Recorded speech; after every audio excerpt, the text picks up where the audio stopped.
Chapter 36-26. As soon as he finished speaking, Xueqi waved his hand. Bas! The seal of overturning the sea rushed out of the space and let out a rumbling sound. The jade talismans appeared around the seal. Go! Following Xueqi's shout, the seal of overturning the ocean turned into 100 feet in size.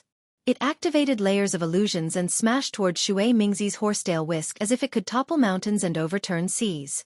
At the same time, Xueqi waved his Taoist robe, and it looked as if it was released from his sleeves. A dark demonic aura rushed out, and the divine power centipede charged toward Shui Mingzi in midair with its fangs bared and claws brandished. As the seal of turning the sea left his hand, Xueqi's body flew and raised the wishful staff with both hands. Grow, grow, grow. Following Xueqi's angry shout, the staff became 100 feet long and rushed towards Ao Zhantian's dragon halberd. Seeing that Xueqi ignored him and only fought the other two nascent soul cultivators, Taoist Huide was ecstatic. He had long been drooling over Xueqi's soul-slaying light. Otherwise, he would not have attracted so many cultivators to attack Xueqi. Seeing that the fire gourd's hand was about to land on the sword gourd, Taoist Huide suddenly had a bad feeling. How could Xueqi ignore it? This was too strange. Sure enough, at the same time Xueqi waved the wishful staff, Xueqi very strangely turned his head and opened his mouth to chant. Thousands of hammers chiseled deep into the mountains. Just as Xueqi chanted the first sentence, Taoist Huide's body was immediately surrounded by a large number of pillars of qi. These pillars of qi were like thousands of hammers and chisels that rushed towards Taoist Huide. Immediately, Taoist Huide's body was covered in golden light. This qi was even more powerful than ordinary magic treasures. How is this possible? Taoist Huide was dumbfounded. He hurriedly used his magic power to block the qi pillars. However, just as his magic power surged, his internal organs were inexplicably attacked. It was as if the qi pillars had also appeared in his body. Raging flames burn like nothing. Xueqi immediately chanted the second sentence. Boom! A flame suddenly appeared in Huide Taoist's heart and lungs. The moment this flame appeared, it became a prairie fire that attacked Huide Taoist's internal organs. In the blink of an eye, Huide Taoist's entire body was covered in flames. Taoist Huide's face was filled with shock. He no longer cared about snatching Xueqi's sword gourd. He hurriedly activated his cultivation technique. The mana in his body rapidly revolved, wanting to extinguish this heart fire. Unfortunately, no matter how much Huide Zhanren tried to use his magic power, the flames didn't seem to be extinguished. Instead, they became even more exuberant, causing Huide Zhanren's heart to burn even more. Even if my bones are crushed and my body crushed, I will remain pure in this world. After Xueqi recited the last two sentences, Taoist Huide groaned like a pig being slaughtered. His entire body trembled violently as if he was about to be killed if he didn't control the fire. Since it was such a critical moment, how could Taoist Huide still dare to hold back? He slapped his forehead with the back of his hand. Puff! A stream of fire energy rushed into the sky. Not only did the fire lotus glow in the fire energy, its roots even rushed into his body along with the fire energy. Fire energy convergence. Haha, old bastard Huide, you have white hair all over your body, yet you call others monsters. This Xiao has never denied that he has the cultivation of a Confucian cultivator, yet you deny it again and again. Hit. Xueqi laughed loudly, but the last word was directed at Ao Zhantian. Seeing that the staff was about to strike again, a helpless expression appeared on Ao Zhantian's face. A brilliant light flashed on his arms, and the dragon halberd flew out, roaring as it met Xueqi's staff head-on. At the same time, Ao Zhantian narrowed his eyes, and the muscles in his body began to move rapidly. His blood also began to surge, and strands of bloody light flashed on the surface of his body. Crackle! There was a burst of noise. The wishful steel staff had not yet collided with the dragon halberd, but the two murderous weapons began to collide with each other again. Various small vortexes quietly appeared in the nearby dozens of feet, blowing the magic weapons that were damaged by the dragon vein Xueqi's thunder into the sky. Although these magic treasures were the natal magic treasures of dozens of nascent soul cultivators, the lightning still flashed on these magic treasures, causing the connection between the nascent soul cultivators and their magic treasures to be intermittent.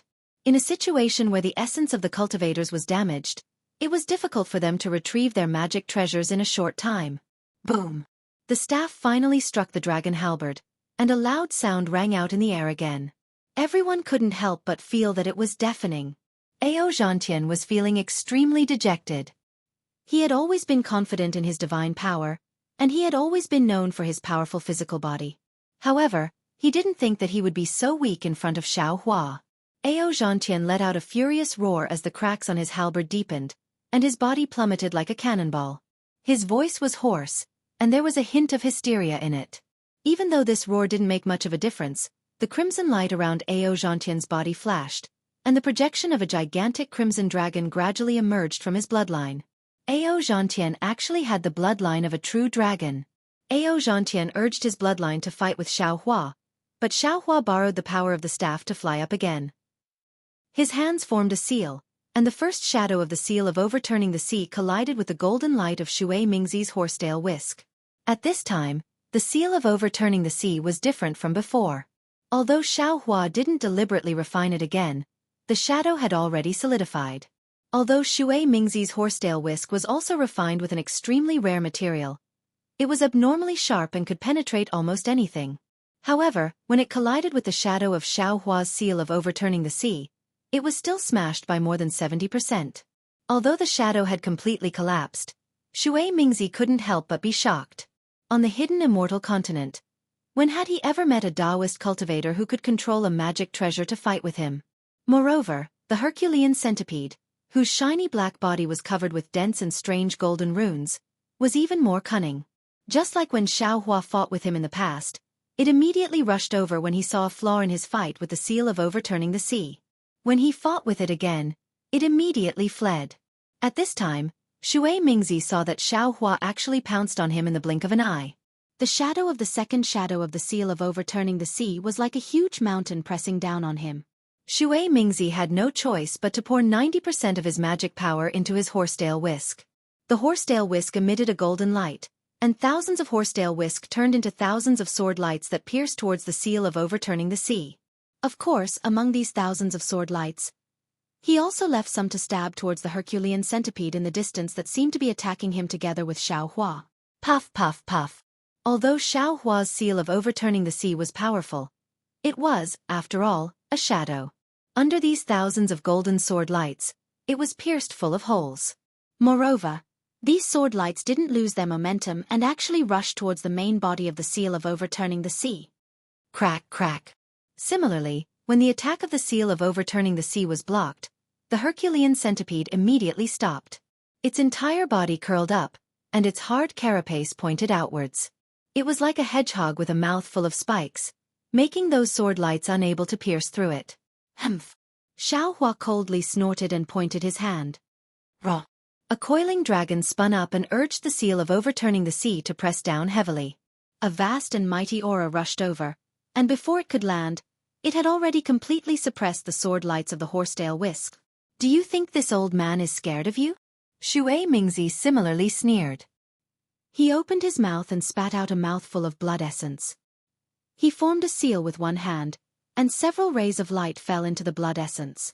When the blood essence entered the horsetail whisk, buzz, buzz, a trembling sound resounded. The complete strands of light instantly emitted a red color. They either spun, twisted, or pierced straight. They forcibly pierced through the brilliance and pearls around the seal of overturning the sea, and blocked the momentum of the seal of overturning the sea. However, at this moment, Xiao Hua once again shocked Xue Mingzi. Xiao Hua actually abandoned the seal of overturning the sea at this crucial moment. A whirlwind rolled up around his body, and in the blink of an eye, he once again pounced towards Taoist Huada.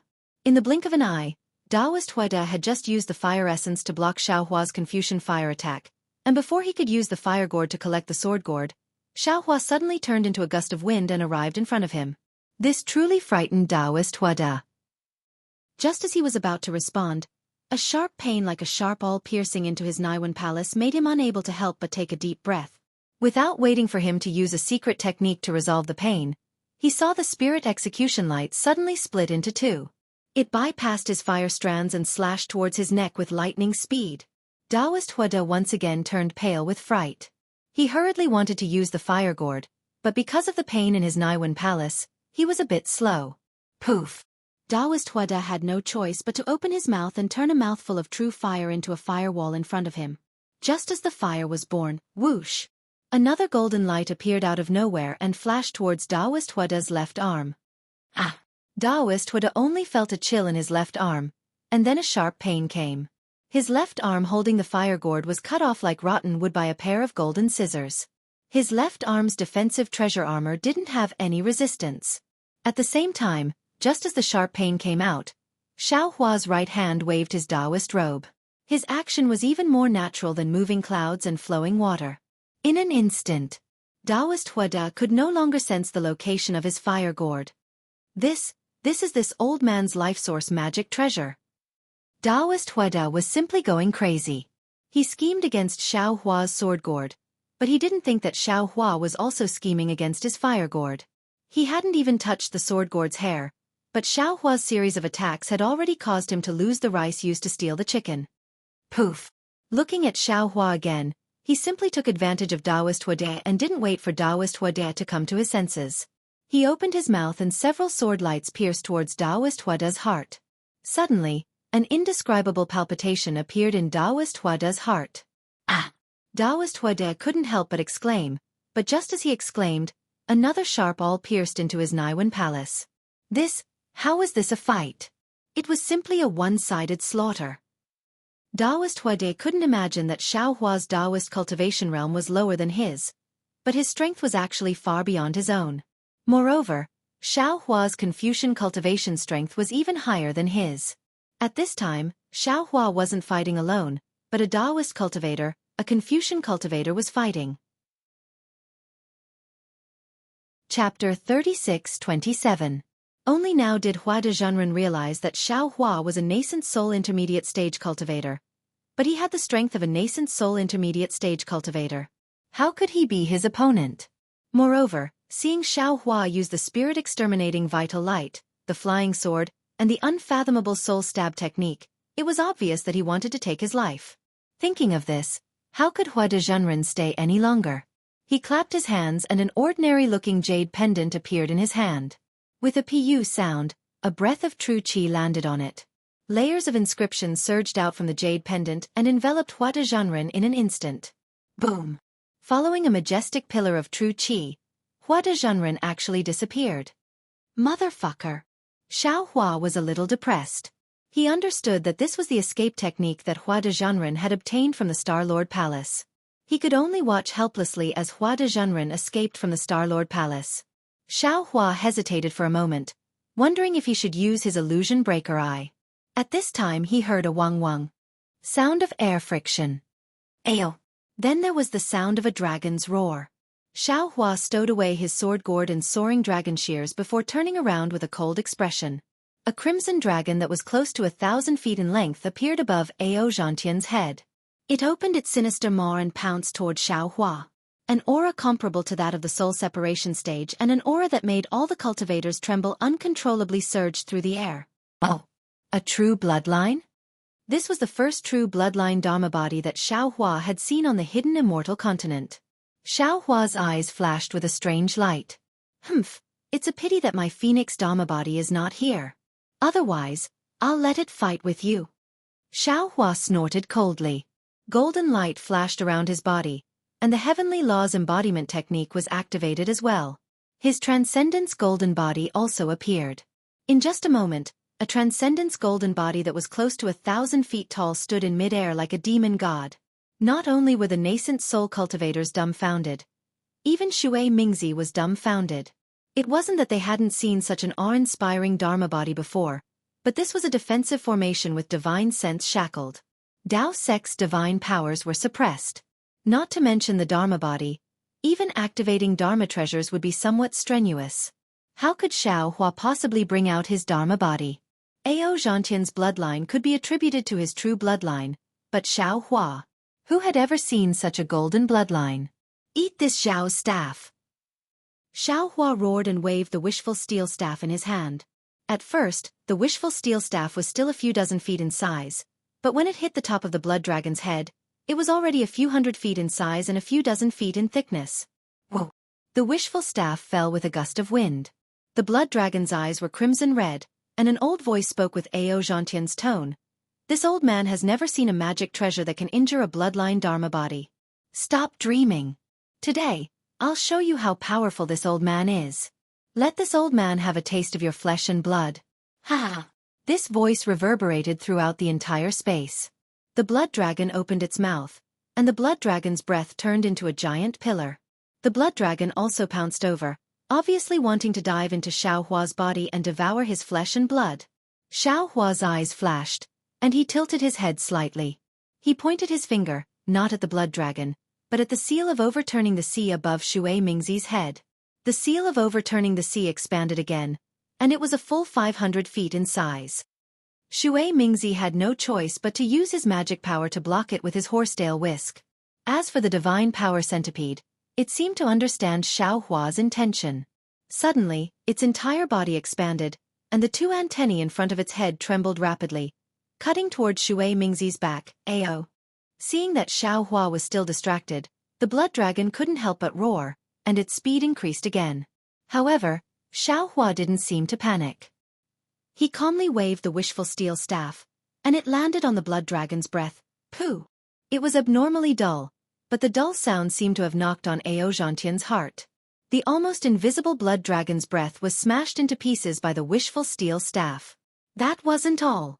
Ao Zhantian was still stunned by what happened next.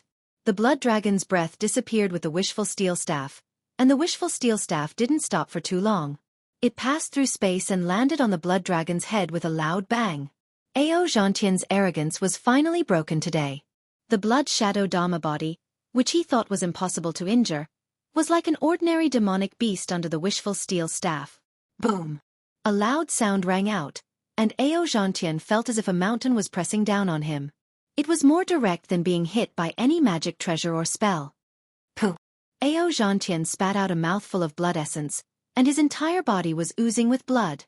Moreover, an indescribable blush immediately spread all over his face. Roar! The blood dragon's blood-curdling screams resounded throughout the entire defensive formation. The blood dragon's body started to collapse from its head down to its tail. Ao Zhantian's eyes flashed with desperation, and he stubbornly patted his head. A blood-red nascent soul appeared in mid-air. This nascent soul was wearing a treasured armor, and the dragon-shaped totem on the armor was slowly disappearing. The nascent soul held a dragon halberd in its hand that flashed with a dazzling brilliance. However, as soon as the nascent soul appeared, it was immediately shocked. Its two eyes looked left and right cautiously. At this time, it saw two beams of spirit-punishing vital light fall from the sky. They were about 100 feet away from the nascent soul, but they didn't shoot out. You. Ao Zhantian naturally didn't care too much about the spirit-punishing vital light, but under the fierce flames of the spirit-punishing vital light, a faint sense of desolation arose in his heart. The nascent soul opened its small mouth and whispered a few words. Xiaohua had intended to kill to establish his might. However, when he saw Ao Zhantian's nascent soul appear, he immediately remembered that this was the defensive formation of the Star Lord Palace. Although he would be happy to kill Ao Zhantian's nascent soul would fall into the defensive formation. Wasn't he helping the Star Lord Palace?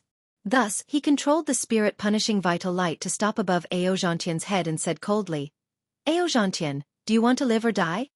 So what if I want to live or die? The blood shadow Dharma body above Ao Zhantian's head could no longer take shape. It slowly turned into a bubble and fell into his body. Ao Zhantian looked at Xue Mingzi in the distance. He was actually blocked by Xiaohua's demonic pet, and Xiaohua's overturning sea seal was able to block Xue Mingzi's horsetail whisk. Xiaohua said indifferently, if I want to die, I'll kill you right now. In order to not leave a nascent soul for the Star Lord Palace, I'll kill your nascent soul as well. You. Ao Zhantian wanted to retort when he heard Xiaohua's nonchalant tone. However, he knew that Xiaohua had scared off spiritual master Huade when the three of them attacked him. Now that he was facing Xiaohua alone, how could he survive? What if I want to live? Ao Zhantian was abnormally embarrassed, but he still asked. Swear a blood oath and serve me for 1,000 years. Xiaohua replied without hesitation. For 1,000 years, not only will I provide you with all your cultivation needs, I can also help you reach the 5th grade of origin power. No. Impossible. Ao Zhantian also shouted without hesitation. Xiaohua also didn't hesitate. He pointed at the spirit-punishing vital light and said, "Fine, since you don't want to live, then die, Spiritual Master Xiao. You've misunderstood, Spiritual Master Xiao." Ao Zhantian hurriedly withdrew his nascent soul and shouted, "What I meant was, what kind of good conditions do you have?" Oh! Xiao Hua was slightly stunned. He stopped the spirit-punishing vital light and said indifferently, "What's impossible? At this point, do you still have a choice?" Then, Xiao Hua turned his head and looked at the dozens of nascent soul cultivators. His huge body was like a demonic god as he shouted, "And you all, swear a blood oath immediately and serve me for 1,000 years. Otherwise, I'll kill you on the spot." Ah! All the nascent soul cultivators were dumbfounded. They looked at each other, not knowing what Xiao Hua wanted to do. Ao Zhantian. Xiao Hua didn't care about these small fries. He looked at Ao Zhantian and said, "You'll be the first." Then, Xiao Hua raised his eyebrows and swung the wishful staff in Xue Mingzi's direction with a boom. Xue Mingzi was scared into flying far away. His horsetail whisk was powerful, but against the wishful staff, it didn't have any advantage at all. He was scared away, but the seal of ocean overturning seal and the Herculean centipede still caught up to him, not giving him any chance to escape. Ao Zhantian's mouth was bitter. He was a late nascent soul cultivator, but he was forced to swear a blood oath. This was something he had never thought would happen ever since he entered the nascent soul realm. Kill. Ao Zhantian hesitated. Xiao Hua shouted, scaring Ao Zhantian. He hurriedly shouted, "I, Ao Zhantian, swear to heaven and earth that I am willing to serve Spiritual Master Xiao Hua, Spiritual Master Xiao, for 1,000 years. I don't dare to have any thoughts of rebellion. Gotcha." Just as Ao Zhantian was about to make his vow, a streak of golden light shot into the sky and landed in the distance. A nascent soul cultivator who was about to flee was immediately sliced off by the soaring dragon shears. Motherfucker! Ao Zhantian finally understood. So Xiao Hua wasn't talking to him. Gotcha! A muffled sound rang out as a bolt of lightning struck down from above Ao Zhantian's head. A blood-red mark appeared between Ao Zhantian's eyebrows. The mark followed the bolt of lightning into the air and transformed into a thumb-sized rune. The rune was about to fly toward the bolt of lightning. However, Xiao Hua's eyes rolled up as a green light flashed between his eyebrows. He let out a soft sigh that sounded like the sigh of a demon god. Boom! The same bolt of lightning shot out. The rune actually changed direction and fell into the bolt of lightning. Then, it disappeared between Xiao Hua's eyebrows.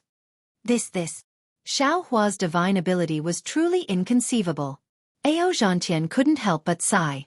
His originally sullen heart suddenly felt better. He had always been competitive, and not only had he offended Confucian cultivators, he had also offended many Taoist cultivators.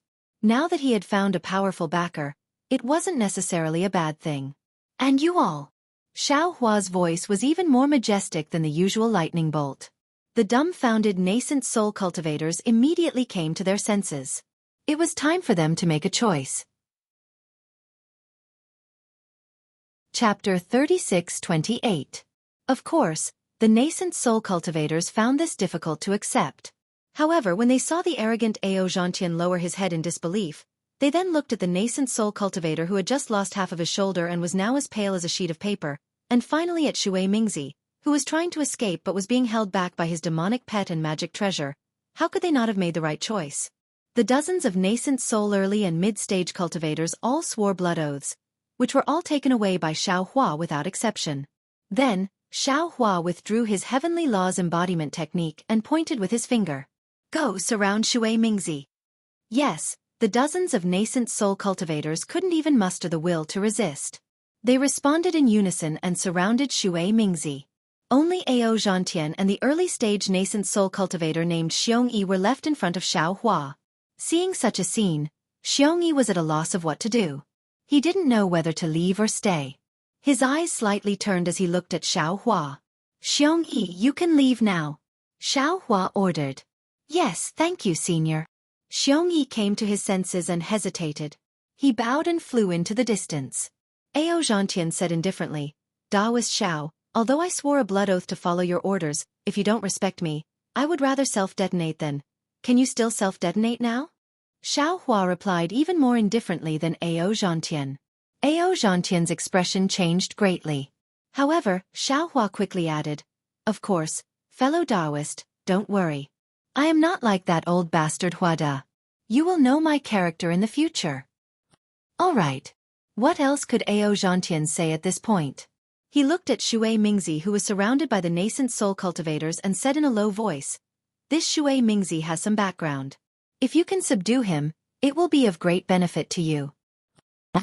Xiao Hua raised his eyebrows and nodded. "Brother Ao, don't worry. In the Yaotai Mountain, he will either fall into the hands of the Star Lord Palace or me. I believe he will make his own decision."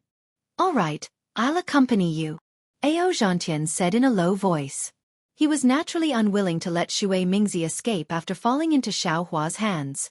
By the time Xiao Hua and Ao Zhantian arrived at the scene, Xue Mingzi had already put away his horsetail whisk and was hovering in mid-air.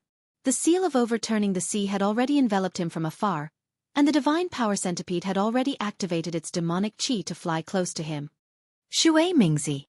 Ao Zhantian looked at the helpless expression on Xue Mingzi's face and said, "This old man won't say anything else.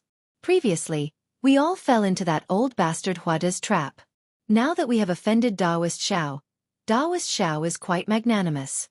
He doesn't want our lives, but he wants us to serve him for 1,000 years. I know." Without waiting for Ao Zhantian to finish, Xue Mingzi waved his sleeves and said, "Since I've made my choice, I won't regret it.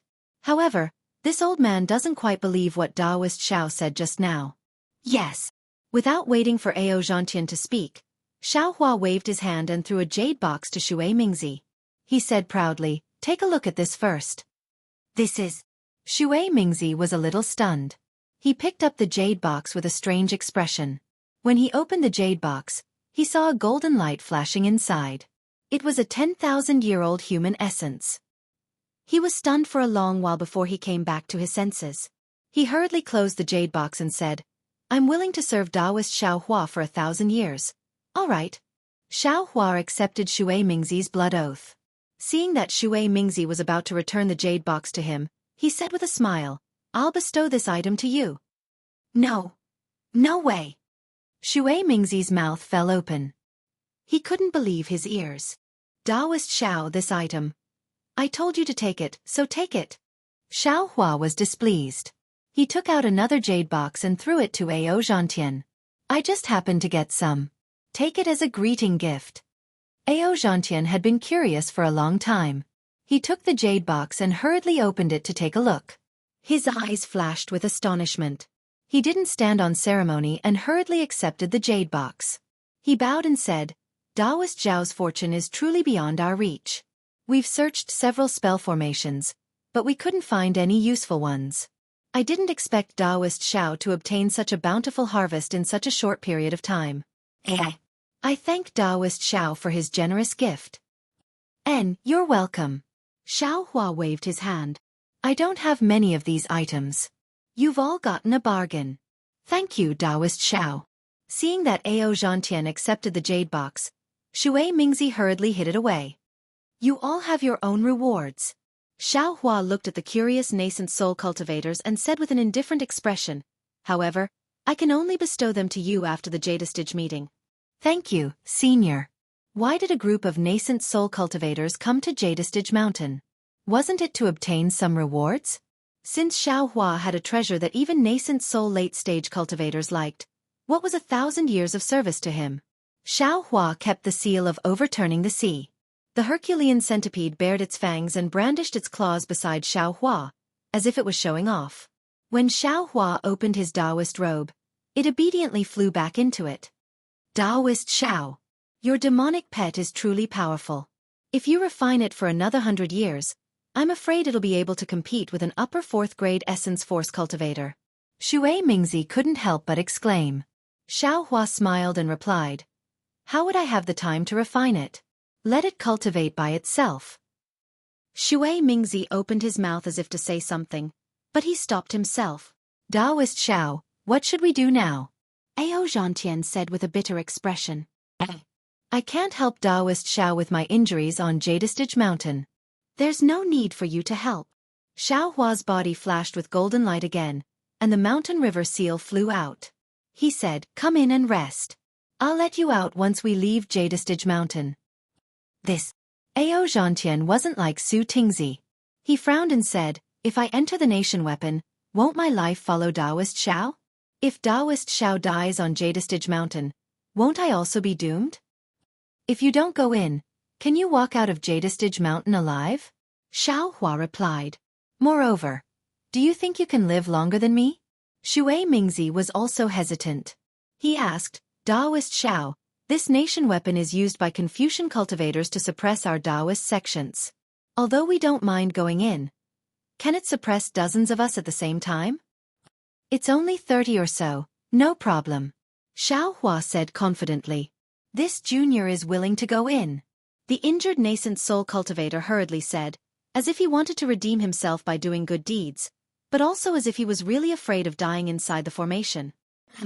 Xiao Hua waved his hand, and a stream of dragon qi rushed out, immediately sucking him in. Of course, at the same time, Xiao Hua pointed his hand and landed on the top of his head. When he lost consciousness, he used his mind to send him into the space. Although there was a first, the others were still hesitant.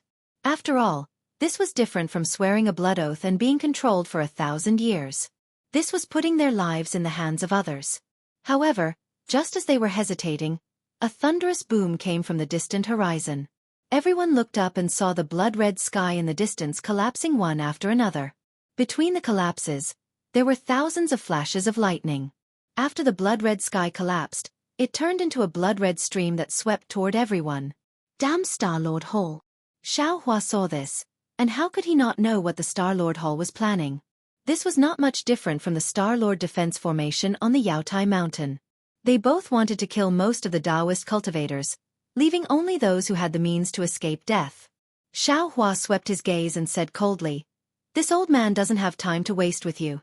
The formation has already begun to close, so this old man is going to find a way out. Senior, please wait a moment. This junior is willing to go in." A group of panicked cultivators hurriedly called out. They knew in their hearts that it was better to let Xiao Hua lead them alone rather than having so many people search in a mess. Xiao Hua's abilities were unpredictable, and his chances of survival were much higher than theirs. "Come in." Xiao Hua sucked that person into the space again. This time, the others were finally moved, and in a short while, 35 nascent soul cultivators were sucked into the space. "This one will go in as well." Ao Zhantian narrowed his eyes and looked at the torrential flood in the distance. His eyes were filled with helplessness, and he looked at Xue Mingzi. How could Xue Mingzi let Xiao Hua suspect him? "Naturally," he tactfully said, "no problem. This old man is afraid that this old man is powerless to escape from this collapsed formation, so I can only accompany fellow Taoist Ao. I'll have to trouble Taoist Shao for everything. Please." Xiao Hua was overjoyed when he saw the two late nascent soul cultivators enter the trap. As he spoke, 2 streams of dragon qi swept the two into the space. After entering Xiao Hua's space, not to mention nascent soul cultivators, even spirit-severing cultivators were nothing but food for him. After sucking in dozens of nascent soul cultivators, Xiao Hua didn't have time to raise his head to the sky and laugh. His figure immediately floated up and flew in the opposite direction of the collapsed formation. It was as if the entire space had collapsed. Xiao Hua had only flown for a short while when intense thunderclaps flashed in all directions. All kinds of bloody light flourished, and the aura of destruction became increasingly powerful. "Senior, save me." In front of Xiao Hua's right hand, the cultivator named Xueqi was in an extremely sorry state. His Taoist robe was askew, and his hair was also disheveled. A small flying shuttle flickered under his feet as he rushed toward Xiao Hua. Looking behind Xueqi, the bloody red torrential flood created a wave of over 10 meters tall, covering the sky and covering the earth as it chased after him. Xiao Hua frowned and a whirlwind appeared under his feet. His figure turned into a gust of wind as he swept in front of Xueqi. With a wave of his hand, a golden light swept up Xueqi, and then he soared into the sky again. Just as Xiao Hua flew away, boom! In the place where Xueqi had just flown past, the space around him shattered. Lightning flashed and turned into a clear torrential flood. Xiao Hua still couldn't release his divine sense, but he had a feeling that this clear torrential flood was definitely not ordinary. He definitely couldn't touch even half a drop of it. Many thanks, senior. After being rescued by Xiao Hua, Xueqi felt like he was flying forward like lightning. He had temporarily escaped his predicament and hurriedly expressed his thanks. Chapter 36-29. Hearing this, Xiao Hua withdrew his gaze and replied indifferently, "You're welcome." After he finished speaking, his heart skipped a beat and he asked, "Are there any other cultivators ahead?" "No." Xueqi answered honestly, "I've been flying for a long time and haven't seen any cultivators." Hearing this, Xiao Hua thought for a moment and asked, How did you follow Hua de Zhenren?" Hearing Xiao Hua ask about the ambush, Xueqi didn't dare to hide anything and hurriedly told him the whole story. As Xiao Hua expected, Hua de Zhenren had the same plan as Xiao Hua. In addition to obtaining treasures in the Jade Pavilion Conference, he also wanted to win over a group of nascent soul cultivators. Therefore, long before the blood-red star streaked across the sky, there were already a dozen nascent soul cultivators gathered in the defensive formation of the Jade Mountain. Including Ao Zhantian and Shui Mingzi, there were already more than 30 cultivators in the defensive formation of the Sand Island. Taoist Huaida seemed to have heard of the famous mother-child spirit fruit in the Sand Continent, so he was able to find it before Xiao Hua. Unfortunately, Fairy Jing beat him to it, so Taoist Huaida and the others were left empty-handed. Just as Ao Zhantian had said, they had searched for a long time, but to no avail. When the ominous star appeared, dozens of cultivators were sucked into the blood-red light. When they reappeared, they found that apart from a few people who disappeared, most of them were still together. Therefore, Hua de Zhenren immediately discussed with Ao Zhantian and Shui Mingzi to besiege Xiao Hua. Xueqi didn't know what the three of them discussed. Xueqi wanted to leave early, but he didn't dare to because of Hua de Zhenren's fierce reputation. In the end, Xiao Hua defeated these cultivators in one fell swoop. "So, you didn't see Fairy Jing and Taoist Yuan Qing?" Xiao Hua asked. Xueqi nodded, "Yes, the female cultivator who got the Ren Jing and the male cultivator who was with you didn't appear here. So, this is only a point of the defensive formation. It's not the whole formation." Xiao Hua instantly thought of the space he appeared in before. There were no cultivators inside. Xueqi hurriedly shouted, Yes, that's right. I thought about it for a long time. This must be the only place that collapsed. As long as we find the way out, we can escape." "And I understand. If that's the case, I have a 60% chance of escaping." Xiao Hua's eyes narrowed as he looked into the distance and nodded. "However, it's very inconvenient for this old man to bring you along. Senior, Junior is willing to work for Senior." Xueqi was used to Hua de Zhenren's face. Xiao Hua's little tail had just been exposed, and he immediately agreed. That. In the end, Xiao Hua was not as thick-skinned as Taoist Huada. He said somewhat embarrassedly, "Xueqi, you misunderstood." "What I mean is, Senior, you misunderstood as well." Xueqi said with a smile, "In fact, I came to the Yaotai meeting on one hand to get the rare treasure. On the other hand, I hope to find some useful people. After all, on the hidden immortal continent, there are very few Confucian cultivators that we can trust. It's best to find a Taoist cultivator to help us. As for the third objective, if I can meet an expert like Senior, I don't mind submitting to you. To tell you the truth, I met a fellow cultivator in the late stage of the nascent soul stage in the early stages of the Jade Pavilion meeting. I chatted with him for a while. Although I didn't agree at that time, I already had a plan in mind." "Grand Mist Ancestor?" Xiao Hua asked in a low voice after pondering for a while. Xueqi was startled, and then his expression changed slightly.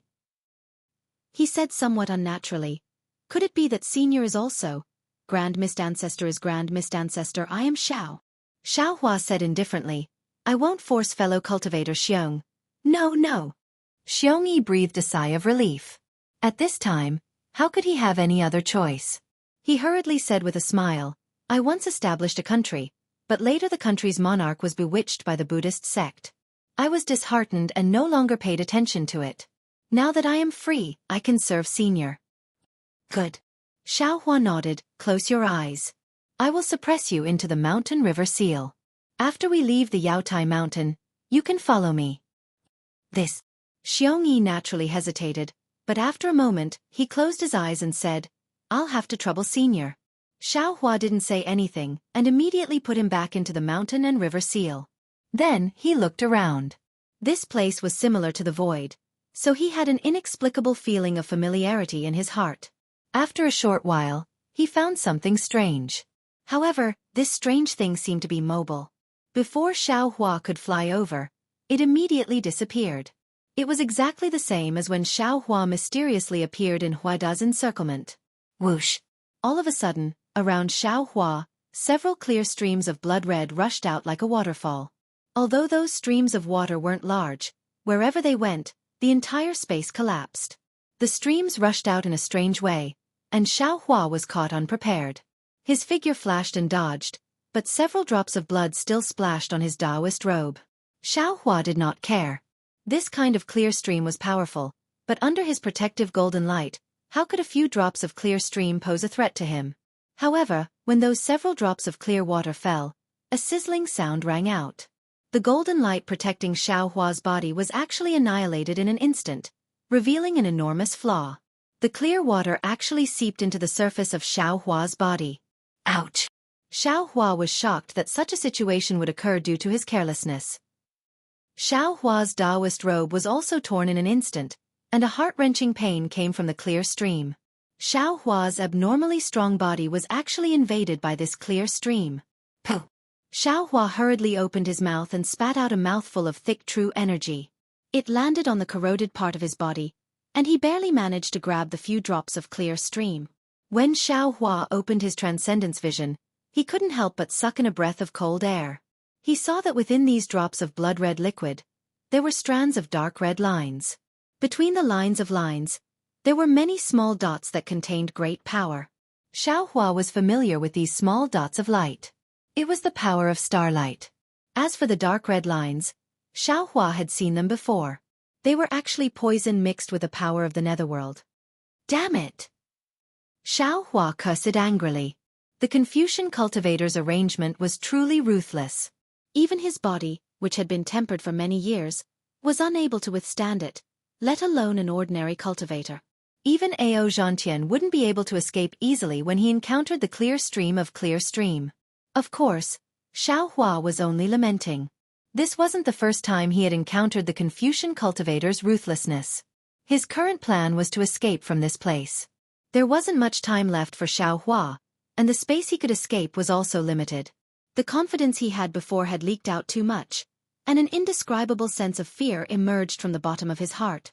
What seemed like an ordinary escape had developed into a test of life and death. Xiaohua smiled bitterly. At the crucial moment, he opened his transcendence vision. However, all he saw with his transcendence vision was blood red. His vision was filled with resplendent starlight, and it was even inferior to the naked eye. How could he see the exit that could appear at any time? Helpless, Xiaohua could only close his transcendence vision again. He could see with his naked eye, and fly in a certain direction based on his intuition. Suddenly, Xiaohua's heart trembled. He recalled the place where he had first entered the defensive formation. Previously, when he heard Xueqi's description, he subconsciously thought that he had entered the defensive formation directly like them. However, now that he thought about it, before he was surrounded by Taoist Huada and the others, he seemed to have stayed in a certain space for a short period of time. Moreover, that space also had a blood-red light, and it was extremely similar to the space he was in now. However, it didn't have much starlight. Thinking of this, Xiaohua suddenly raised his head to look at the starry sky. Sure enough, the ominous star with a tail was emitting a strange and mysterious light. The stars around this ominous star were abnormally resplendent, and this resplendent light was flashing with a bloody aura. One by one, the tails grew out of these stars. Needless to say, these stars should all be a part of this defensive formation. If others look at this place from the stars, they should also be a star that is also burning with brilliance. The space I entered earlier should also be a part of the defensive formation. However, that part is between the stars, or perhaps it's the fault of the defensive formation. Xiaohua suddenly realized. There. That's right, it's there. Since Xiaohua understood, it was very easy for him to find the place he came out from. Looking at the sky, there was clearly no mark. Even if one's divine sense swept over, it would be impossible to find that place different from other places. However, Xiaohua's eyes could see that it was the place he came from. Not good. Xiao Hua identified the direction and immediately cried out bitterly in his heart, because that place was already on the verge of the collapse of the defensive formation. The blood-red clear stream in the space would annihilate his only way out in a few moments. Xiao Hua activated the lightning escape technique without hesitation. Although the wind escape technique had the advantage in this short distance, Xiao Hua understood that his cultivation of the wind escape technique was far inferior to the lightning escape technique. At this time, if he used his full strength, there was still hope that he could arrive before the space collapsed. Rumble! Tens of thousands of tiny threads of lightning appeared on the surface of Xiao Hua's body. Xiao Hua turned into a bolt of lightning and rushed towards the exit of the defensive formation. However, Xiao Hua was already going all out. The nascent soul in his body was also rubbing its hands anxiously. Several bolts of lightning entered the void to help Xiao Hua, but the blood-red stream soared into the sky. As long as it fell, Xiao Hua's path of survival would be cut off. Although it was not certain that Xiao Hua would die, the chances were slim. Confucian cultivator Xiao Hua, quickly help me.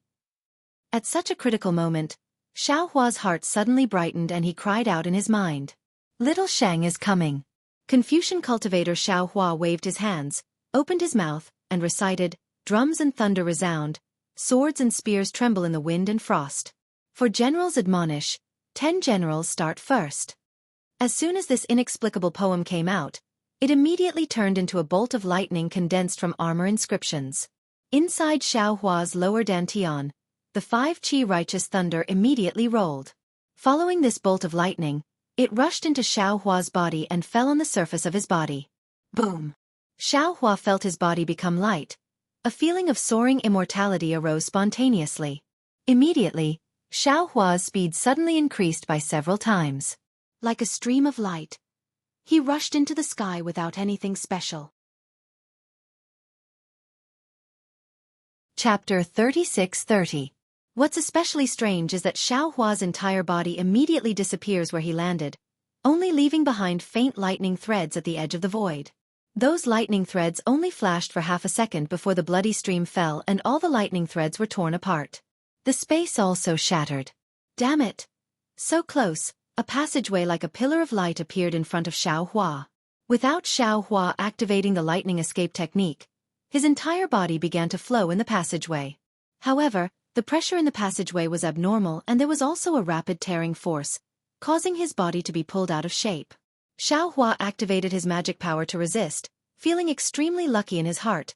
If I didn't use the 5 qi righteous thunder to activate the lightning escape technique, not only would it be impossible for my lightning escape technique to reach the realm of leaping thunder, it would also be impossible for me to break free from the defensive formation. Woo! Just as Xiao Hua changed his mind, the pillar of light disappeared again. Xiao Hua's body lightened and he looked around again. Sure enough, all around him was crimson-red light, not a single star. Phew! Xiao Hua let out a long sigh of relief. Previously, he used all his strength to activate the lightning escape technique and forcefully rushed into the realm of leaping thunder 3 realms. His entire body showed a kind of fatigue, as if the realm of lightning escape technique's 3rd grade was far from what a Yuanian cultivator could control. However, just as Xiao Hua let out a sigh of relief, a gust of wind rolled up beside him and what he had experienced before happened again. Damn it! Can't you let me breathe a sigh of relief? Xiao Hua sensed that his entire body was bound by a powerful force and knew that the fault in space didn't allow cultivators to stay. He couldn't help but smile bitterly and curse. Ah! When the force disappeared, Xiao Hua opened his eyes and saw everything in front of him clearly. He couldn't help but exclaim in a low voice. Not to mention that Xiao Hua had just escaped from the wolf's den and entered the tiger's den. The embarrassed Hua de Zhenren was forced to take out the jade pendant by Xiao Hua. He spat out a mouthful of true qi and layers of inscriptions gushed out from the jade pendant to cover him. Soon after, a pillar of true qi emerged from the void and carried Hua de Zhenren into it and disappeared. When the pillar of true qi disappeared, Hua de Zhenren's figure appeared above a layer of blood-red clouds. The blood-red clouds looked like cotton wool that covered the sky. There was no end to it at all. Above the clouds, there were groups of immortal soldiers in bright armor patrolling the area. As soon as Hua de Zhenren revealed himself, he immediately attracted the attention of the nearby immortal soldiers. The leading immortal soldier held a sickle-like weapon in his hand and shouted, "Where did this cultivator come from? Is this a place where you can break in?" Cough, cough. Taoist Master Huada coughed twice. He raised his eyes to look at this group of third-grade origin energy immortal soldiers. Raising the jade pendant in his hand, he indifferently said, "This old man is a Star General under Hall Master Kong. It is precisely on the Hall Master's orders to enter the Jade Pavilion meeting. Your humble servant greets Sir Star General." The captain's eyes lit up when he saw the jade pendant in Huada Zhenren's hand. He immediately became respectful and clasped his hands. "This is my duty. I hope Sir can forgive me." "Yes, I understand." Huada Zhenren put away the jade pendant. Raising his eyes to look all around, he asked, "If this old man is not mistaken, this place is Star-Lord Wellwood Sprite Shangguan Yi Ran's jurisdiction. Quickly bring me to see Star-Lord Shangguan Yi Ran." "What Sir said is correct. This place is precisely General Wellwood Sprite's jurisdiction." That immortal soldier saw Huada Zhenren was very familiar with the Jade Mountain range. His last doubts were all gone, and he hastily replied, "However, General Wellwood Sprite has already perished inside the array. Now, General Wood Dragon is in charge." "What? Sir Shangguan, he truly has fallen?" Huada Zhenren turned pale with fright, practically shouting in disbelief. Who has such magic energy?" However, when he asked this, Huada Zhenren suddenly thought of something and hastily shouted, Quickly bring me to see Sir Ling Hu. Quickly." That immortal soldier's face showed a difficult expression, and he said in a low voice, "Sir Star General, your humble servant is here to patrol. Without Sir Star General's orders, I absolutely do not dare leave. Furthermore, my Wellwood Sprite Star Array brothers have only recently come into contact with Sir Ling Hu. Your servant does not dare." "Impudent!" Huada Zhenren furiously roared. "This old man has an important matter to report to Hall Master Kong. This is an urgent matter. If there is a delay, can you bear the responsibility?" This. The immortal soldier hesitated and hastily asked, "I wonder what Sir's important matter is. You are not qualified to know." Huada Zhenren sneered, "However, this old man can reveal a little. If this matter is not false, it should be related to the fall of General Wellwood Sprite." "Good sir, please follow your humble servant." When the immortal soldier heard that it was related to Shangguan Yi Ran's death, he did not dare to be negligent. He hastily ordered the rest of the immortal soldiers to continue patrolling. He took out a flying boat and placed it in the air. He invited Huada Zhenren to board the flying boat, and he himself drove the flying boat to rush into the clouds. The flying boat produced clouds and carried the two of them to a place at lightning speed. Above the crimson clouds, there were many patrolling immortal soldiers. There were also many immortal generals riding flying beasts and patrolling everywhere. Huada Zhenren standing on the flying boat naturally attracted the attention of the patrolling immortal soldiers. However, the immortal soldier driving the flying boat took out a small triangular flag from his bosom and stuck it on the bow of the boat. Those immortal soldiers and immortal generals who were about to fly over stopped. After the time to drink a cup of tea, more and more soldiers and horses appeared in front of them. Moreover, there was a row of tents above the clouds. The immortal soldier did not dare to drive the flying boat again. He asked Huada Zhenren to disembark from the flying boat and said with a smile, "Sir, please wait a moment. This is the border between Wood Sprite Well and Wood Dragon Horn. This humble servant does not dare to cross. Sir Ling Hu should be in the barracks. This humble servant will send a message." After saying that, the immortal soldier pulled the triangular flag from the bow of the boat. He opened his mouth and a mouthful of true qi fell on the triangular flag. The small flag turned into a streamer of light and disappeared into the barracks. A moment later, a tall immortal general flew out from inside the barracks. In his hand was that triangular flag. Looking at the immortal soldier and Huada Zhenren, he coldly said, "Who are you waiting for to issue the command flag? Is there some urgent military matter?" "Reporting to Sir, this humble servant is with Sprite Wells 13 Barracks 7th Squad Captain, Zhou Hong. The command flag was issued by this humble servant." That immortal soldier hastily bowed and saluted. "This is Hall Master Kong's Star General. He has news of the death of our Wood Sprite Wells General. You and the others follow Mojia." When that immortal general heard this, he did not dare be neglectful. Turning around, he brought Huada Zhenren and Zhou Hong to fly into the barracks. Entering the barracks, Huada Zhenren's gaze swept around. Seeing the murderous aura all around and many unkind gazes looking at him, he could not help but sneer in his heart. His arrogant gaze swept back one by one, forcing those immortal soldiers and immortal generals to look elsewhere. Humph, no more than origin energy 3rd or 4th grade strength, yet you unexpectedly dare provoke this old man. If it was not for the Jade Mountain, Hua de Zhenren was defeated again and again. His heart was very sullen. Naturally, he would not put these cultivators with lower cultivations in his eyes. His heart secretly pondered. Not long after, that immortal general brought the two of them directly to the center's largest tent. You and the others wait here. That immortal general indifferently instructed. He himself was about to enter when the Hua de Zhenren to the side raised his hand. Holding a jade pendant in his hand, he smiled and said, I have the Hall Master personally bestowed the Star General writ. I can directly meet any general below the Hall Master. I think we don't need to wait outside the tent? My general's military orders are strict. Unless the Hall Master personally comes, or the Hall Master's personal secret order, no one can approach the central army tent. That immortal general glanced at Hua de Zhenren and proudly said, Not to mention, although you are the Hall Master's Star General, you have the identity of a Taoist cultivator. How could I dare to let you and the others in? Impudent! Hua de Zhenren was ashamed and angry. He shouted, Hall Master's Star General writ is useful in the entire hidden immortal continent. How can it not be useful in your wood dragon's camp? What intentions do you all have? Do you all still place the Hall Master in your eyes? Hearing Hua de Zhenren so arrogant, that immortal general's complexion slightly changed. Just as he was about to speak, a thunderclap suddenly sounded in his ear. Impudent, who dares to make a racket outside the central army tent? Where is the Minister of Justice? When that immortal general heard, his face showed respect. He said in a low voice, reporting to General, it was your servant who brought. Not waiting for that immortal general to finish speaking, Hua de Zhenren immediately put on a smiling face and raised his voice. Ling Hu Darren, your servant is the Hua de Star General under Hall Master Kong. Long time no see.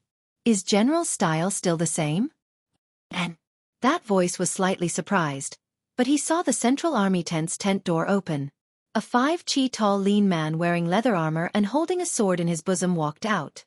Looking up and down, he coldly said, Hua de Star General? Is it you who is making a racket in front of the central army tent? Hua de Zhenren looked at that man, but he did not recognize him.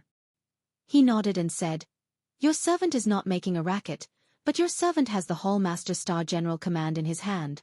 Furthermore, your servant has information regarding Shangguan Darren's fall. I only ask you, is it you who is making a racket in front of the central army tent? That man interrupted Hua de Zhenren, coldly saying. Hua de Zhenren looked at the man's cold expression. He could only brace himself and say, Correct, just now it was your servant. According to the 4th article of the military order, those who make a racket in front of the central army tent without reason will be beheaded without pardon. That man recited word by word. Immediately, he raised the sword in his bosom. Wang. The sword emitted a cold light, and the sword hilt again gave birth to inscriptions. When these inscriptions rolled, an ice-cold killing intent rushed forth from the surrounding barracks. This killing intent made Hua de Zhenren have no choice but to shrink his neck. Clang! The sword in the man's hand let out a cry. A cold light rushed out from the sword's scabbard, directly slashing towards Hua de Zhenren. Even as strong as Hua de Zhenren was a late-stage nascent soul cultivator, in the instant the sword fell, the several chi of space around his body was completely confined. He simply did not have any possibility of dodging, as if he could only be tied up. Hua de Zhenren turned pale with fright. A brilliance flashed above his head, and his nascent soul rushed out. His hands rubbed together, and a brilliance was born, wanting to block the sword. Unfortunately, the sword was incomparably sharp. The brilliance was immediately cut in half by the sword's edge. Chapter 36-31. Lord Linghu. Taoist Master Hua De's nascent soul shrieked. That voice carried a timid tone as he said, Your humble servant has news of Lord Shangguan Yi Ran's fall. This is a major military matter. If you dare avenge a private grudge, delaying Lord Hallmaster's matters, not to mention Lord Hallmaster will not forgive you, even you 28 Star Lords will fall one by one. Stop. A shout came from inside the tent. That man's sword stopped in midair as if cast from iron. Although Taoist Master Huada's body could not budge, the cold sweat on his forehead was already dripping. "Let them in." Following the dignified voice from inside the tent, the man put away his sword and retreated to the side. That immortal general raised his hand and said with a fake smile, "Star General Huada, please." Then, he threw the triangular banner to Zhou Hong and said, "You go in too." Zhou Hong was very terrified. Taking the banner, he hastily saluted. "Your humble servant has been ordered by Lord Star General to send him here. Now, since Lord Wood Dragon wants to see Lord Star General, your humble servant should return to patrol." "Did you not hear Lord say to let you all go in?" The immortal general coldly smiled and said, "Yes, Lord." Zhou Hong did not dare argue. Answering, he hastily lowered his head and followed Taoist Master Huada into the tent. That Taoist Master Huada originally had an untamed heart. Now, he suddenly hung in suspense. He was Kong Hongwu's Star General. Although his position could not compare to Star Lords like Jing Mushuan and Wood Dragon, his position in Star Lord Hall was somewhat aloof. Ordinarily, he did not need to have any dealings with these Star Lords. However, he had interacted with Jing Mushuan a few times and was considered familiar. He actually did not have any dealings with Wood Dragon. However, he had heard Jing Mushuan talk about the Wood Dragon. Therefore, he knew that the Wood Dragon was Kong Hongwu's confidant. Jing Mushuan hadn't said anything bad about the Wood Dragon. However, the disdain in her tone was very obvious. But as long as one was human, there would always be preconceived notions. Admittedly, Taoist Master Huada had never seen Wood Dragon before, but based on Jing Mushuan's words, he already had a somewhat bad impression of Wood Dragon. This time, he had heard that the Wood Dragon well had perished, and that the Wood Dragon horn had taken over. So, he couldn't help but feel a little indignant. Unfortunately, Taoist Master Huada hadn't even seen the Wood Dragon yet. So, the army outside the tent had already given him a show of strength. And this had made him lose face. Moreover, he couldn't help but have a bad feeling in his heart when he heard that the Wood Dragon had given Zhou Hong money. Sure enough, when Huada Zhenren entered the tent, he saw that the inside of the tent was very simple. Other than a jade table, there was a pot on it. There were a few ordinary-looking token arrows in it. It was the middle-aged scholar sitting behind the jade table. The Confucian scholar held an ancient book in his hand and was reading it with great interest. There was not a trace of any special aura around his body. Even his eyes that were staring at the ancient book and his hand that was holding the book, other than being especially long and slender, he was no different from an ordinary student. Huada Zhenren did not dare to be negligent. He walked to the center of the tent, clasped his hands, and respectfully said, "General Jin Yuda greets General Linghu." Zhou Hong behind Taoist Master Huada hastily knelt down. His mouth trembled as he said in a low voice, Little Zhou Hong greets General." Who would have thought that Linghu Pyron wouldn't even respond? His eyes didn't even move away from the book. Taoist Master Huada awkwardly clasped his hands and stood there. He was somewhat at a loss. He admittedly had practiced for thousands of years. But he was very clear in his heart that this Confucian scholar was not only older than him, but also stronger than him. Not to mention, there were many cultivators around the military camp who were on par with him. Therefore, he slightly clenched his teeth.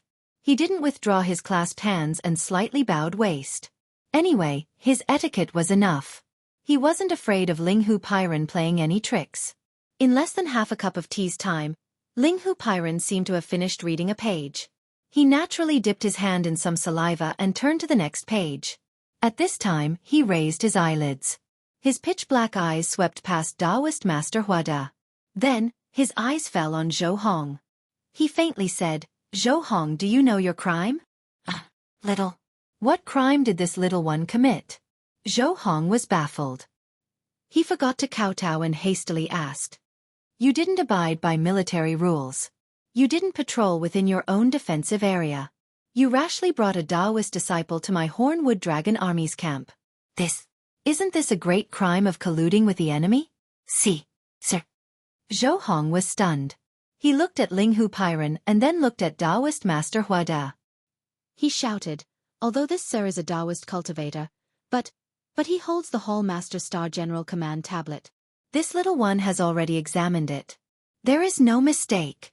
Moreover, this sir has news about Sir Well Mushue's death. He wants to report to the hall master about an important matter. This little one didn't dare to delay. So, this little one sent this sir over. General Ling Hu, is there some misunderstanding here? Taoist Master Huade also opened his mouth and said, although this general has never seen General, I can be acquainted with General Well Mushue. This is this General's Star General Command tablet. General, please take a look. Unfortunately, Ling Hu Pyron simply didn't pay attention to him. His gaze coldly swept past. That fierce gaze seemed to be able to penetrate Taoist Master Huada's body. How can you casually make a racket in the military camp? Did this general allow you to speak? Taoist Master Huada's hand once again froze in place, not daring to move. He was afraid to hear that. Where is the army advisor? Fortunately, Ling Hu Pyron did not call for the army advisor. Rather, he extended his hand, and from who knows where, he pulled out a jade pupil tablet and tossed it to Zhou Hong. He faintly said, take a look, yes. Zhou Hong very carefully received it. Clear light flashed in his eyes, but a moment later, his face was deathly pale. Large beads of sweat dripped down his forehead. Immediately, he kowtowed, General, spare me. This little one did not know that this Sir Star General Command tablet had already been abolished. This little one did not receive the order at all. Where is the army advisor? Ling Hu Pyron did not waste words, ordering. Yes, sir. The army advisor's hand clasped a sword as he entered. Ling Hu Pyron took out a token arrow from the token pot and said, go investigate whether or not this Zhou Hong spoke the truth. If it is, see who dares to delay the military. Bring that person's head. If Zhou Hong is lying, bring Zhou Hong's head. After he finished speaking, an inscription flew out of Ling Hu Pyron's mouth and landed on the token arrow. That token arrow floated with a bloodlight and flew into the army advisor's hand. Yes, sir. The army advisor received the order. He extended his hand and dragged the trembling Zhou Hong out of the tent. The pitiful Zhou Hong. Any way it was put, he was still a third-grade essence energy cultivator, equivalent to a Taoist golden core cultivator. Now, he was taken away like a little chick. Hiss. Taoist Huada sucked in a cold breath. He understood in his heart that this was not Ling Hu Pyron trying to intimidate him. Rather, he had rashly entered Yaotai Mountain, offending Kong Hongwu. Thinking of Ling Hu Pyron's ruthlessness, Taoist Huada did not dare say a word.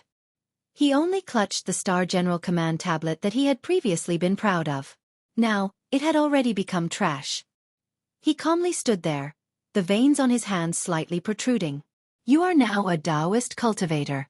According to my military discipline, trespassing into my army is to be beheaded. Ling Hu Pyron set down the scroll in his hand and indifferently said, however, you were previously Lord Hallmaster's Star General. You have made some contributions to my Star Lord Hall. I cannot arbitrarily decide. Phew. Hearing this, Taoist Huada's hanging heart immediately settled. The veins on his hand disappeared, and he hastily bowed. Many thanks for General Ling Hu's tolerance. Would Lord Hallmaster? Ling Hu Pyron rose and walked to the front of the command table. He fished out a diamond-shaped command tablet from his bosom and used his hand to pat the top of his head. 3 colored true chi bubbled forth, falling onto the command tablet. The command tablet gave birth to an auspicious cloud that floated behind the command table. Immediately, a wisp of overwhelming chi emerged from the void and gathered above the auspicious cloud. In an instant, Kong Hongwu's figure appeared. This general greets Lord Hallmaster. Ling Hu Pyron bowed in salute. Taoist Huada did not dare be neglectful, also saluting. This general greets Lord Hallmaster. Kong Hongwu waved his hand and said, Ling Hu, rise. Yes, Lord. Ling Hu Pyron straightened up, no longer speaking. Kong Hongwu's gaze swept past Taoist Huada and coldly said, this old man is Star-Lord Hall's Hallmaster, but you are not Star-Lord Hall's Star General. There is no need to call yourself this general. This old man knows that my Star-Lord Hall's temple is small and cannot accommodate a great deity like the Taoist. The Taoist can freely search for his own destiny on this Jade Mountain. Lord Hallmaster. Taoist Huada's face was deathly pale. He said in a low voice, this old man knows that he has disturbed Lord Hallmaster's plans. This crime cannot be forgiven. This old man does not seek to obtain Lord Hallmaster's forgiveness. This old man only wishes to report a few secrets that this old man knows to Lord Hall Master. Afterwards, this old man himself will enter the array to meet his death. Speak. Kong Hongwu's face was still calm as water as before, indifferently saying. Daoist Huada did not dare beg for forgiveness too much, nor did he dare speak of his previous contributions. He was afraid that Kong Hongwu would not give him the chance to speak. Now that he was allowed to speak, his heart was already secretly delighted. He hastily said, "Good Lord Hall Master knows. This old man discovered a cultivator who concealed his cultivation at the Jade Pavilion gathering. Furthermore, this old man previously knew that General Jing Mushuan fell inside the Imperial Array. In all likelihood, Lord Hall Master has not yet found the true culprit, so this old man braved death to report to Lord Hall Master." Kong Hongwu's brows trembled. It was as Daoist Huada said. In his fury, Kong Hongwu already dispatched people to begin investigating the truth.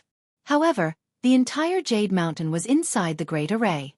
Especially after the array changed, with Jing Mushuan falling, the immortal soldiers and immortal generals in the Star Array were already somewhat disorganized. The news of Daoist Huada's Star General token being crippled did not reach Zhou Hong's place. This was clear proof. Furthermore, the immortal generals that had seen Xiao Hua were more or less killed by Xiao Hua. Kong Hongwu honestly could not find the Xiao Hua that killed Jing Mushuan for the time being. Xiao Hua. Daoist Huada did not dare beat around the bush, directly saying Xiao Hua's name. As expected, it was him. Kong Hongwu's eyes slightly narrowed, as if this did not exceed his expectations. Furthermore, Linghu Pyron's brows rose, his eyes flashing with a strange light. Daoist Huada was slightly startled. This information was his final straw. Now, it seemed that it truly was a straw. He hastily shouted, "Lord Hall Master is wise. It is Xiao Hua." Chapter 36-32. Hearing Daoist Master Huada be so certain, Kong Hongwu looked at him with interest, indifferently asking, "How do you know?" Daoist Master Huada was delighted in his heart, hastily recounting Xiao Hua's actions in detail. Finally he added, "This one heard that General Shangguan was killed, and Xiao Hua just happened to be nearby. This guy is most adept at hiding his cultivation. This must be his doing." "Linghu, what do you think?" Kong Hongwu seemed to have thought of something, unexpectedly smiling as he asked Linghu Pyron. Linghu Pyron glanced at Daoist Master Huada, bowing to Kong Hongwu. This one is more interested in Xiao Hua, however. It seems that there is already no meaning now. This one will personally kill him. Use his head as a sacrifice to General Shangguan. This one is also willing to atone for his crimes and assist General Linghu in killing Xiao Hua, to avenge General Shangguan. Daoist Master Huada immediately seized the opportunity, bowing as he spoke. "Atone for your crimes?" Kong Hongwu coldly looked at Daoist Master Huada, not knowing what he was thinking. Just at this moment, the Linghu Pyron to the side suddenly interjected. "Lord Hall Master, although Star General Huada was momentarily bewitched by the treasure, seeing as he has done many things for my Star Lord Hall over the years, even if there is no merit, there is hard work. Furthermore, he entered the Jade Pavilion gathering, and by a freak combination of factors, he brought such important news to my Star Lord Hall. In this one's opinion, it would be better to let him go kill Xiao Hua, to atone for his crimes." "Good." Kong Hongwu slightly nodded, saying, "Jin Yuda, if you can kill Xiao Hua, this old man will withdraw this order. You will still be my Star Lord Hall's Star General. Furthermore, if you can reach a higher level of enlightenment and refine your fire Qi Chao Yuan to the realm of 5th rank origin energy, the position of Wellwood Dragon is not necessarily yours." Many thanks, Lord Hall Master." Daoist Master Huada was overjoyed, hastily bowing in salute. "This one will not disappoint Lord Hall Master. Go. This one awaits your good news." Kong Hongwu waved his hand and said, "Yes, Lord Hall Master." Daoist Master Huada rose, and Linghu Pyron earnestly said, "Star General Huada, this is your last chance. You must seize it. Once you leave the tent, there will be soldiers to escort Star General back." "Thank you for your mercy, sir. I will repay you in the future." Huada Daoist cupped his hands towards Linghu Pyron and turned to leave the tent. Before the soldiers came to lead him, Huada Daoist saw that the adjunct who had just walked out of the tent had landed on a flying boat. In his hand was the head of an immortal general. From the looks of it, it was not Zhou Hong. When the adjunct's gaze swept over Hua de Daoist actually felt a slight chill on his neck.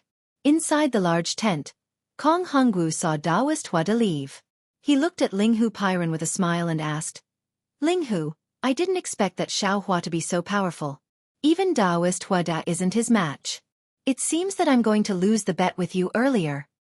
Ling Hu Pairen also withdrew his previous seriousness and said with a smile, could it be that my lord already knew of Xiao Hua's prowess and expelled Daoist Hua Da from the Star-Lord Hall first? Humph! This evil creature! Kong Hongwu snorted from his nose. He actually dared to disobey my arrangement and enter the Jade Pavilion meeting without permission. He deserves to be punished. Furthermore, he's still so bold at this time, wanting to borrow the hand of my Star-Lord Hall to kill Xiao Hua. Could it be that he feels that I can't see through his thoughts? Ling Hu Pairen nevertheless smiled and said, it's true that he didn't listen to the arrangement. It's also true that he wanted to borrow the Jade Pavilion meeting to accumulate his own power. But if he wanted to borrow the Hallmaster's hand to kill Xiao Hua, that might not necessarily be the truth.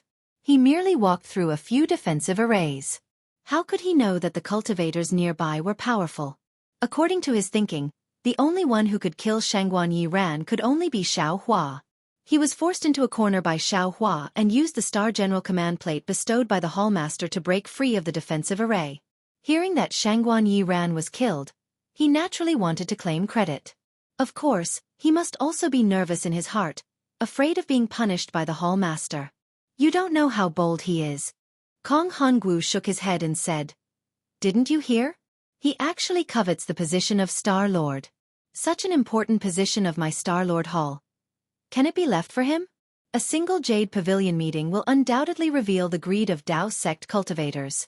Those with low cultivations want to obtain spirit herbs from the Jade Pavilion meeting. Those with suitable cultivations want to obtain the lot of the state preceptor. Those with high cultivations want to accumulate their own power and obtain strange treasures. They are fully aware that the Jade Pavilion meeting is controlled by my Star-Lord Hall and that there is only a slim chance of survival. But for their greed, they did not hesitate to swallow the bait. Men die for wealth and birds die for food. The ancient saying is true. Haha, what Lord said is true. But if Hua Da wants to become a Star-Lord, he must first think of escaping from Xiao Hua's hands. Ling Hu Pairen narrowed his eyes and replied, borrowing a knife to kill. Ling Hu, your calculations are quite shrewd. Kong Hongwu said with a smile. It's all thanks to Lord Hallmaster's guidance. Ling Hu Pairen said with a smile, fighting with Dao sect cultivators is not about strength, but about methods. It's endless fun. Are you not interested in this Xiao Hua? Kong Hongwu said. Hearing Hua Da's words, this old man wants to personally see this Dao sect cultivator valued by Grand Mist Ancestor. Grand Mist Ancestor? Ling Hu Pairen raised his eyebrows and said indifferently, since we can't accept him as a Star General, we can't let him leave the Jade Pavilion Mountain. This general is naturally very interested in him. Ha ha ha, if you want to make a move, you have to wait until Xiao Hua escapes from Hua Da's hands alive. Kong Hongwu laughed. Unfortunately, this Sun, Moon, and Star 3 arrays can't compare to my Star-Lord Hall's previous Imperial array. It's difficult to see the situation everywhere. Otherwise, this old man really wants to see the liveliness inside now. Although Xiao Hua is powerful, he can't be considered outstanding. Hearing Tailfire Tiger Ouyang Jingran's message, as soon as the star array came out, she had an extremely powerful person gather over 100 Dao sect cultivators and kill many dissatisfied cultivators to obtain 70% of the treasures. That cultivator is called Master Sun Kong. He's a proud and arrogant person. Kong Hongwu naturally knew. He nodded and said, presumably, you also know this person. Dao sect cultivators often use the titles Child and Daoist Master. He disdains them and calls himself Master. His arrogance can be seen. So, Ouyang wants to subdue him and make him a Star General. Impossible. Kong Hongwu shook his head. Previously, this old man also sent people over. This bastard simply didn't buy it. Star Sun Horse Taisher Zhanran also has a Zhang Daoran. Now he also stands out. Ling Hu Pairen said again. Kong Hongwu shook his head again. Although this Zhang Daoran didn't establish a country and is considered a Dao sect disciple indifferent to fame and fortune, he is extremely famous in Jingzhou. Long before this old man recruited Huade, I personally visited him. Unfortunately, I didn't meet him. This time, he can come to the Jade Pavilion gathering. I'm afraid. It's related to that green nether dragon saliva. This kind of thing that even Huade doesn't listen to orders is absolutely tempting in the eyes of other Dao sect disciples. Hallmaster is right. According to Taisher, that Zhang Daoran was recognized by Jingzhou's Dao sect disciples and was elected as their leader. Even if he wanted to decline, he couldn't. If nothing unexpected happens, he will ultimately run into Master Sun Kong. No. He should run into Star-Plucking Child first. Kong Hongwu smiled. Star-Plucking Child? That Yongzhou's Dao sect genius known to be the closest to out-of-body formation? Hearing Star-Plucking Child's name, even Linghu Pyron's expression changed. He unexpectedly also came to the Jade Pavilion gathering? AI not bad. Kong Hongwu sighed. This old man is Star-Lord Hole's whole master. Unexpectedly, I didn't even know that Star-Plucking Child sneaked into Jade Mountain. This is truly a dereliction of duty. This isn't strange. Dao sect magic is strange of every description, far surpassing what we Confucian sect cultivators learn. Linghu Pyron smiled. Unfortunately, Dao sect magic inverts the cart before the horse. They only seek power but do not know their roots. They are far from the vast and majestic qi of our Confucian sect cultivators. Although Star-Plucking Child is known to be a rare genius, compared to Hallmaster, he is still far inferior. Don't compare this old man with those little dolls. Kong Hongwu didn't get angry and smiled. This old man is going. If you want to deal with Xiao Hua, you must be careful. If he can kill Shangguan, he can also kill you. You can't be careless. Many thanks for Hallmaster's reminder. This general will be careful. Linghu Pyron bowed. Jingmu Bao and the other soldiers are unconvinced in their hearts. If this general doesn't kill Xiao Hua and the others, how can they be convinced? After sending Hallmaster off, this general will go take a look. Kong Hongwu nodded slightly. Thousands of whirlpools swirled around his body. His entire body turned into nothingness. Along with a burst of qi, he gradually disappeared. After Kong Hongwu left, Linghu Pyron straightened up and walked out of the command tent. His gaze swept over the bloody head on the flagpole outside the tent. His figure floated up, crossing several rows of allied forces, and arrived at a place covered in clouds. Linghu Pyron spat out a mouthful of true qi. The clouds within a radius of several dozen zhang were pushed aside, revealing a space covered in starlight. Looking at the several brilliant stars, a trace of a mysterious smile appeared on Linghu Pyron's face. As for Xiao Hua, he flew out from the void. Seeing the situation in front of him, he couldn't help but exclaim in a low voice. This was a huge sphere. Although only half of it was visible in the sky and the lower half couldn't be seen, this half was already so big that Xiao Hua couldn't see its edge. When Xiao Hua looked at the outside of the huge sphere, he saw a long flat ribbon-like object surrounding the sphere. The ribbon looked fixed, but upon closer inspection, it was slowly rotating. When Xiao Hua realized that his divine sense was not restricted in this place, he activated his divine sense again. He discovered that the ribbon was actually made up of huge rocks. If the huge rocks were on flat ground, they would be as big as a mountain. Xiao Hua's divine sense was not restricted in this place, but when he activated his divine sense again, he discovered that the ribbon was actually made up of huge rocks. If those huge rocks were on flat ground, they would be as big as a mountain.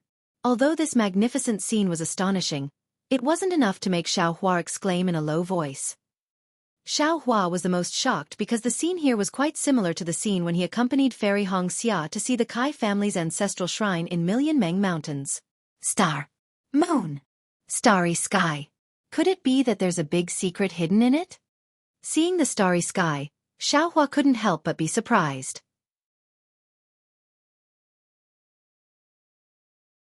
Chapter 36-33. Looking up at the seemingly endless starry sky, Xiao Hua's heart was filled with doubt. He couldn't help but think to himself, my Dao sect has the heavenly Dao, and I have the heavenly Dao starry sky in my space. Even Xiao Hua of the heavenly Dao hasn't made any significant progress in comprehending the mysteries of the heavenly Dao after nearly 200 years. Now, the heavenly Tao starry sky has appeared again and again in the Confucian cultivator's formation. Oh right, aren't the seals on Lu Yi and the others also made of Star Force? Star Moon Palace. That's right, there's also the Star Moon Palace. The Star Moon Palace that Xueqi mentioned. Just as Xiaohua was thinking, a giant boat slowly flew out from the side of the sphere. There were many cultivators standing on the boat. As soon as the boat appeared, several powerful divine senses swept out from the boat and landed on Xiaohua, immediately locking onto him. Xiaohua's thoughts were interrupted and he unconsciously frowned. He didn't move and just stood there quietly. When the flying boat got closer, Xiaohua could clearly see that there was an old man with white hair and a ruddy complexion standing at the bow of the boat. He was wearing a brocade robe and had an indifferent expression. When he saw Xiaohua, he actually smiled and nodded at him. The old man seemed to have a secret technique to hide his cultivation. Xiaohua looked at him and could only see that he was around the mid-nascent soul stage. As for the specific situation, Xiaohua didn't plan on using a secret technique to find out. Taoist Master Xiao. A slightly surprised voice came from the boat and a female cultivator flew out. It was Fairy Jing, who Xiaohua had seen before. Oh. So it's Fairy Jing's old acquaintance. That's good. Behind the old man, a young cultivator released his divine sense to lock onto Xiaohua. When he saw Fairy Jing fly down, he relaxed and withdrew his divine sense. Xiaohua saw Fairy Jing fly over and rubbed his chin. He looked at the boat and seemed to understand something. Sure enough, Fairy Jing landed and bowed. Greetings, Taoist Master Xiao. No need to be polite. Xiaohua waved his hand and smiled. What's the matter with this boat? Taoist Master, the senior on the boat is the famous senior Zhang Daoran of Jing Province. Fairy Jing said with a smile, after I parted ways with Taoist Master, I entered the star formation and immediately fell into a frenzied battle. My cultivation was limited, and I could only protect myself in the chaotic battle. Just as my Taoist cultivators were about to die in the battle, Senior Daoran appeared on his flying boat and stopped everyone in time. Senior Daoran invited us to enter the star formation. With our strengths as Taoist, we can go to the end of the star formation. Oh. Taoist Masters Taoist Zhang with Taoist Masters with Taoist? Taoist Masters Taoist Taoist with Darren's Master with Taoist, Taoist. Taoist with Taoist. T. Xiaohua rolled his eyes and asked, Fellow Taoist Jing, have you been ambushed by Confucian cultivators in the star formation? Yes. Fairy Jing nodded. I personally saw more than 10 golden core disciples fall in the formation. Yes. Xiaohua nodded. This Zhang Daoran wouldn't be the same as Taoist Huada, a sanctimonious person, right? Even if Taoist has never seen Senior Daoran, could it be that you have never heard of his name?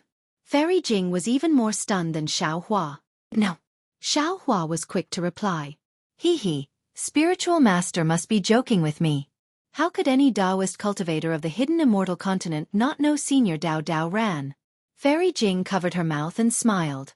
Her eyes were like ripples of water. All right. Xiaohua smiled bitterly. This old man admits that he has heard of it, but this old man's impression of it isn't very deep. Of course, Taoist is a senior with a similar cultivation level as Senior Daoran. Taoist is so low-key, even more so than Senior Daoran. Naturally, you wouldn't pay attention to Senior Daoran's deeds. Fairy Jing smiled and said, but this old man can guarantee that there are 50 people on the giant ship, including some golden core disciples. If they don't believe in Senior Daoran, how can they get on the flying ship? Li Jing. The nascent soul cultivator who withdrew his divine sense became impatient and said loudly, if this fellow Taoist doesn't want to, then don't let him come up. There are many people who want to get on the flying ship. Fellow Taoist, this old man is Zhang Daoran of Jing Province. The old man also smiled and cupped his hands. The cultivator was surprised to see Zhang Daoran salute to Xiaohua. After all, Xiaohua was only at the early or middle nascent soul stage. He couldn't be considered a powerful figure on the flying ship. Xiaohua didn't dare to be negligent. He also cupped his hands and said, this one is Xiaohua of Yu Province. Oh, so it's Taoist Xiao. Zhang Daoran smiled and said, although this old man hasn't heard of Taoist Zhao's name before, It's fate that brought us together to participate in the Jadestige gathering. Today, we've all encountered a rare change in the Jadestige gathering. If we don't work together, I'm afraid we'll all die on the Jadestige mountain. Although this old man can't see through fellow Taoists' true cultivation level, it's needless to say that fellow Taoists' cultivation level is profound. Now that we're in a crisis, would fellow Taoist please get on the flying ship and lend this old man a hand? On the giant ship, the cultivators were in an uproar. What kind of cultivation level could be praised by Zhang Daoran? Although Xiao Hua looked ordinary, he couldn't be underestimated. Fairy Jing's face showed a trace of pride, as if she was also praised by Zhang Daoran. Xiao Hua pondered for a moment, then raised his voice and said, "Fellow Taoist Zhang, this Xiao isn't being pretentious. This Xiao wants to get on the flying ship, but this Xiao has the blood of Star-Lord Hall's immortal soldiers and immortal generals. This Xiao is afraid that if this Xiao gets on the flying ship, gotcha." Without waiting for Xiao Hua to finish speaking, on the other side of the giant sphere, several thunderbolts appeared out of thin air, flashing into an oval several dozen feet in size in the void. Boom! With a loud sound, a grayish-white spike pierced through the void. Then, the oval several dozen feet in size shook violently, slowly cracking and breaking into pieces. After the spike pierced out, the shape of a small boat immediately rushed through the void. Then, the entire space was torn apart, and a flying ship similar to Zhang Daoran's giant ship rushed in. However, this giant ship had two sharp ends and a long and narrow middle. There were also several dozen cultivators standing on this giant ship. These cultivators appeared with the giant ship. Seeing that the entire defense formation was quiet, they immediately cheered, as if they had just escaped from danger like Xiao Hua. Everyone was cheering, except for a young cultivator at the front who didn't make any movements. Just as he came out with the giant ship, he immediately stared at Zhang Daoran on the other flying ship. "Zhang Daoran? You actually came." The young man spoke amidst everyone's cheers. "Esteemed Sun Kong, if you can come, then this old man can come as well." Zhang Daoran's voice was equally loud and didn't seem to be inferior to esteemed Sun Kong's. Esteemed Sun Kong? Xiao Hua looked at the young man's arrogant expression, and the corner of his mouth curled up due to his arrogance. He whispered, "Fairy Jing, who is this esteemed Sun Kong?" "This, I don't know," Fairy Jing said with a smile. He should be a senior like esteemed Sun Kong who is focused on cultivation. Focused on cultivation? Xiao Hua smiled. Esteemed Sun Kong sneered. "It seems that even Brother Daoran can't resist the temptation of the Azure Abyss Dragon saliva." Zhang Daoran didn't deny it and nodded, "That's right. This old man's thoughts coincide with esteemed Sun Kong's." But, esteemed Sun Kong's eyes flashed fiercely. "Unfortunately, there is only one Azure Abyss Dragon saliva, and I heard that it can't be split. Who do you think this treasure should belong to? Perhaps you, perhaps me, or perhaps some disciple of the Dao sect." Zhang Daoran smiled, "However, this should be decided after we obtain the Azure Abyss Dragon saliva." "Haha, I'm thinking the exact opposite." Master Sun Kong roared with laughter as he said, "To deal with external threats, one must first pacify the internal situation. If we don't make things clear now, then wouldn't there be great chaos once the treasure appears?" With that, esteemed Sun Kong glanced at the cultivators on Zhang Daoran's flying boat and said with a fake smile, "Could it be that Brother Daoran didn't rush out from the chaos and use this flying boat to bring these Dao sect disciples together?" With that, esteemed Sun Kong's divine sense swept towards Xiao Hua. He originally didn't care about Xiao Hua, so his divine sense also swept past Xiao Hua. However, just as his divine sense swept past Xiao Hua, he suddenly seemed to have discovered something. His expression changed slightly, and he hurriedly withdrew his divine sense. He looked at Xiao Hua, who was quietly standing to the side, and seemed to have thought of something. "Good. How could Zhang Daoran be afraid of esteemed Sun Kong?" He nodded. "Fellow Taoist Sun Kong is right. Now that we have just escaped from the chaos, you should give me a rule. As long as it's fair, this old man will comply." However, esteemed Sun Kong's words were somewhat thought-provoking. He smiled and said, "This old man carefully thinks about it. Brother Daoran's words make sense. We haven't even seen the treasure yet, so how can there be internal strife?" "Oh." Zhang Daoran looked at esteemed Sun Kong with a smile that wasn't a smile, then looked at Xiao Hua, who was next to Fairy Jing. Of course, He understood that esteemed Sun Kong had already seen through Xiao Hua's extraordinariness and thought that Xiao Hua had made an alliance with him. However, he didn't point it out and said, "In that case, brother Sun Kong, this old man will introduce you to Taoist master Xiao Hua of the Yu province." Xiao Hua. Esteemed Sun Kong frowned and his eyes turned slightly. He seemed to be in a meeting, but after a short moment, he gave up. This name was indeed unfamiliar. He had never heard of it. Taoist Master Zhao's name is also unfamiliar to this old man.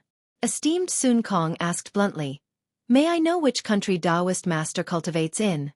When Zhang Daoren heard esteemed Sun Kong's address of Xiao Hua, he couldn't help but smile. Esteemed Sun Kong calling Xiao Hua Taoist Master meant that he treated Xiao Hua as an equal. This was truly rare for the usually unruly esteemed Sun Kong.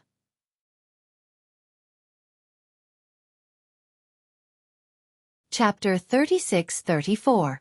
I've been cultivating in the Black Wind Mountain Range. So far, I've never been in charge of a country.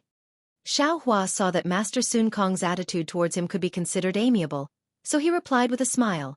"The purpose of coming to the Jade Pavilion meeting this time is to get the Imperial Preceptor's lot." Oh, Master Sun Kong immediately let out a sigh of relief, but he still didn't let down his guard. He asked curiously, "Fellow Taoist, with your cultivation, you've never been in charge of a country? I can't believe it." "Is it strange?" Xiao Hua asked back. "Why can't you believe it?" It's not strange, not strange. Zhang Daoren didn't know Xiao Hua's character, and he didn't want Xiao Hua to have friction with Master Sun Kong, so he hurriedly said, "Taoist Zhao's luck is exceptional, and your aptitude is outstanding. You can naturally cultivate to such a level without being in charge of a country." "Xiao Hua, are you helping Zhang Daoren, or are you helping me?" At this point, how could Master Sun Kong not see that Xiao Hua had nothing to do with Zhang Daoren? So he immediately said straightforwardly. Xiao Hua actually liked this kind of straightforward character, so he didn't hide it and said, "I've already achieved my purpose of coming here. I don't have any desire for those 3 treasures. Brothers, perhaps your lifespans are coming to an end, and you need treasures to extend your lives, but I'm still young, so I don't need them for the time being. So I won't fight with you. Of course, we're all Taoist disciples. Although we're not from the same sect, in this Jade Pavilion meeting, we don't necessarily have to fight. It's best if we can resolve this without killing each other. This way, we won't let Star-Lord Palace see us as a joke." Taoist Xiao said it so easily. "Don't tell me you didn't act ruthlessly when you got the Imperial Preceptor's lot." Master Sun Kong sneered disapprovingly.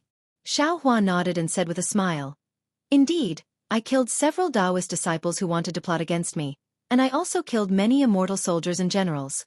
Saying this, Xiao Hua looked at Fairy Jing and said, "When I killed the Taoist disciples, this Fairy Jing was also beside me." Fairy Jing's face was filled with fear. After all, Master Sun Kong was infamous. However, she still took half a step forward and said with a smile, "Junior and Taoist Xiao didn't know each other before. We just met." Fairy Jing then explained the previous situation and said, "If Taoist Master Xiao wasn't open and above board, he would have killed 2 Taoist cultivators in front of me. How would I dare to invite him again?" "Good. Well done, you killed to your heart's content." Sun Kong clapped his hands and said, "I like daring men like you. Damn it, do you have any yellow paper chicken blood? I'll be your sworn brother." Burning yellow paper to cut chicken blood? Xiao Hua was dumbfounded. These words were from his distant memories.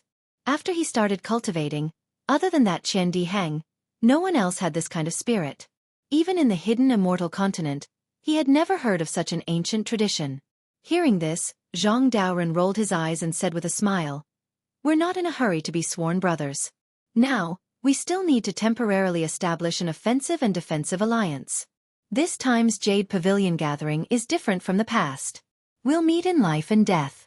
Although we want to get the treasure, we can't let the Taoist disciples die." Before Zhang Daoren could finish speaking, a loud whistling sound came from above everyone's head. Everyone raised their heads and saw a meteor-like brilliance streaking across the sky, rushing towards the ribbon-shaped area beside the huge sphere. Boom! With a loud bang, a big hole was blasted open in the ribbon-shaped object. The brilliance also stopped in the midst of the fire, and inside it was a jade box that was about a foot long. "Quick, don't let others snatch it."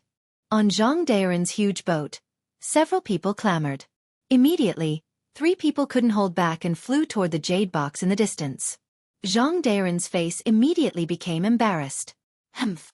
Just when Zhang Daoran was about to scold them, Sun Kong Shangren snorted coldly, and an inexplicable chill appeared in the air. Then, Sun Kong Shangren opened his mouth and spat out a small green whip. The whip grew with the wind. When Sun Kong Shangren caught it with one hand, the whip had already become 3 feet long. Humph! How dare you attack in front of this old man? You really deserve to die. Sun Kong Shangren sneered again and waved his hand. Raw! The whip rushed into the air and immediately turned into a long green dragon. A gust of wind that could cut people's faces flew toward the 3 nascent soul cultivators who flew out. Zhang Daoran saw the brilliance flashing around Sun Kong Shangren and knew that Sun Kong Shangren was angry. He hurriedly shouted, "Brother Sun Kong, just teach them a lesson, Fu Jian." Exalted Master Sun Kong even sneered. As he spoke, his figure flew up with a bang, and with a flick of his Taoist robe, an azure green brilliance suddenly appeared and transformed into 100 feet in size that grabbed towards the 5 cultivators out of thin air. You! Zhang Daren's expression changed slightly when he saw Master Sun Kong become even more aggressive. His Taoist robe rippled, and it seemed like he was about to make a move. However, just at this moment, a faint voice echoed in his ears, "Brother Daoran, don't be anxious. Let's see how Brother Sun Kong deals with this." Zhang Daoran let out a cold snort and withdrew his magic power. What can this old ghost do? Sure enough, when the dragon whip fell, 2 of the cultivators were shocked and used their magic treasures to block. However, when the whip fell, 2 shadows appeared and pounced on the 2 of them. There was a loud rumble and their magic treasures were knocked out. The 2 nascent soul cultivators trembled and their faces turned pale as they fell several dozen feet. The other cultivator saw this and hurriedly shouted, "Senior Daoran, save us." At this moment, Sun Kong Shangren's hand fell and the cultivator hurriedly used his magic treasure to resist. Poof! Unfortunately, his magic treasure couldn't withstand Sun Kong Shangren's hand and was crushed. When the hand exploded, the cultivator was also heavily injured and stopped in the air. Zhang Daoran heard the cultivators cry for help and hurriedly shouted, "Master, please forgive us." With that, Zhang Daoran glanced at Xiao Hua. If it wasn't for Xiao Hua, he would have already attacked. He was quite apprehensive of Xiao Hua. Xiao Hua smiled. After all, he didn't care too much about his face. Although these 3 cultivators were on Zhang Daren's boat, they didn't wait for Zhang Daren's order to snatch the jade box. They clearly didn't put Zhang Daren's order in their eyes. At this moment, Sun Kong Shangren was teaching the 3 of them a lesson. Although it somewhat brushed away Zhang Daren's face, Xiao Hua felt that Sun Kong Shangren did the right thing. However, things still went beyond Xiao Hua's expectations. After Master Sun Kong killed the 3 of them, he didn't stop. A ruthless expression appeared on his face, and then he made a grabbing motion. The green whip landed in his hand, and then his body emitted a brilliant light as he waved the green whip. This time, Xiao Hua was also dumbfounded and hurriedly shouted, "Master Sun Kong Shangren, please have mercy." Unfortunately, just as he said that, the 3 whip shadows were even more ferocious than the immortal slaying whip before it condensed its spirit. They turned into almost solid flying dragons and rushed into the 3 cultivators' chests. Their protective magic treasures flickered with a dazzling brilliance and were annihilated in the blink of an eye. Ah! 3 miserable screams resounded. 3 nascent souls less than 2 feet long flashed above the 3 cultivators' heads. Extreme hatred flashed in the eyes of those nascent souls. Boom! Just as the nascent souls were born, strands of purple awe-inspiring chi appeared within a few feet of the void. This awe-inspiring chi transformed into plum blossoms and carried the 3 nascent souls into space and disappeared. Following the disappearance of the 3 nascent souls, the scene was silent for a moment. No one dared to say a word. Xiao Hua looked at Zhang Daren's unsightly face and smiled bitterly. He finally understood the meaning of Zhang Daren's previous words. When Master Sun Kong Shangren made a move, sure enough, nothing good would come out of it. "You actually dared to snatch things in front of me. You're really tired of living." Master Sun Kong's figure descended and he was still cursing, completely ignoring Zhang Daoran and Xiao Hua's unsightly expressions. "Sun Kong," Zhang Daoran said coldly, "you killed the people on my ship. What's the meaning of this? Even if they were in the wrong, under my protection, you shouldn't have made a move, right?" "Old man Daoran, your Excellency, Master Sun Kong disapproved. They didn't put you in their eyes at all.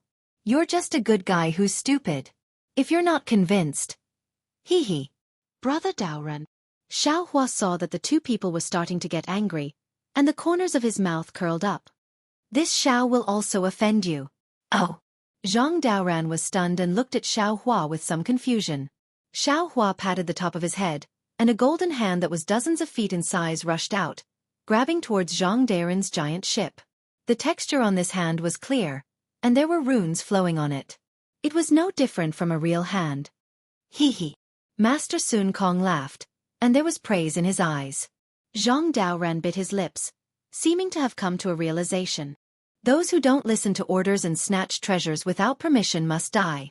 Those who spoke bewitchingly and hid on the side to disturb the cooperation of the two brothers must be Confucian spies.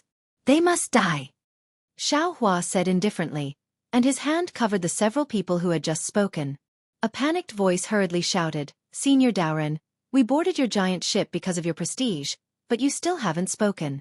What is the meaning of our trust? Who would dare to follow you in the future? Senior Daoran, save me, I didn't speak just now. Seeing Xiao Hua's hand fall, the cultivator who didn't speak, although he was a little scared, he didn't panic. The four cultivators who spoke bewitchingly were panicked. Seeing that Zhang Daoran really didn't attack like before, they were already panicking and hurriedly wanted to use their life source magic treasures. But what made them even more frightened was that their life source magic treasures, which were originally easy to use, were actually somewhat unable to move under Xiao Hua's hand. Just as they were about to cast another spell, they saw a flash of golden light. The four of them felt a chill on their necks at almost the same time, followed by a huge pain. Ah! Pooh! Blood spurted out and four weak nascent souls rushed out from the bloodlight, each holding a small magic treasure in their hands.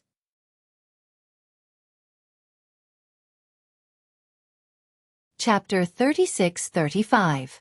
Boom! Similarly, under everyone's watchful eyes, 4 waves of overwhelming qi surged, and dozens of plum blossoms enveloped the 4 nascent souls, disappearing in an instant. Everyone was stupefied, even more shocked than when they saw Sun Kong kill the 3 nascent soul cultivators. Although they were only early nascent soul cultivators, but they were still nascent soul cultivators. They were all 4th stage essence force like Xiao Hua. The 4 nascent soul cultivators were slapped down by Xiao Hua's palm, followed by its snap of scissors. In particular, everyone's hearts tightened. Although Sun Kong also killed the 3 nascent soul cultivators with a raise of his hand, he first used a magic treasure to injure 2, then used his large hand to slap them to death. What Sun Kong relied on was the sharpness of his life-bound magic treasure. But Xiao Hua was different. Although he used a magic treasure to kill the 4 nascent soul cultivators, it was the large hand that was truly controlling the 4 nascent soul cultivators. In other words, Xiao Hua could imprison the 4 early nascent soul cultivators with his magic power alone. As for whether it was a magic tool or magic treasure that killed them, it was already insignificant. Good. Sun Kong's eyes flashed with extraordinary splendor. He stretched out his hand and slapped Xiao Hua's shoulder, shouting, as expected, "You're a straightforward person. Damn it, you must chop off a chicken's head and burn yellow paper." Xiao Hua calmly shifted his body, dodging Sun Kong's large hand, and said with a smile, "Must brothers become sworn brothers? Must we dual cultivate if it's true love?" Ah! Sun Kong Shangren stares blankly on the spot, and his hand that swatted the air also stops in midair. After a full moment, Sun Kong Shangren laughs loudly, and uses his finger to point at Xiao Hua as he says, You, what you said is too wonderful. Damn it, why didn't I know you 2,000 years earlier? Just based on your must we dual cultivate if it's true love? I'll definitely become sworn brothers with you. Fairy Jing's face blushed as she stared at Xiao Hua with her watery eyes. Even Zhang Daoran, who was originally angry, revealed a strange smile when he heard Xiao Hua's last sentence. He couldn't vent his anger at Xiao Hua and Master Sun Kong's brushing of his face. Boom boom boom. Right at this moment, there was another change in the defensive array. In the void in all directions, blood-red clouds surged, and a dozen more jade boxes flew out from the clouds, either crashing into the huge sphere or the belt around the sphere. But at this moment, no one dared to speak rashly, and no one dared to be the first to make a move. All of them moved their gazes away from the brilliance of the jade box to look at Zhang Daoran and Lord Sun Kong. Hee hee. Old Zhang, look, if it weren't for Taoist Master Xiao, you and I would be fighting happily now. I'm afraid that many cultivators would have died in these jade boxes. Sun Kong looked at Zhang Daoran proudly. Now, do you understand? The corner of Zhang Daoran's mouth twitched slightly. The effect of killing people was immediate. He knew very well that he couldn't get angry even if he wanted to. Brother Daoran, send a few cultivators to find the jade boxes. Brother Sun Kong, send a few people to another place. Xiao Hua said indifferently. Old Zhang, please. Although Sun Kong was arrogant, he could be considered reasonable at this moment. He raised his hand and said with a smile. Zhang Daoran naturally understood that this was to give him face. Although his expression didn't change, his heart was already shaken. He opened his mouth and called out a few names, then looked at Fairy Jing and said with a smile, Li Jing, go too. Yes, Junior obeys. Fairy Jing hurriedly nodded. She knew that the three of them had something to say, so she flew away. After Fairy Jing left, Zhang Daoran waved his hand and a barrier appeared. He looked around and said in a low voice, Taoist Master Xiao, this old man has something to say to you. Brother Daoran, please speak. Seeing Zhang Daoran's seriousness, Xiao Hua hurriedly changed his expression and said in a low voice, although we've only just met, we're still Taoist disciples. There's nothing to hide. Zhang Daoran looked at the disapproving Sun Kong and said, actually, this old man has long wanted to say this to old Sun Kong, but unfortunately, I never had the chance. If you weren't here today, this old man probably wouldn't have mentioned it to him. You don't like to say it, but I don't like to hear it. Sure enough, as soon as Zhang Daoran finished speaking, Sun Kong immediately shouted. Xiao Hua smiled and waved his hand, saying, Brother Sun Kong, don't be impatient. We've all cultivated for thousands of years. We should have a bit of patience, right? Humph, if Brother Xiao wasn't here, this old man wouldn't even bother with this old man. Sun Kong coldly snorted and looked into the distance. There, cultivators were looking for the jade boxes that had fallen there. Xiao Hua rubbed his nose and smiled bitterly. Neither of the two late nascent soul stage cultivators were willing to submit to the other. In addition, one of them was very arrogant and the other was too lazy to pay attention to others. They seemed to be high and mighty, but it was really strenuous to talk. If he hadn't just revealed his strength, the two of them might not have listened to him. And he could be considered a buffer for the two of them. Zhang Daoran slightly hesitated and said, actually, this old man has cultivated to a bottleneck. I keep feeling that I'm just a little bit away from entering the leaving aperture realm. Sun Kong's ears were naturally erect. When he heard this, he almost jumped up and shouted in an incredulous voice, Old Zhang, you're bragging. How could you cultivate to such a realm? Believe it or not. Zhang Daoran curled his lips. This old man is talking to Brother Xiao. You. Sun Kong opened his mouth. If it was before, he would have already left. He didn't believe that Zhang Daoran could enter the leaving aperture realm before him. Brother Daoran means. Xiao Hua's eyes turned and he understood. He smiled and said, You're not interested in the Azure Nether Dragon saliva? Zhang Daoran nodded. You can say that. Because if I can't get this little bit of opportunity, even if this old man lives another 10,000 years, I might not be able to break through. Damn it, old Zhang, you're too cunning. You were still saying that you wanted to snatch the Azure Nether Dragon saliva. Sun Kong couldn't bear it anymore and shouted. Zhang Daoran rolled his eyes and said, Can this old man tell you the truth? Besides, even if this old man can't get anything else, getting the Azure Nether Dragon saliva is also pretty good, right? This old man understands. You want the cold ghost gallbladder. Only this kind of extreme item can match your ice-profound physique and enter the leaving aperture realm.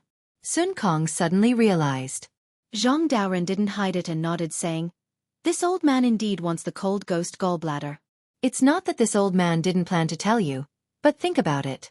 Did you give this old man a chance? Humph, that's because you're hiding it and don't dare to say it. Of course, Sun Kong wouldn't admit it. Brother Sun Kong wants the Azure Nether Dragon saliva, right? Xiao Hua said to Sun Kong with a smile. Sun Kong nodded solemnly, that's right. This old man doesn't have old Zhang's opportunity. I'm afraid that I'll have to use this to extend my life and then break through. This Xiao already has the state teacher's lot. In that case, the three of us don't have any conflicts of interest? Xiaohua now also knew Zhang Daren's plan. Looking at the two, he said, Brother Daoren means that the three of us should join forces? That's right. Zhang Daoren nodded. This old man doesn't dare to join forces with old ghost Sun Kong. This guy has too many tricks. If we're not careful, we'll suffer. Although this old man isn't familiar with Taoist's cultivation is deep and can be considered to have the qualifications to join forces with this old man. Moreover, this old man is very familiar with Li Jing. She's a cautious person and keeps herself clean. She never interacts with ordinary cultivators. Since she can take the initiative to find Taoist, then this old man can barely trust Taoist's character. Damn, this old man and Xiaohua hit it off at first sight. After we go out, I'll definitely chop off a chicken's head and burn yellow paper. Sun Kong was much more straightforward than Zhang Daoren. Xiaohua pondered for a moment and shook his head slightly. This Xiao understands what you two brothers mean, but this Xiao doesn't plan on joining forces with you two brothers? Damn, who do you think you are? Sun Kong was immediately enraged. He sneered, this old man thinks highly of you, old man Sun Kong. Zhang Daoren shouted sternly, it's not too late to listen to Brother Zhao's intentions first. Didn't you hit it off at first sight with him? Humph. Sun Kong looked a bit unhappy. Hee, it's not that I'm looking down on you two brothers. Xiaohua actually admired Sun Kong's straightforwardness. He said with a smile, it's just that this Xiao was lucky enough to kill a 5th-level lower-rank Confucian general in a defensive formation.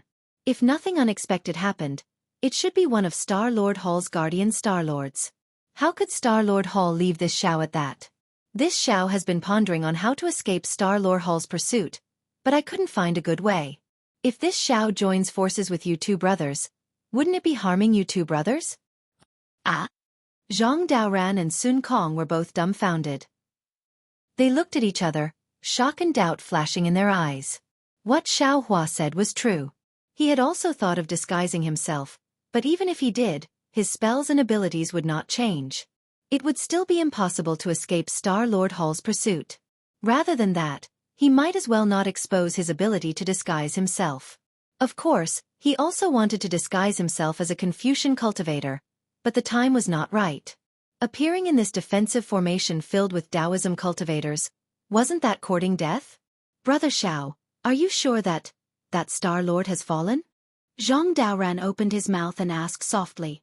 Of course, his primordial spirit was obliterated by this Xiao. His body was also burned by this Xiao's true samadhi fire. Xiaohua said without hesitation. Very good.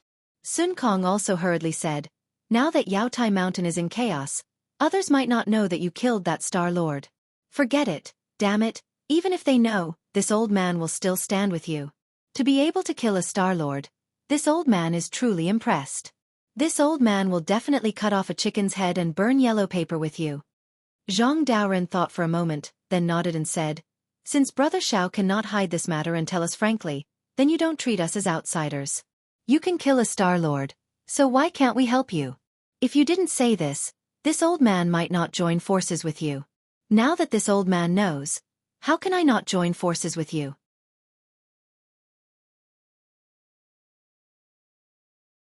Chapter 36-36. Damn it, Zhang Daoren, when did you become so hot-blooded? How come I've never seen you act so impulsively? Sun Kong also grinned. Actually, Zhang Daoren continued, this is related to the second thing I want to tell you two brothers. Brother Daoren, please speak. Xiaohua's heart moved, and he said indifferently. The second thing is related to the abnormality of the Jade Pavilion gathering. Zhang Daoren said tirelessly. I don't know if you two brothers have noticed that the Jade Pavilion gathering this time is completely different from before? To tell you the truth, I have participated in the Yaotai gatherings several times. In the past, the Yaotai gatherings were not so much a test for Taoist cultivators in the middle and late stages of Yuanying realm like me, but rather a different kind of auction.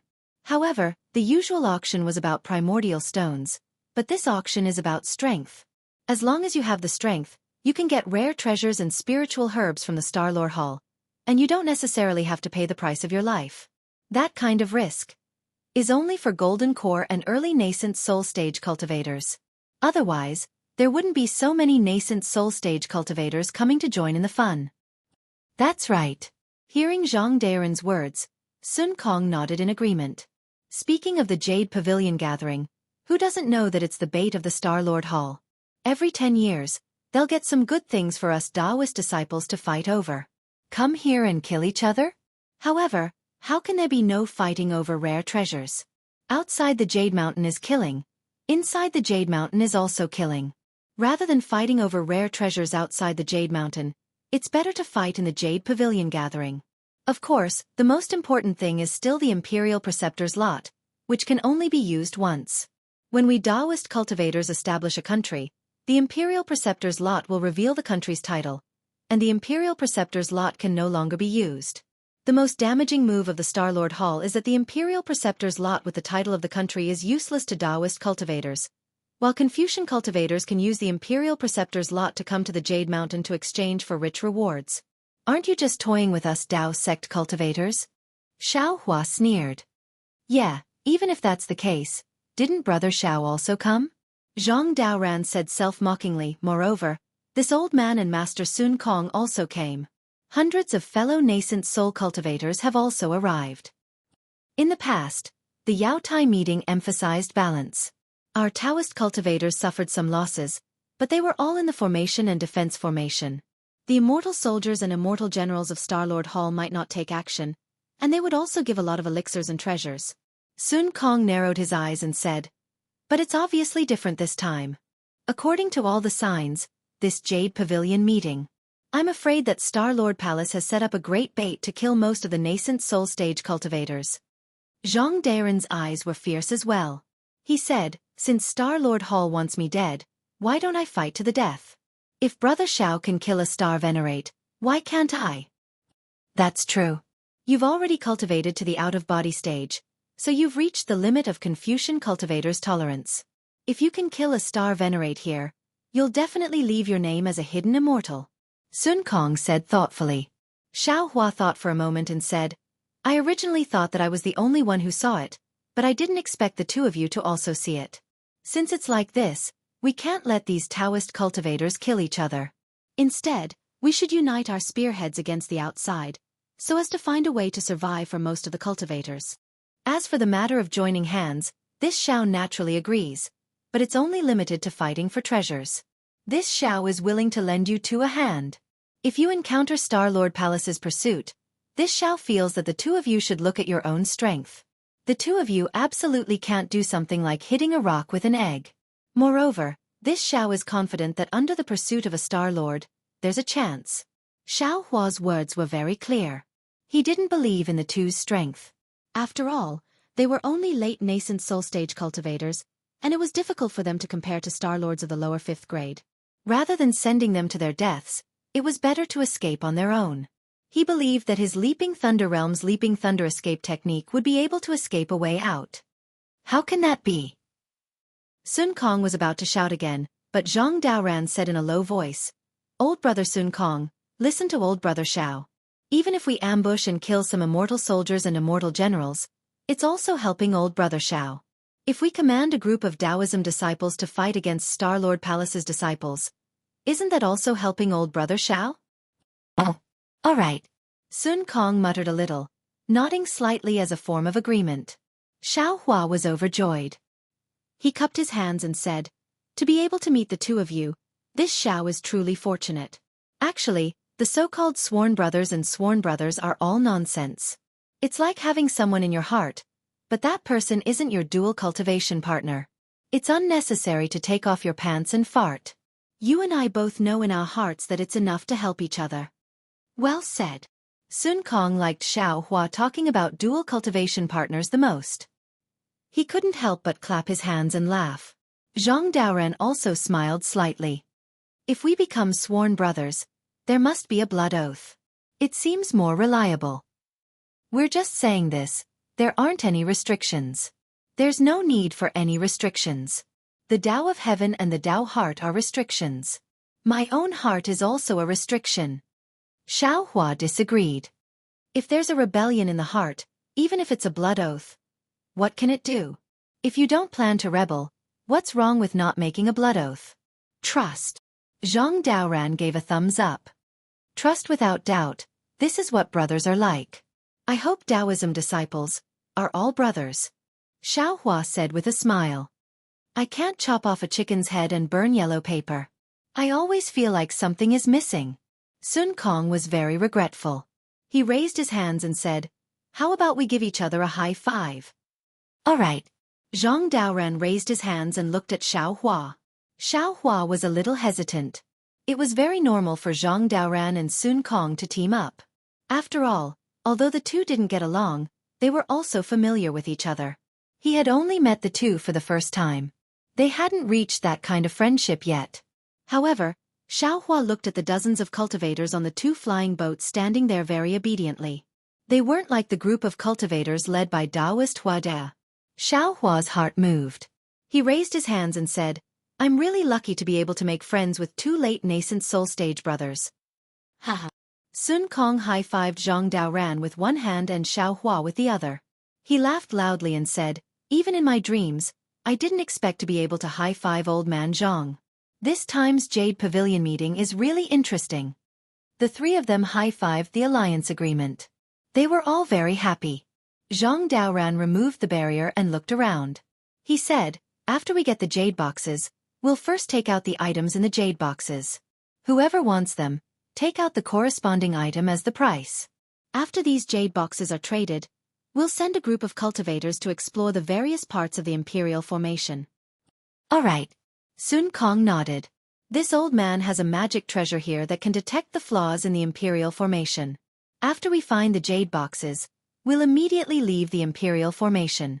Sun Kong then pointed at the blood-colored star at the end of the starry sky. Perhaps one of the three treasures is on that blood-colored star. All right, we'll do as you say. Xiaohua nodded. If you need me to do anything, just say it. Soon after, the three of them discussed a bit. The dozen or so cultivators who were looking for the jade boxes had returned. Sure enough, each of them had a jade box in their hands. The jade boxes were all closed, so they didn't know what was inside. The cultivators holding the jade boxes didn't dare to open them. They walked in front of Zhang Daoran and Sun Kong and respectfully handed the jade boxes to them. Sun Kong waved his hand and said, you all take them first. Xiaohua saw that Sun Kong didn't care and shook his head. He smiled and said, Brother Sun Kong, these are all hot potatoes. If these cultivators take them, I'm afraid there will be problems. It's more suitable for you to take them. Sun Kong disdainfully replied, we're going to trade in a bit. Who has the patience to take these things? Xiaohua thought for a moment and said to Zhang Daoran, Brother Daoran, I don't think it's appropriate for us to trade here. Why? Zhang Daoran took the jade boxes from the cultivators and checked them one by one. He wanted to quickly distribute the jade boxes to appease everyone, so he was startled by Xiaohua's words. Xiaohua smiled. It's actually very simple. It's just that Brother Daoran didn't think too much about it. This old man understands. Xiaohua didn't say it out loud. He only gave a slight hint, and Zhang Daoran and Sun Kong already knew. The two of them looked at each other and controlled their flying boats to get closer. Fairy Jing gave the jade boxes to Zhang Daoran and then stood next to Xiaohua. She smiled and said, Taoist, can you follow me onto the flying boat now? Of course. Fairy Jing, please. Xiaohua replied with a smile. Fairy Jing had a sweet appearance and her eyes were even more beautiful. The two of them flew onto the boat. At this moment, they heard Zhang Daoran say, Fellow Taoists, you've all seen it. Previously, we fought against each other and lost countless disciples. We might not have been able to obtain any treasures. Now, we've worked together and obtained all the treasures in this formation without fear of death. I don't need to say more about who is safe and who is in danger, right? Yes, Senior is right. Junior will follow Senior's arrangements. Immediately, a cultivator nearby said, Junior is only at the Golden Core realm. I wouldn't dare to compare myself to Seniors. If there is something Junior needs, Junior will wait until Seniors don't want it and Junior will pick it up. It's better than dying here. When this cultivator spoke, everyone laughed. They all understood, but no one dared to hold back after seeing the treasures. At this moment, Zhang Daoran, Sun Kong, and Xiaohua being able to stand out was exactly what they wanted to see. Sun Kong also shouted from the side, Brother Daoran's words are what this old man wants to say. If you don't have any objections, then listen to Brother Darren's explanation. Yes, Junior has no objections. Sun Kong's methods were ruthless, and everyone on his flying boat was even more united. No one said anything.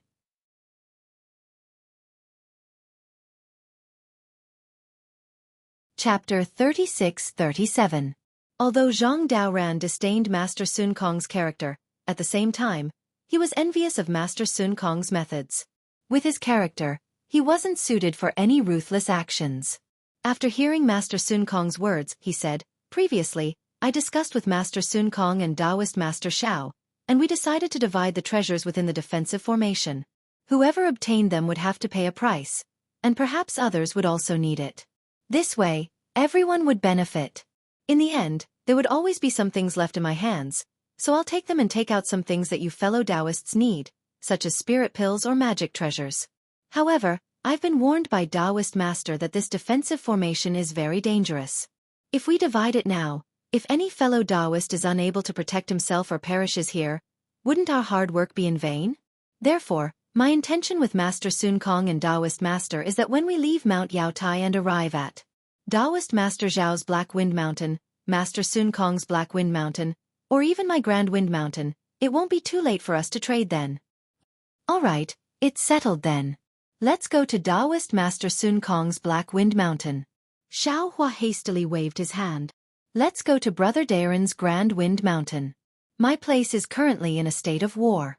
Fellow Taoists, if you go there, you'll attract the attention of Confucian cultivators, which isn't good for everyone." "All right. Then let's set it at my Grand Wind Mountain." Zhang Daoran nodded. "At that time, Master Sun Kong, and the three of us will preside over it. We definitely won't disappoint you fellow Taoists." Since the three cultivators with the highest cultivation bases had already decided, the others could only listen to them. Besides, what Zhang Daoran said was the truth. Even if they could obtain the rare treasure they wanted here, if they could not leave Yaotai Mountain alive, wouldn't everything be for naught? Junior will listen to the arrangements of the two seniors. Fairy Jing was the first to speak. Xiao Hua's heart stirred, and he tilted his head to look at Fairy Jing. Fairy Jing seemed to have her thoughts seen through by Xiao Hua, and she hastily lowered her head, her forehead actually somewhat red. Since Fairy Jing had spoken, the others agreed. The cultivators on Sun Kong Shangren's flying boat also handed their jade boxes to Sun Kong Shangren for safekeeping. "All right, the plan now is..." Zhang Daoran saw that this matter was over, and was about to speak when the entire imperial formation shook. Dozens of pillars of vast qi rushed out from the huge sphere. Layers of clouds shot out from the pillars of vast qi and quickly scattered in all directions. Then, more strange ripples appeared from various parts of the formation. Wherever the ripples went, the entire formation seemed to boil. Bubbles surged out, and the bubbles grew from small to large. In the end, they exploded with pops. Furthermore, the belt of boulders that surrounded the star was now torn apart by the vibrations, turning into thousands of huge meteors that shot towards the entire defensive formation with a rumbling sound. Destruction of heaven and earth.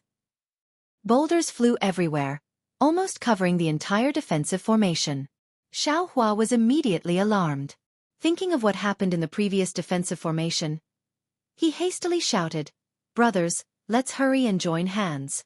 These boulders are a big movement of the defensive formation. I'm afraid they want to kill us here." "All right," Zhang Daoran proudly said, "with the three of us here, what is there to fear? This old man will join hands with you to resist. Brother Sun Kong, hurry and use your secret technique to find a way out of this defensive formation." "All right." Sun Kong was also in high spirits. He shouted, "This old man hasn't joined hands with someone like this in a long time. Today, watch this old man's methods." As he spoke, the boulders had already begun to fall towards Xiao Hua and the others. Although they didn't have the terrifying destructive aura of the defensive formation from before, the whistling of the boulders, the strong wind blowing against their faces, and the huge momentum of their fall revealed another kind of terror. In particular, the boulders were still relatively slow at first, but after flying for a while, they gradually sped up. The group of cultivators scanned them with their divine senses, and after a little calculation, they immediately understood that when the boulders fell in front of them, their speed and strength were definitely not something a single cultivator could resist. For a moment, Everyone's faces turned pale. Many cultivators released their divine senses, anxiously looking for a place to hide within the range of their divine senses. Unfortunately, the entire defensive formation was rippling everywhere, and those ripples were all the primers that attracted the boulders. The entire defensive formation was being baptized by the boulders, and there was no safe place at all. The only thing the Taoist cultivators could do was to use their divine abilities to resist these boulders. Fellow Taoists. At this moment, Zhang Daoran was surprisingly calm. He shouted, "Activate your Dharma treasures and form an array behind me. 10 mid-tier 4th grade essence Qi cultivators will be at the front, 5 mid-tier or low-tier 4th grade essence Qi cultivators will be at the back, and so on. Golden core cultivators will stand at the back." Yes. The cultivators on Zhang Daoran's flying ship hurriedly flew down. Sun Kong also shouted, "Quick! This old man is going to withdraw the flying ship. You all stand behind fellow Taoist Zhang." With that, Sun Kong waved his Taoist robe, and the flying ship let out a rumble and gradually shrunk. All the cultivators on the ship didn't dare to be negligent and flew down one after another. The two groups of cultivators that had been fighting before began to work together before the great disaster. Sun Kong withdrew the flying ship and took out a palm-sized macaque from his Chengkuan pouch. The macaque stood still in the air, stretched out its arms, and lazily opened its eyes. However, when the macaque saw the flying boulders clearly, it cried out "Jijib" and hastily shrank its head. It used its hands to hide its head and jumped into Sun Kong's hands as if it was extremely scared. Damn it! Sun Kong was somewhat embarrassed. He grabbed the macaque's hands and angrily said, "Hurry up and find a way for this old man, or this old man won't give you anything to eat." Gigi. The macaque was very aggrieved. It smacked its lips and stretched out its hands to pull at Sun Kong's Taoist robe. Haha, this is Sun Kong's demon pet. Its name is Chonggung, and it's a variant macaque. Zhang Daoran smiled and said to Xiao Hua, who had already flown to his side, "This macaque has a pair of void-piercing eyes and can see the weakness of space. It'll be of great use within this defensive formation." Void-piercing eyes? Xiao Hua's eyes turned, and he said with a smile, "I've heard of a type of void-piercing beast whose eyes can see through the void. I didn't expect a macaque to have one as well." Zhang Daoran nodded. Brother Xiao is right. The void-piercing beast is a variant beast of the void. I've only heard of it and have never seen it. However, this macaque can't compare to the void-piercing beast. It can only find the weak points of space. As for the specifics, it'll depend on Sun Kong's methods. If the void-piercing beast is here, it'll probably be able to directly open it. As he spoke, Zhang Daoran looked at the black shadow pressing down from above in the distance and said in a low voice, "The boulders are about to arrive. Let's each use our own methods. You take the right and I take the left. We'll do as much as we can. The more you and I block, the more hope the Tao sect cultivators behind us have, and fewer people will die." As he spoke, Zhang Daoran's body flashed with brilliance. Heaven and earth origin qi poured into his head, setting off a storm. Within the storm, Zhang Daoran's body rapidly expanded, and in the end, he was several dozen feet tall. Raw. Seeing Zhang Daoran again, he opened his mouth and a strange magic treasure flew out. This magic treasure was like a stick, but it was wide at the top and narrow at the bottom. The center of the magic treasure was connected to a fist-sized profound stone. Puff! Zhang Daoran spat out a mouthful of true essence on the magic treasure. The magic treasure let out a roar and rushed into the air. As Zhang Daoran's Dharma body waved its hands, the magic treasure flashed with a dazzling brilliance and slowly expanded. When it landed in Zhang Daoran's hands, it was already like two huge fists. Seeing Zhang Daoran activate his Dharma body, Sun Kong hurriedly took out a tricolored bead and threw it into Chonggung's mouth. The macaque swallowed it in one gulp, and its body emitted the same color. Then it burped.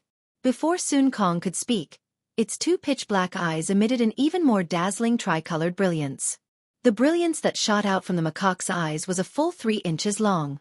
Then, the macaque jumped up from Sun Kong's hand, looked around, and flew behind everyone. Sun Kong glanced at Zhang Daoran with a trace of shock in his eyes. Then, he urged his body to follow behind the macaque. Boom, boom, boom. The boulder was approaching, shaking the entire defensive array. Xiao Hua clearly felt that the space around him was trembling. In the face of such a strong impact, no fancy spells could work. Only absolute strength was truly useful. This experience was already known when he fell into the trial array of the Sunset Island. Moreover, how similar was this boulder array to the trial array at that time? It was just that this boulder seemed to be endless. It was a killing array. Roar! Xiaohua opened his mouth and roared. The golden light around his body shone brightly, and waves of heaven and earth essence qi rushed into his body. In the dazzling golden light, Xiaohua's Dharma body was quickly born. In a moment, it was already dozens of feet in size. It was not inferior to Zhang Daoran. Look at this Zhao's means. Xiaohua shouted again. With a wave of his hand, the wishful steel staff appeared. Grow, grow, grow. The huge staff turned into more than 100 feet in front of everyone's stunned eyes. The pitch-black staff was filled with blood and murderous intent. Obviously, no one knew how many people had died under the staff. Good. Zhang Daoran saw Xiaohua's Dharma body and the wishful steel staff in his hand. His eyes flashed with a strange color, and he couldn't help but cry out. Then he said in high spirits, Brother Xiao, you and I can make a bet. Let's see who can destroy more boulders. What do you think? As you wish. Xiaohua laughed. Whoa. As he spoke, a huge boulder that was hundreds of meters in size had already landed on top of Zhang Daoran's head. The edge of the boulder emitted a strong light. Clearly, it was on fire due to the friction in the air. Shrill sounds were also emitted from the fire. The suffocating wind caused the brilliance around Zhang Daoran to sway left and right.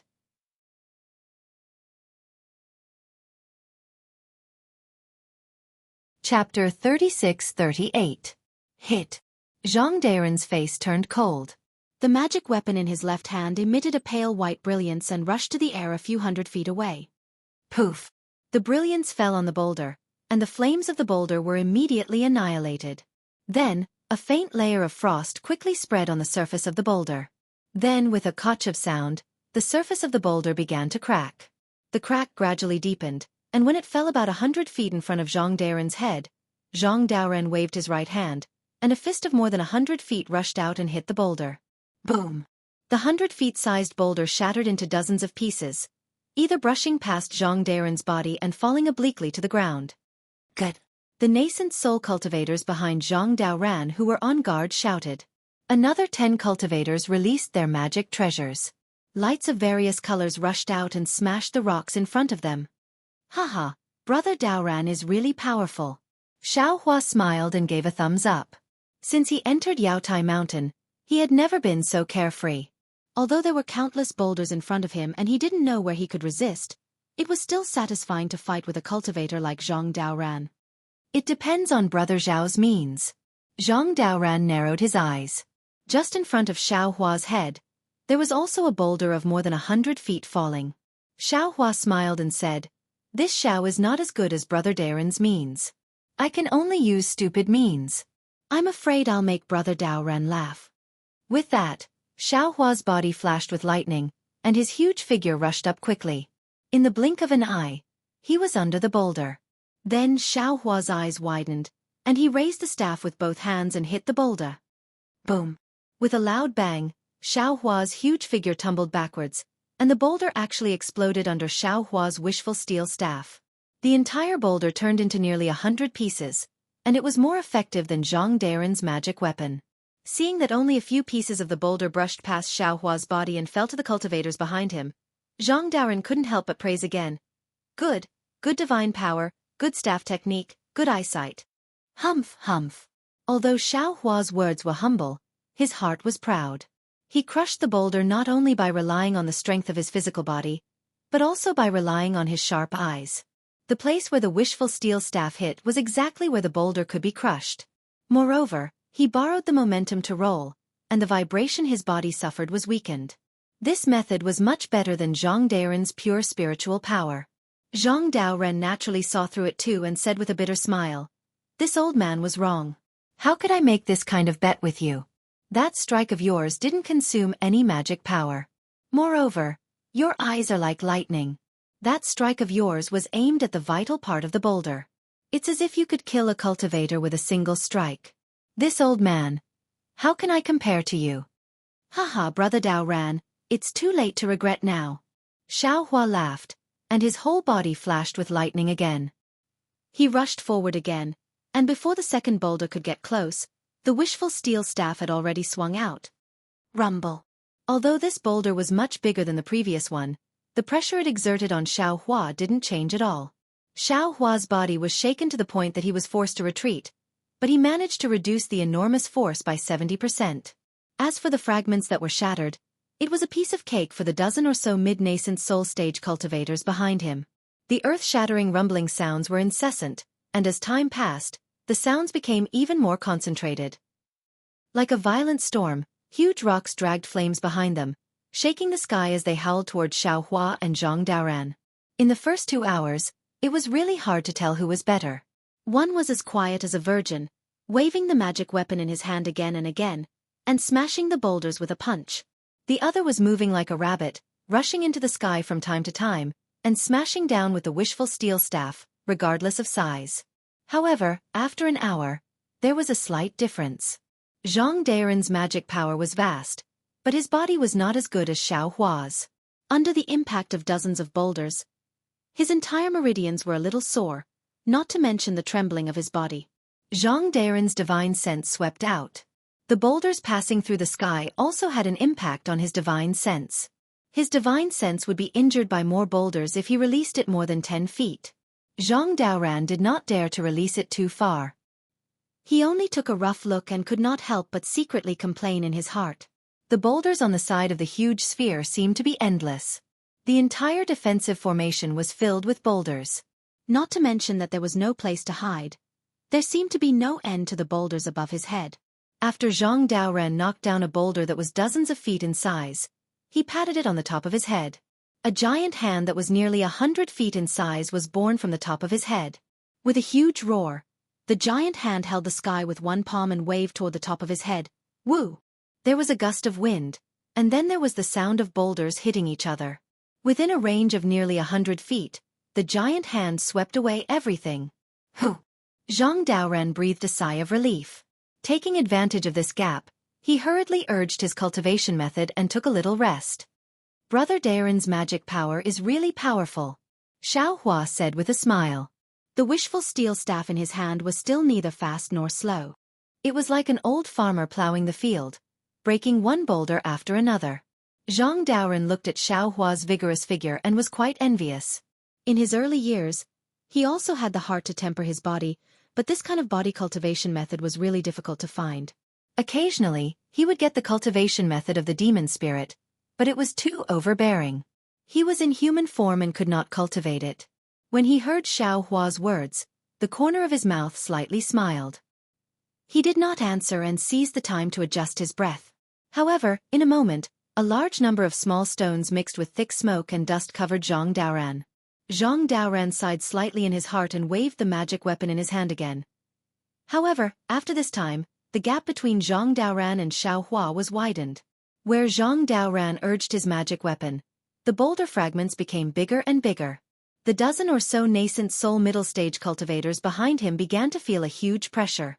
From time to time, one or two cultivators would exchange positions with the cultivators behind them and temporarily rest.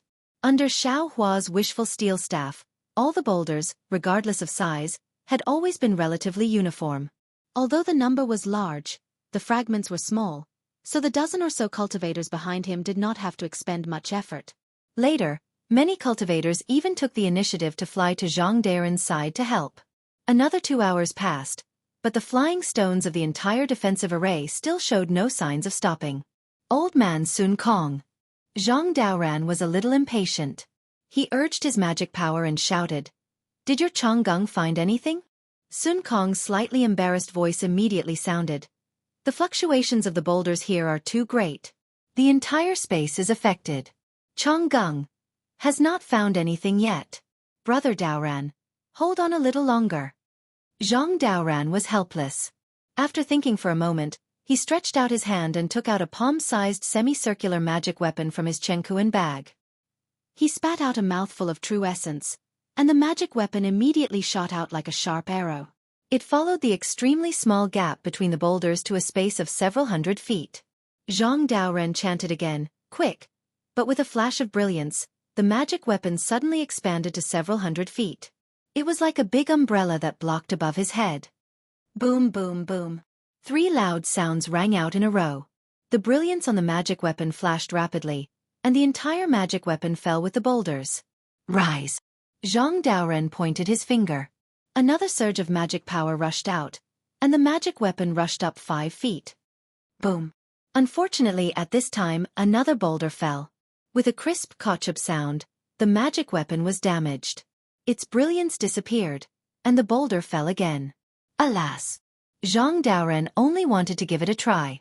Seeing that this method didn't work, he immediately abandoned the magic weapon and hurriedly wanted to activate the magic weapon in his hand. However, there were now 4 boulders piled up on top of the semicircular magic weapon. Zhang Daoren had just raised the magic weapon in his hand when he felt something was wrong. He activated his divine sense again, and the big hand appeared out of thin air. However, this time, the big hand seemed to be very strenuous. It could only sweep the space of several hundred feet and couldn't extend too far. Seeing this, Xiaohua knew that even though Zhang Daoren's magic power was profound, he was still unable to cope with these huge rocks that were constantly striking down like a heavenly tribulation. He pondered for a moment and called out, "Brother Daoren, the formation of the many cultivators behind us has already become somewhat chaotic under the attack of the huge rock fragments. This Xiao's prestige is not enough to convince the masses. How about this Xiao help you take on some huge rocks first, then you can restrain them?" Zhang Daoren was stunned. He looked at Xiaohua with some disbelief and then looked at the endless boulders above his head. How could he not understand Xiaohua's meaning? This meant that he wanted him to rest. All right. Zhang Daoren thought for a moment and nodded. We'll wait for the 2 groups to cooperate. I'll rest for a moment, and then when Brother Xiao is exhausted, I'll take over. All right, we'll do as Brother Daoren says. Xiaohua agreed and waved his hand. Fellow Taoists, follow me to Senior Zhang's side. We'll hit him with our power. Yes, Taoist Master Xiao. The cultivators behind Xiaohua were full of confidence. They indeed didn't use too much magic power. Zhang Daoren and Xiaohua slowly approached each other, and the 2 groups of cultivators also merged into one. Zhang Daoren withdrew from the sky and withdrew his avatar.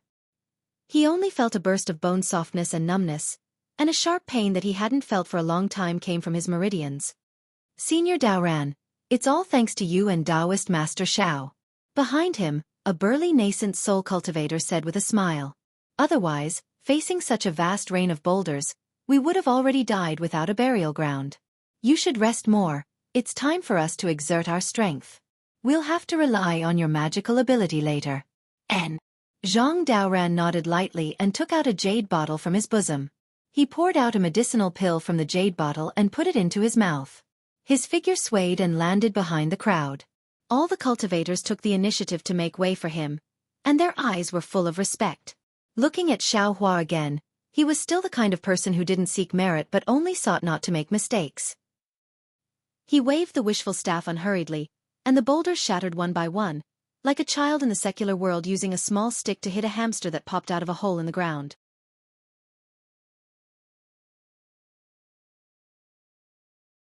Chapter 36-39. Zhang Daoren rested for another hour. Even though Xiaohua's divine strength was astonishing, he still started to feel exhausted. This exhaustion wasn't just physical exhaustion, but also mental exhaustion. After all, who wouldn't slack off after constantly striking the boulders like this? What's more, in the past hour, it seemed like there were no more boulders that were 300 meters in size. The size of the boulders was gradually increasing, and the force of impact was more than twice as strong as before. Xiaohua's arms were somewhat sore. When Zhang Daoren saw this, he said loudly, "Taoist Master Xiao, it's time for you to rest." All right. Xiaohua heaved a sigh of relief and agreed. Zhang Daoren was just about to urge his magic treasure forward when he heard Sun Kong shout, "Old man Zhang, Taoist Master Xiao, I'm afraid you guys can't be replaced. My Changgung seems to have discovered some flaws in the defensive formation. However, the flaws aren't here. We need to go to another place in the rain of boulders. I'm searching with Changgung, and I'm simply unable to divert my attention to block the boulders. I'd like to ask someone to come over and protect me." "Taoist Master Xiao, go," Zhang Daoren said with a smile, You can rest now. Xiao Hua retreated half a meter, thought for a moment, and said, I should be able to hold on for about 2 hours. If Brother Sun Kong can find the exit within 2 hours, then Brother Daoran doesn't have to replace me. Sun Kong transmitted his voice from afar. 2 hours is enough. All right. Xiao Hua said to Zhang Daoran, Brother Daoran, quickly go and protect Brother Sun Kong. The two of you are responsible for the safety of our lives. Don't be careless. All right. Zhang Daoran knew that he was far inferior to Xiao Hua in dealing with the boulders. He responded and urged the magic treasure in his hand. His figure flew in the direction of Sun Kong. Along the way, the boulders exploded under the brilliance of the magic treasure. Seeing that Zhang Daoran had left, Xiao Hua waved the wishful steel staff again. When he saw that the endless boulders were denser than raindrops, Xiao Hua also became excited. Roar! With a long roar, his waist swelled, and the wishful steel staff grew again. The wishful steel staff danced in Xiao Hua's hand like a wheel. Rumble! The continuous bombardment was particularly harsh in the vibration of space. Xiao Hua, who was 100 feet tall, was like a demon god. His entire upper body was covered by smoke and dust. Pieces of gravel fell on his body, but they could not hurt him. One by one, they were once again destroyed by the cultivators whose morale had also soared. Watch this, Xiao. After another half an hour, there was still no news from Sun Kong Shangren. Xiao Hua yelled, his whole body flashed with golden light, and the huge Dharma idol slowly retracted. After returning to its original state, Xiao Hua put away the wishful steel staff, and then rushed towards the top of his head like the wind. Xiao! Taoist Xiao? What are you doing? Xiao Hua's behavior was quite strange, causing the dozen or so Yuanying stage cultivators behind him who were also extremely tired to be stunned, and their faces changed slightly. This was because the boulders were not only powerful, but the boulders were also extremely dense. Not to mention that the distance between the boulders could not allow the cultivators to use the flying technique. Even the gaps between the boulders could not allow the cultivators to escape freely. As long as the cultivators made a slight mistake, they would immediately be hit by the boulders. This was also the fundamental reason why the dozens of cultivators could only resist here, and no one dared to escape. At this time, Xiao Hua actually wanted to rush into these boulders with his bare hands. How could everyone not be surprised? Even some narrow-minded people had begun to doubt Xiao Hua's motives. Everyone was still surprised. When Xiao Hua rushed to the front of the first boulder, his figure suddenly floated strangely to the side, and at the moment of imminent peril, he let go of the boulder. At the same time, in the blink of an eye, without waiting for him to stand firm, another boulder smashed down like a mountain. Ouch! Everyone was slightly speechless, but at this time, Xiao Hua's figure once again floated strangely, and in mid-air, he flew behind the previous boulder. Good! Everyone unconsciously cheered in their hearts. In the few breaths of time when everyone was cheering, Xiao Hua seemed to be taking a leisurely stroll, and more like a ghost, he rushed over several boulders all of a sudden. Not good. Taoist Master Xiao.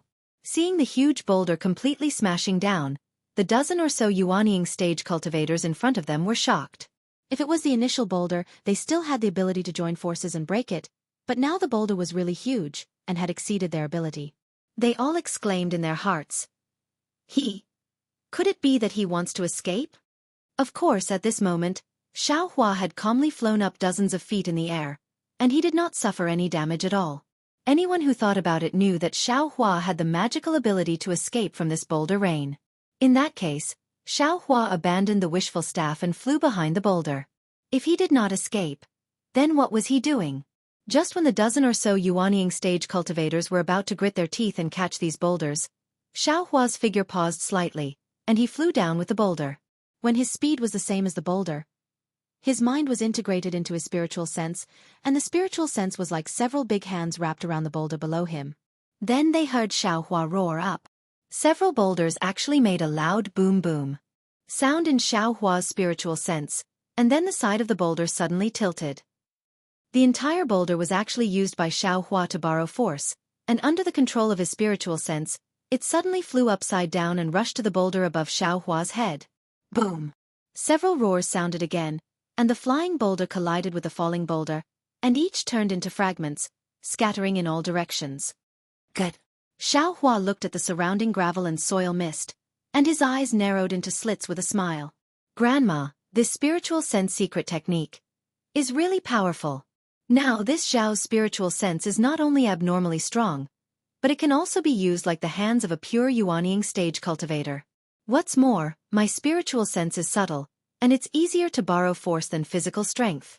This way, this Xiao can not only break this rain of boulders and rest my body, but also use it to temper my spiritual sense and mind.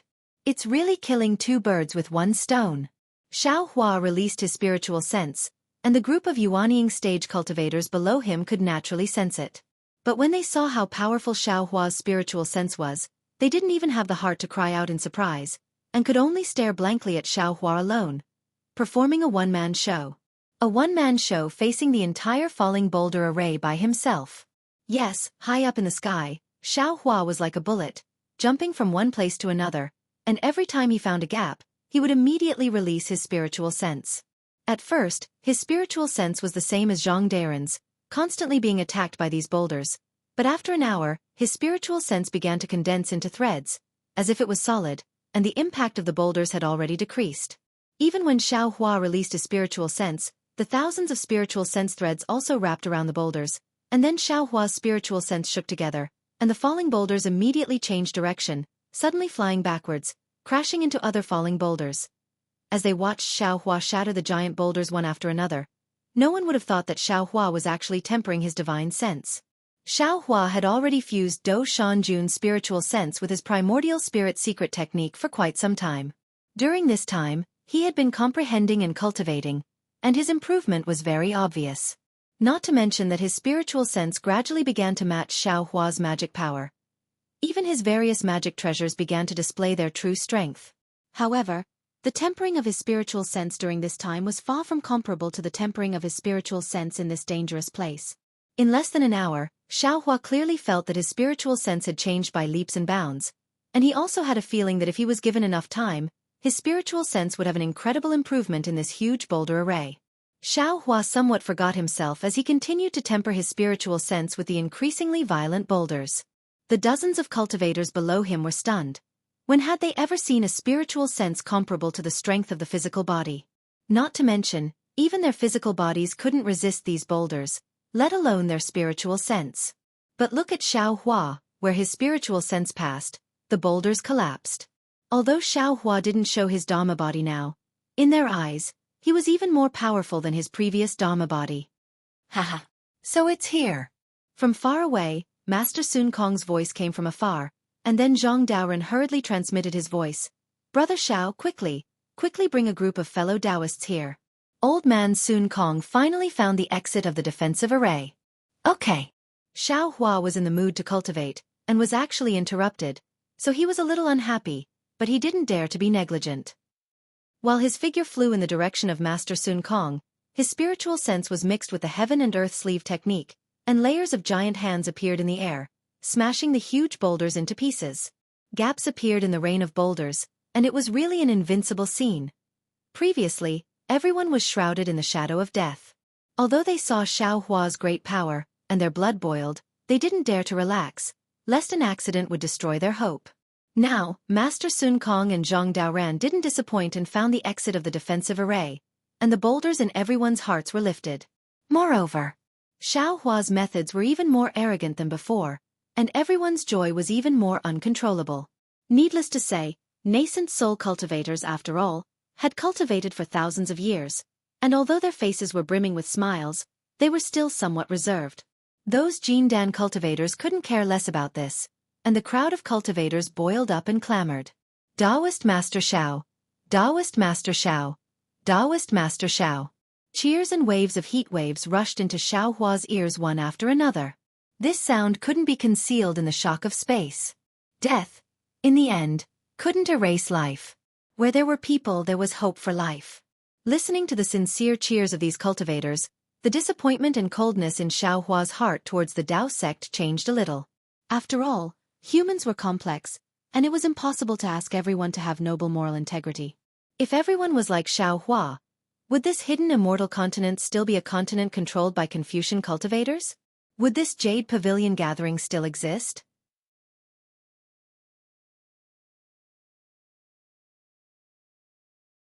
Chapter 3640. I am the Tao sect's Xiao Hua. Today, I am risking my life to save you all. There is no need for you all to repay me. I only ask that you all have the Tao sect in your hearts. No matter where you go, you must consider yourselves Tao sect disciples. The Tao sect is the door to the heavenly Tao.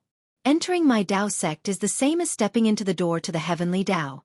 Facing such a heavenly Tao, we should seek it from top to bottom. The difficult path is under our feet, and the dangerous map is in our hearts. Only by remembering that you are a Tao sect disciple, every word and action must have the attitude of the heavenly Tao. Can you comprehend the Tao? Xiao Hua sighed and said in a deep voice, although I walked half a mile earlier, I know that while I am a Tao sect disciple, I am also a human. The word human is easy to write, but human actions are difficult to do. Do not do good because it is small. Do not do evil because it is small. This is a human. Without a human, without humanity, where would the Tao foundation come from? Where would the Tao experience come from? Only by being a good person can you be a good cultivator. Can you truly comprehend the heavenly Tao? Thank you, Taoist Master Xiao. Everyone was enlightened.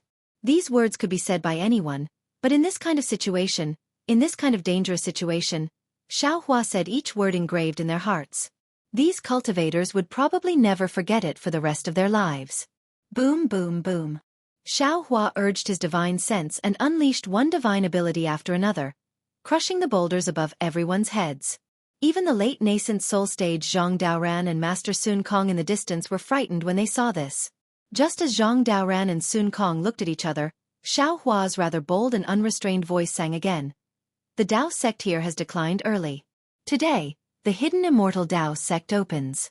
In this world with me Xiao Hua here, dare to let my disciples be bullied? Hiss. Even someone as arrogant as Sun Kong unconsciously sucked in a breath of cold air when he heard these words. He was able to cultivate to the late nascent soul stage, so his knowledge and experience naturally couldn't be compared to others.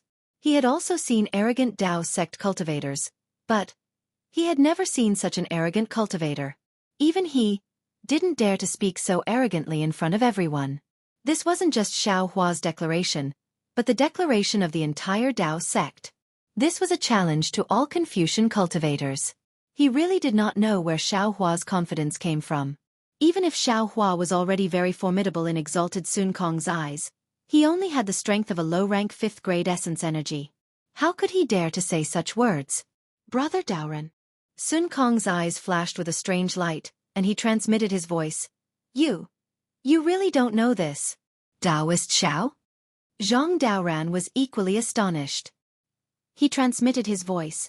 This is indeed the first time this old man has seen and heard of. He reminds me of someone. Not bad. Zhang Daoran nodded in understanding as well. That spirit of looking down on all Confucian cultivators in the world and laughing proudly in the 3 continents is very similar to him. What do you think? Sun Kong Shangren's voice was actually trembling. It was unknown whether it was excitement or fear. Zhang Daoran bit his lips and asked, Brother Sun Kong, what do you think? It doesn't matter what I think, because I haven't reached the crucial point of breaking through yet. Sun Kong Shangren narrowed his eyes. And you're only half a step away from entering the out-of-body realm. You should give the immortal palace a reason to be at ease. You should give the aristocratic family of Confucian cultivators a reason to be at ease. Maybe. Zhang Daoran's face showed a hint of excitement. This old man should also make a choice. Then, Zhang Daoran suddenly asked again. What about you? What do you want to do? Me. Sun Kong Shangren raised his eyebrows and looked at the several feet in front of him. That macaque called Changgung was gnawing on a tricolored pearl. In front of it, at the place where the splendor flashed, a square several feet in size was emitting a faint glow. This glow was even weaker than a firefly's in the shaking space. If not for the macaque's lead, Sun Kong Shangren would not have been able to find it. This old man came here for the Azure Abyss Dragon saliva. As Brother Daoran said, it won't be too late to talk about it after we get out of Yaotai Mountain alive. Old fox. Zhang Daoran shook his head and looked at the magic treasure in his hand smashing away the falling rocks. They're here. Sun Kong Shangren did not care about Zhang Daoran's evaluation. He raised his hand and stroked Changgung's head. He said in a low voice, Open the door, GG. The macaque unhappily threw the tricolored pearl into its mouth. Its cheeks bulged and the splendor in its eyes shot out several feet. However, when the splendor landed in the square, it only caused the splendor to flicker slightly and the appearance of the door to become clearer. Other than that, there were no other special changes. Sun Kong Shongren rolled up his Taoist robe and the macaque disappeared. He then said to Zhang Daoran, "Brother Daoran, stay here. This old man will go first and open the way for you at the defensive formation." "Thank you, Brother Sun Kong." If it was before, Zhang Daoran definitely would not have dared to believe Sun Kong Shongren. However, after seeing Xiao Hua's great ability, Zhang Daoran could not help but feel a sense of trust. "Brother Sun Kong?" He. Sun Kong Shongren's body flickered with splendor. He waved his hand and the green whip left his hand. It transformed into a long snake that protected his body. "When we leave Yaotai Mountain, this old man wants to see who is the elder brother and who is the younger brother." "As you wish." A trace of warmth gushed out from Zhang Daoran's heart, and his figure suddenly expanded. He turned his head and said proudly, "Brother Xiao, take a rest. This old brother will come to your rescue." He. Sun Kong Shongren shook his head slightly and threw himself towards the square that was several feet in size. Faint gray threads flickered on the square and Sun Kong Shongren's body disappeared. Zhang Daoran flew in the air and blocked the huge rock above everyone's head. The group of cultivators did not dare to be negligent. First, a few nascent soul cultivators rushed through the exit. Then, all the nascent soul cultivators stopped and waited for the golden core cultivators to pass. Those golden core cultivators cupped their hands towards everyone and also passed. At this time, the nascent soul cultivators that were waiting quietly moved their bodies. Xiao Hua looked at the modesty of these cultivators with a smile. He was very satisfied in his heart. This kind of atmosphere was what Dao cultivators should have. When the last cultivator turned his head and looked at Xiao Hua, he nodded slightly at him and disappeared into the exit. Zhang Daoran also descended from the air. The huge rock in the air now was far from what it was before. In just a moment, Zhang Daoran's face was already somewhat flushed. Seeing that Xiao Hua was still standing at the exit without moving, Zhang Daoran raised his head and looked at the huge rock that came crashing down from the sky. He urged, "Brother Xiao, you go first. This old brother will cover your back." "No need. This Xiao does not want to leave for the time being." Xiao Hua's reply made Zhang Daoran's jaw drop. You don't want to leave? What are you doing here?" Zhang Daoran asked somewhat strangely. Xiao Hua smiled slightly and said, "This defensive formation is so dangerous. Unless you and I are at the upper 4th grade of essence power, we cannot withstand it. If other cultivators mistakenly enter this place, they will only end up losing their lives on the spot. This Xiao will wait for a few more days. If someone falls in here, I can still save a few lives." "No, it can't be." Zhang Daoran was almost moved to tears by Xiao Hua's nobility. However, when he looked at Xiao Hua's smiling face, he seemed to understand something. He raised his head and looked at the huge rock that came crashing down on the top of his head. He hurriedly raised his hand and took out a jade eye and a few bottles of medicinal pills from his Chengkuan bag. He handed them to Xiao Hua and said, "Brother Xiao, take care of yourself. This is the location of this old brother's abode. If you leave Yaotai Mountain, regardless of whether this old brother is here or not, you have to go to Grand Wind Mountain." Xiao Hua was also not polite. He took the jade eye and medicinal pills and nodded. "Don't worry, old brother. This Xiao will be fine. You will also be fine." Boom. It was also at this time that Xiao Hua released his divine sense and blasted a huge rock that came crashing down. Zhang Daoran smiled bitterly and cupped his hands towards Xiao Hua. His figure also fell into the exit. After Zhang Daoran left, Xiao Hua stretched his body. His gaze swept over the huge rocks that covered the sky and earth. He secretly smiled and said, "This Xiao has already obtained the Imperial Preceptor's lot. There is no reason for me to fight over the treasures with you guys. This Jade Pavilion gathering's defensive formations come one after another. This Xiao has no intention of breaking through them one by one. Moreover, this Xiao has a feeling that as long as I stay in this defensive formation, I will be able to find the whereabouts of green-robed Xiao Hua. Why should this Xiao give up what is close at hand and seek what is far away? Moreover, this Xiao has already regretted breaking out of the bewildering formation on the Sunset Island. Now, Isn't this giant rock falling formation 100 times more useful than the bewildering formation on the Sunset Island? If this Xiao doesn't cultivate here, then this Xiao's brain must be damaged. While speaking, Xiao Hua urged his magic power and displayed the wind evasion technique. His entire body was like a gust of wind as he danced in the rain of huge rocks. At the same time, his mind mixed with divine sense still rushed out and condensed 100 zhong above his head. Now that Xiao Hua was flying a long distance, he naturally had to rely on the lightning evasion technique. Moreover, the lightning evasion technique had just broken through and had already reached the lightning soaring realm. For the time being, it was impossible for him to make any further progress. His wind evasion technique was originally used in combination with the ethereal steps for short distances. Just now, he had used up a lot of his magic power to activate the lightning evasion technique. When he was moving around in the space again, it was naturally better to use the wind evasion technique. Therefore, he was determined to cultivate the wind evasion technique to the extreme here. The flowing cloud movement technique was given to him by the Empress of the 10,000 Demon Realm. Although it was only the most basic cultivation technique, it was still very difficult to cultivate. Xiao Hua's figure floated back and forth in the rain of huge rocks, always dodging the bombardment of the huge rocks at an incredible speed. In the beginning, Xiao Hua frequently made mistakes. The huge rocks flashed brilliantly and fiercely smashed onto Xiao Hua's body. Sometimes it smashed Xiao Hua's flesh and blood, and sometimes it smashed him 100 zhong away. However, every time Xiao Hua's body was surrounded by the heaven and earth yuan qi, the injuries on his body healed at a speed visible to the naked eye. Not even half a drop of blood fell. After cultivating for several days, just as Xiao Hua was sent flying by a huge rock, he heard several screams in the distance. Xiao Hua frowned and said in a low voice, "Oh, this Xiao was right. Could it be that a cultivator really fell here?" Then Xiao Hua released his divine sense. Sure enough, he saw more than 10 nascent soul and golden core cultivators standing in the air with pale faces. They were hurriedly summoning magic weapons.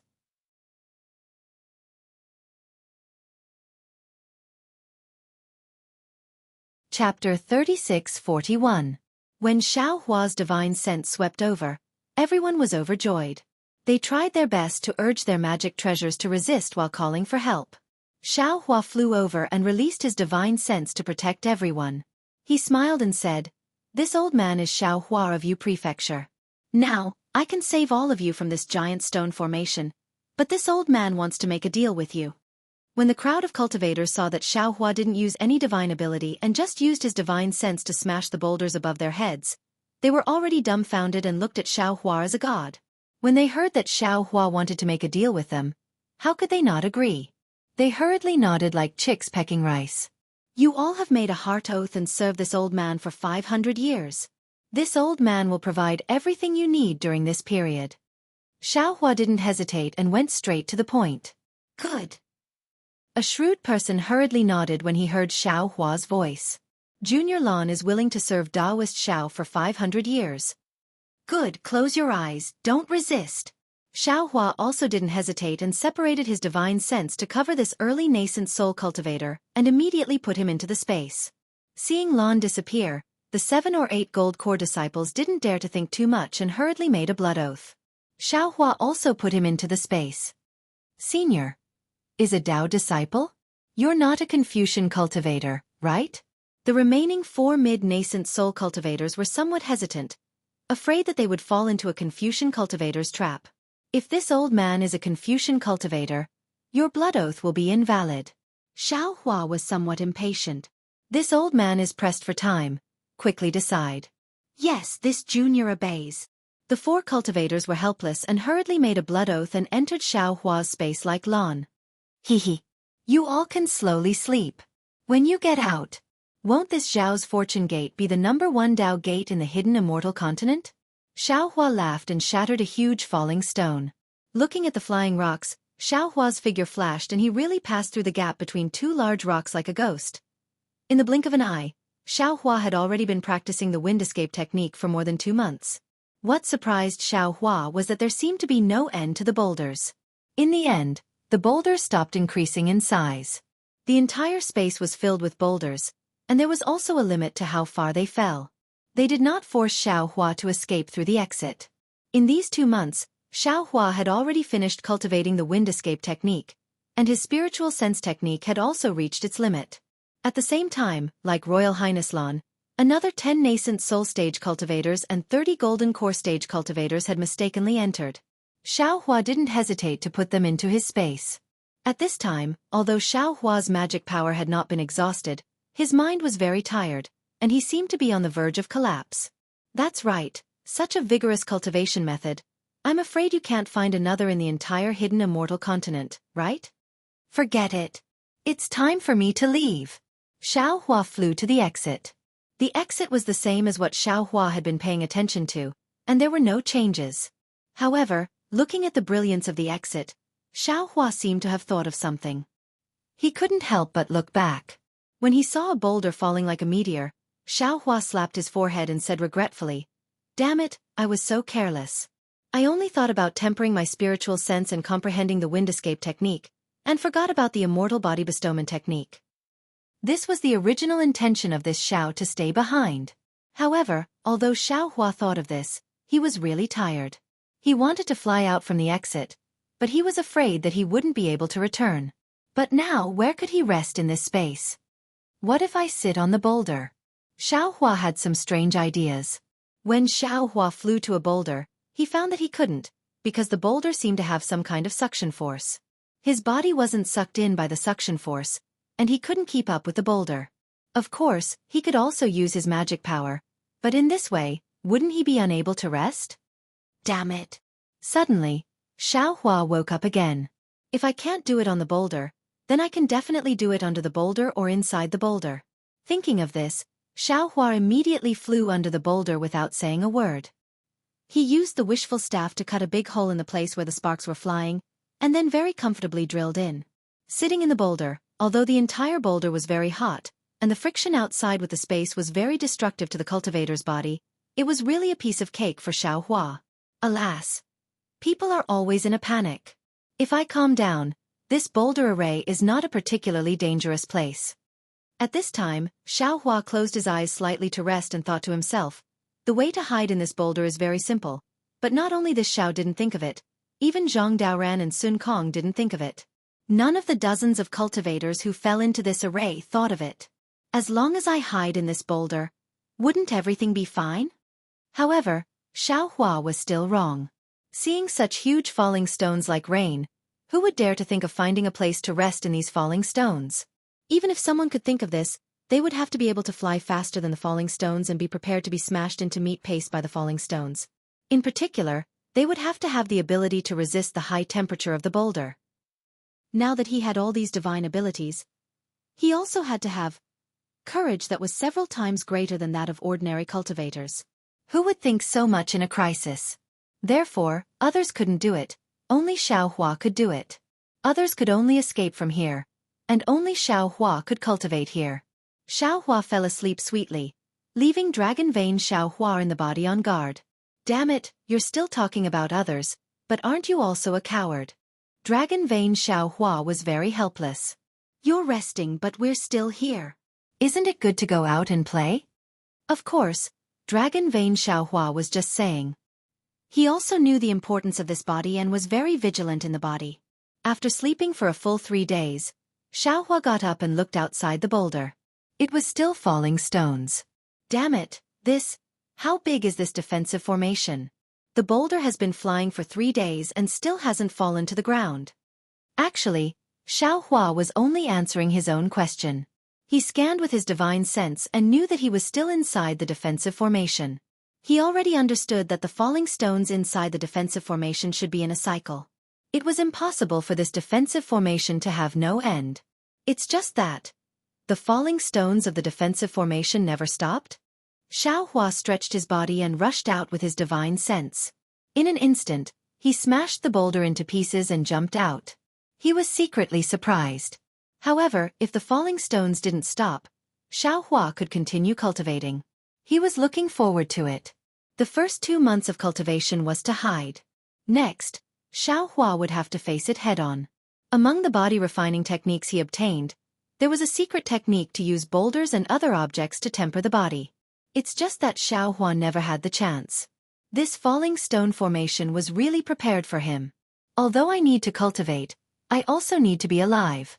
Xiaohua didn't dare to start with a boulder that was too big. He scanned the area with his divine perception and found a seemingly suitable one. He executed the wind escape technique and chased after the boulder. After estimating that he could withstand the force, he flew to the bottom of the boulder and immediately executed the Sunset Island's body-refining secret technique. Boom! The boulder fell on Xiaohua's body and made him roll a few times. Xiaohua's Taoist robe was torn, and his body emitted a faint dark golden brilliance. Good again! Xiaohua's face was somewhat pale. He urged his body and rushed up again. Boom! Boom! The rumbling sounds didn't stop. Previously, it was Xiaohua who was torturing the boulder formation. Now, it was the boulder formation that was torturing Xiaohua. An eye for an eye, nothing more. Of course, it was only half a day. Xiaohua suddenly had a strange idea, as if this guy was never peaceful. Gu Zhan actually has the strength of a 5th-grade essence force with more than 200 years of cultivation. This Zhao's Buddha Sarira is also the body of the future Buddha Lord. Why can't it? The exquisite temple has records of Buddhism. Moreover, there is the strength of a 10,000-year-old Buddha for Bodhi to temper his golden body. Inside this boulder formation, can't this Xiao also cultivate the power of mountains? While thinking, Xiaohua also took out his Buddha Sarira. The moment the future Buddha Lord appeared, boom! The entire defensive formation was filled with heavenly flowers like rain. A Buddha light soared into the sky. Psychokinesis broke through the air like a stream and poured into Bodhi's body. Thousands of Sanskrit chants sounded in the defensive formation, and heavenly dragons circled around the Buddha Sarira. Once the Buddha Sarira's vision appeared, the Buddha light directly penetrated the defensive formation. The ordinary immortal soldiers on the defensive formation immediately sensed it. The immortal soldiers didn't dare to be negligent and hurriedly went to report. Not long after, an immortal general with a horse face and a protruding forehead flew over on an auspicious cloud. Looking at the thinning psychokinesis, he revealed a trace of a sinister smile.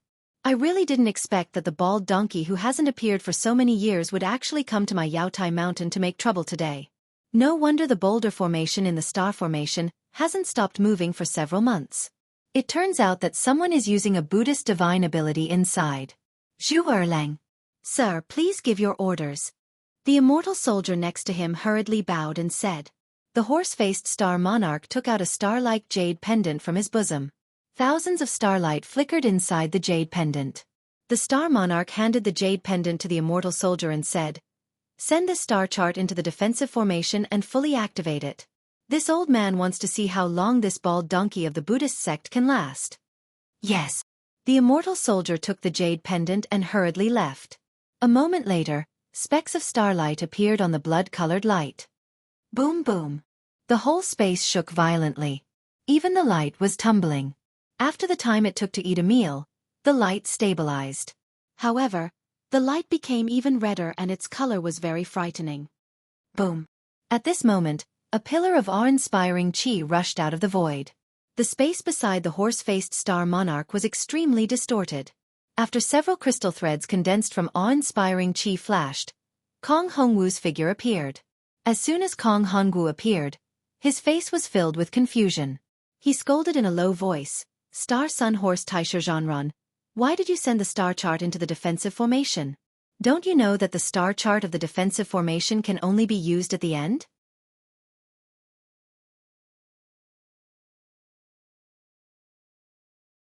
Chapter 3642.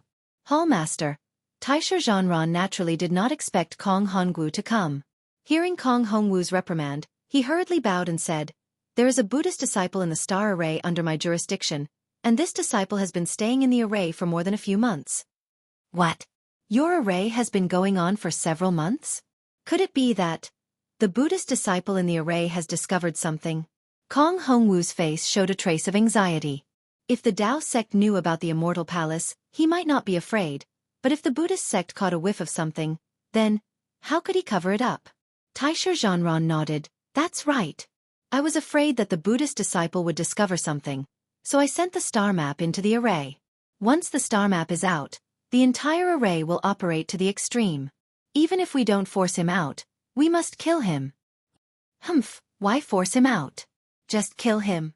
Kong Hongwu snorted coldly. If the Buddhist disciple discovers the abnormality in this Yaotai gathering, how can my Star-Lord Hall still stay in the hidden immortal continent? How can you and I have the face to return to the immortal palace? In fact, Taisher Zhanran had already noticed this abnormality, but he did not dare to ask more. He absolutely did not want to know the truth. Now that a Buddhist disciple had appeared in his star array, if there was really an accident, then he would not be able to bear the consequences. Yes, I understand. Taisher Zhanran bowed and said, I will never let this Buddhist disciple out of the array alive. And you keep a close eye on this old man. If there is any abnormality, immediately report it. Outside the array, the river of telekinesis that penetrated the array gradually disappeared. Kong Hongwu suppressed his impulse to enter the array personally, gritted his teeth and said, if there is any mistake, I don't need to say anything. You know the consequences. I understand. Taisher Zhanran's face tightened, and he hurriedly replied, I will not make things difficult for the hall master. Kong Hongwu stared at the thick clouds for a long time. Suddenly, he raised his eyebrows and said angrily, damn it. After saying that, his whole body was suffused with a tricolored fog, and his figure disappeared into the void with the fog. Phew. Taisher Zhanran let out a long sigh and raised his voice. My sons, quickly activate the defensive array. If this old man receives any punishment, none of you will be able to live. Yes. As the voice sounded, streams of noble chi mixed with thousands of starlight rushed into the blood-red light. Back in the star array, Bodhi's 5-foot-tall golden body grew visibly. The golden body emitted a holy Buddhist light, and as psyche power poured in, the Buddha Sarira formed a Buddhist mudra with both hands and said, Namo Maitreya Buddha. This humble monk, Bodhi, greets Xiao Tanyue. Boundless holy man. Xiaohua didn't know whether to laugh or cry. He also recited his Tao name and said, one is this Xiaoxing, the other is this poor monk. It seems like this Xiao can only call himself I. Sandalwood is a Taoist cultivator to begin with, so of course he's I. Subhuti said with a grin. And this poor monk is a Buddhist disciple, so of course he has to address me as this poor monk. It doesn't matter. Xiaohua waved his hand and said, is this star formation suitable for fellow immortal to cultivate? Can I use the Buddhist techniques of the Xiaolinglong temple? I'll let fellow immortal know that there are no secret techniques in Buddhism. Everything is in the Buddhist scriptures. The so-called Buddhist techniques are nothing more than methods to subdue demons. They are all external things. Subhuti's smile was very benevolent as he said faintly, this poor monk has been meditating in the Linglong Pagoda for a long time. Now it's okay for me to move my muscles and bones. Okay. Xiaohua nodded. I'll leave everything to fellow immortal. You and I are one, in this defensive array. Fellow immortal can freely use it. As Sandalwood wishes. Bodhi's body flashed with Buddhist light, and his hands formed a Buddhist mudra. Rumble. With a loud sound, the huge rock smashed into several pieces, and Subhuti's golden body rapidly flashed and dimmed a bit. Good. Seeing this, Xiaohua no longer paid attention to Subhuti, and he collided with the falling rock again. In the time it takes to brew a cup of tea, Kacha. Thousands of thunderbolts appeared in the sky, and after each thunderbolt, a dark red light spot appeared. After a moment, the thunderbolts not only did not decrease, but instead became louder. The space that was already shaking shook again. The dark red light spots could now be seen clearly. They were huge burning balls, dragging thick smoke and flames, and were denser than the rain of falling rocks. At the same time, the terrifying aura of death once again shrouded the entire space. Seeing such a big phenomenon, Xiaohua's heart tightened, and he urged the wind escape to fly toward the exit of the defensive array. However, just as he moved, he heard Buddha's relic Subhuti chanting in the sky. Namo Maitreya Buddha. What is life, what is death? Where there is life there is death, and where there is death there is life. Life is Amitabha Buddha, death is Maitreya Buddha. Without yesterday's life, how can today's death be? Without today's death, how can tomorrow's life be? Boom! As soon as Subhuti said this, a thunderbolt appeared in Xiaohua's mind, and a problem that he had been pondering before appeared in his mind. That's right, this world has the Buddha of the past, the Buddha of the present, and the Buddha of the future. Although there are thousands of Buddhas, they can represent the past, present, and future, and naturally have the Buddhist principles of these Buddha lords. The Buddha of the past should be a Buddha born in the past, the Buddha of the present should be a Buddha undergoing nirvana, and the Buddha of the future, might be a Buddha undergoing nirvana in the future. If one doesn't experience death, if one doesn't experience nirvana, how can one achieve karma? Although Subhuti has yet to fully comprehend the true meaning of the exquisite temple's Buddhist scriptures, this Zhao's thoughts may not be correct, but since Subhuti is willing to face this death tribulation here, why can't this Zhao fulfill his wish? Gu Zhan can reach the peak of demon-subduing methods in a short time, and seeking life in death is also one of his methods. Good. Thinking up to here, Xiao Hua's eyes slightly narrowed. This Xiao will accompany Subhuti and the star monarch guarding the formation. This Xiao wants to see whether Buddha is 10 feet taller or Confucian is 10 feet taller. Whoa! An extremely sharp screeching sound descended from the sky, and a scorching hot aura assaulted Xiao Hua's face like lava. Even from far away, that noisy gale blew against Xiao Hua's dark golden skin, causing his muscles to undulate. A huge sphere fell from the sky. Xiao Hua didn't dare to be negligent. While urging his escape technique to rush into the sky, he also urged his heavenly body infusion technique, and the body refining technique of the setting sun island continuously operated. This was especially true for Bodhi. His eyes were filled with benevolence as he formed the Akala seal with his hands. Countless golden runes and Sanskrit characters flowed all over his body. The streams that appeared in the void also contained Buddhist principles flowing within his golden body. Boom! With a loud sound, a hole dozens of feet wide was created in the huge sphere, and the sphere continued to fall.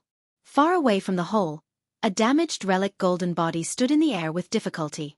A fist-sized relic fell into the golden body, and as Subhuti chanted Buddhist mantras, the relic immediately turned into golden liquid, and as the golden runes flowed around the golden body, the damaged parts were repaired extremely quickly. Dozens of feet below Subhuti, Xiao Hua crawled up from the sky, his skin torn and his flesh lacerated. The world's origin energy rushed in like a hurricane, and traces of demonic energy lingered in his body. A dark golden brilliance flashed and trembled, and his injuries also recovered extremely quickly. However, while the demonic energy was rampant, Xiao Hua's eyes were also faintly blood-red. The demonic nature that came from entering the array and killing so many people began to slowly reveal itself. In the blink of an eye, more than half a year had passed. Xiao Hua had been cultivating in the defensive formation. Not only had he made great progress in the cultivation of his physical body, but the progress of the Buddha's relic Bodhi had also far exceeded his expectations. Perhaps only now did Xiao Hua understand why those so-called Ku Tuchuas lived such a difficult life in the eyes of ordinary people. Only this kind of dangerous and almost masochistic cultivation could lead one to great success in Buddhist magic.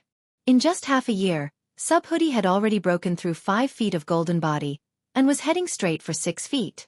Moreover, this nearly 6 feet golden body was incomparably solid. Xiao Hua had experience in nurturing a nascent soul, and this experience was still useful in cultivating the golden body of Buddhism. The entire Buddha's relic looked even more imposing than Xiao Hua's nascent soul. Of course, in addition to his own cultivation, Xiao Hua also rescued several nascent soul cultivators and dozens of golden core cultivators. However, with the passage of time, the number of cultivators who entered the array gradually decreased. Presumably, the cultivators who were still alive had already passed through this star array and arrived at the distant stars. While Xiao Hua's cultivation was advancing by leaps and bounds, Sun Horse of Star Taisher Zhanran, who was outside the array, was restless. He wanted to send out a message several times to invite Kong Honggu over, but every time he was about to do something, he would hesitate. Similarly, looking at the surging multicolored light and the twinkling starlight within the multicolored light, he was also helpless. This star array was not like the previous array on Jade Mountain. Those arrays could be controlled by Taisher Zhanran and the other star monarchs. However, these star arrays were personally laid down by some mysterious experts of the Immortal Palace. Taisher Zhanran and the other star monarchs could only monitor them, but not control them. Especially, they could not freely enter and exit the star array. Taisher Zhanran really did not dare to take the risk to enter and see what was going on inside. Was it that bald donkey in his heart who built a temple inside? On this day, seeing the immortal soldier report that the nearby array had almost stopped, and the Tao sect cultivators who were able to escape the array had all gathered inside the Crimson Star, he gritted his teeth and jumped up from the clouds. He roared, "Old bald donkey, it seems like you are going to waste your time with me. Good, good, good. I don't dare to go in alone. I will find help. I don't believe that the few star monarchs of my star monarch palace are not your opponent. However, Taisha Zhanran angrily took out a scroll of flying crane. Just as he was about to activate it with his true qi, his hand stopped in mid-air. Besides Jing Muyi and Shangguan Yaren's death, there were still 26 star monarchs that could be invited. Similarly, there were 7 star monarchs that could arrive in a short time. Who to invite and who not to invite, Taisha Zhanran naturally had to choose. In just a moment, Taisha Zhanran's mouth revealed a trace of a smile. He had already made his choice.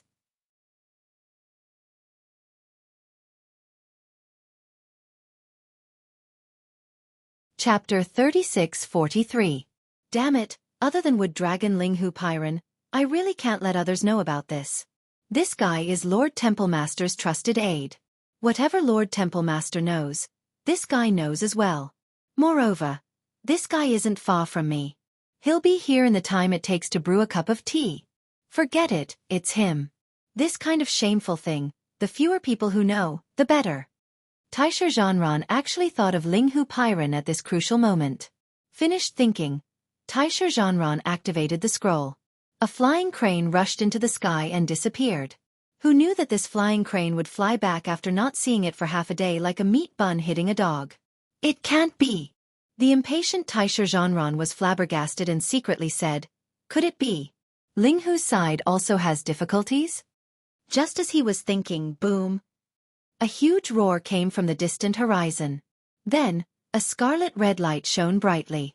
The clouds above the entire defensive array were like waves. Through the clouds and the light, Taisha Zhanran could clearly see the origin of the loud sound. The crimson star that was previously hanging in the air was now moving again. It was like a huge bullet rushing towards the pure white moon in the distance. Scarlet Star Lingyu? Taisha Zhanran's face showed disbelief. Damn it, Dao sect cultivators are really powerful. They really broke this Scarlet Star chain array? Then wouldn't the treasure above the Scarlet Star be taken by them? AI, it's really a pity. Shwa. Just when Taisha Zhanran was smacking his lips, with a face full of regret that a good cabbage had been eaten by a pig, a towering snow-colored brilliance covered the sky and sprinkled down. That crimson star that had rushed into Hao Yu was swallowed by Hao Yu, and Hao Yu's brilliance instantly replaced the previous blood-red clouds. However, the most discordant thing happened. Under Taisha Zhanran's feet, the star was still scarlet. Damn it! Taisha Zhanran's face was slightly hot. Just as he was about to send out the immortal soldiers and immortal generals to investigate, the flying crane flew back. Then, from the depths of the clouds, a Confucian scholar stepped on the clouds. Wasn't it Linghu Pyron? Taisha Zhanran didn't dare to be negligent. He hurriedly greeted and bowed. Brother Linghu, where did you go? This little brother has been waiting for you impatiently. Hee, Brother Taisha, what's the matter? I had some things to take a look at the Crimson Star Great Array, so I was a little late to pick up Brother's flying crane.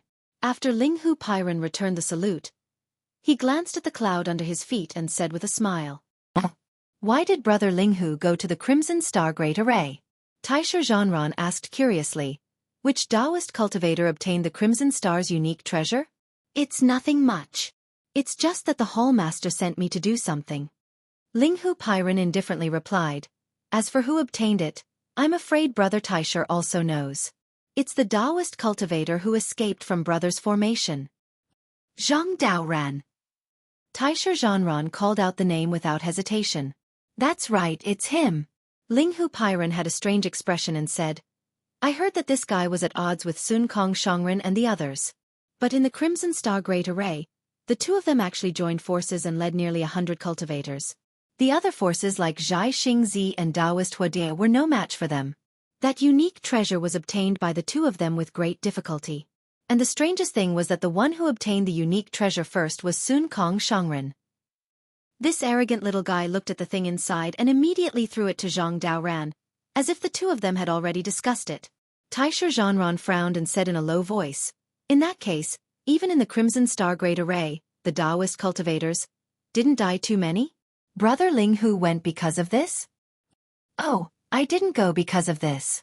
Linghu Pyron replied, but as brother said, the number of nascent soul cultivators that died in the Crimson Star Great Array was really too few. The Hall Master is really dissatisfied. I'm afraid he'll do something about the Bright Moon Great Array. By the way, brother, Why did you call me here in such a hurry? What's the matter? When Taisha Zhanran heard this, a bitter smile appeared on his face. He pointed at the clouds under his feet and helplessly said, "Little brother, there is a Buddhist expert hidden in this star array. I don't know why he hasn't left. Little brother has already received orders from the temple lord to kill this Buddha in the array. And I've already used my star chart, but I haven't killed him yet.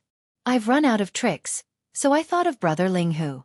I want to ask Brother Linghu to join forces with me to enter the star array and kill him." What Buddhist expert? Even the star chart left behind by the immortal palace can't kill him? Linghu Pyron heard this and unconsciously frowned. This kind of expert. Can you and I do it? Brother Linghu, the Crimson Star Great Array has been destroyed. Now the Bright Moon Great Array is right in front of us, but the inside of this little brother's star array is still crimson. Taisha Zhanran was a little anxious. However, before he could finish, Linghu Pyron waved his hand and said, "If that's the case, Brother Taisha, you don't need to worry. On my way here, I've passed by more than a dozen star arrays guarded by other star lords. You can rest assured that some of their star arrays are still alive, and their star arrays are also crimson red." Oh! Taisha Zhanran breathed a sigh of relief and smiled. That's good, that's good. Linghu Pyron thought for a while, flipped his hand, and took out a foot-long star shuttle, handed it to Taisha Zhanran, and said, "How about this one? Still has some important matters to attend to. I can't enter the star array for the time being. This is the star shuttle left behind by the immortal palace. Observe for a while. If you still can't kill him, how about you send a message to this one?" Seeing that Linghu Pyron didn't want to enter the star array, Taisha Zhanran was helpless. Since his star chart couldn't do anything, how could this star shuttle be effective? However, he didn't dare to say much. He took the star shuttle and smiled. "Then many thanks, Brother Linghu. I hope this star shuttle can succeed. Let's try it first. It's better than nothing." Linghu Pyron certainly understood what Taisha Zhanran was thinking.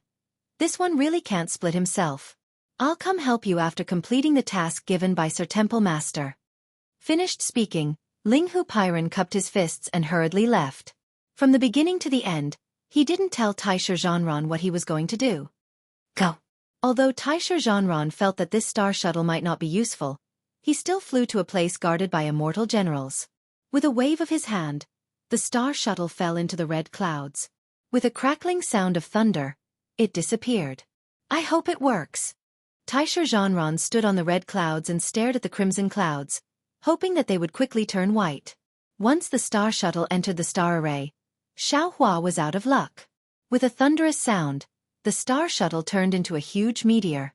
Surrounded by flickering lightning, it fell towards the giant star high up in the starry sky. Hong! The meteor crashed into the giant star and let out a loud explosion. The huge sphere unbelievably disintegrated. Then, the fragments of the sphere fell from the sky again. Not only did they smash the huge rocks that were on top of the giant rock, but some of the meteors formed by the star chart were also destroyed by these huge rocks. Xueqi sucked in a breath of cold air as he watched the huge object fall. With a quick thought, he activated the Heavenly Law's embodiment technique. His avatar grew to a size of 1,000 feet and rushed towards the smallest fragment. Similarly, Bodhi's golden avatar also flowed with Buddhist light. Several relics merged into the golden avatar. His mouth chanted incantations and he formed the Akala seal. His face was still that kind of compassionate expression as he rushed towards the giant rock. Xueqi's persistence made Taisha Zhanran scratch his head. Several months later, the immortal soldiers he sent out came back one by one to report. The remaining dozen or so crimson star arrays in the Bright Moon Great Array were extinguished one by one. However, the star array under his feet was still tenaciously emitting a crimson brilliance. The rumbling sound from the star array never stopped, but the Buddhist sex expert did not come out. Sometimes, Taisha Zhanran almost believed that not only did the monk build a hut inside the celestial formation, but he also found a beautiful nun to dual cultivate with.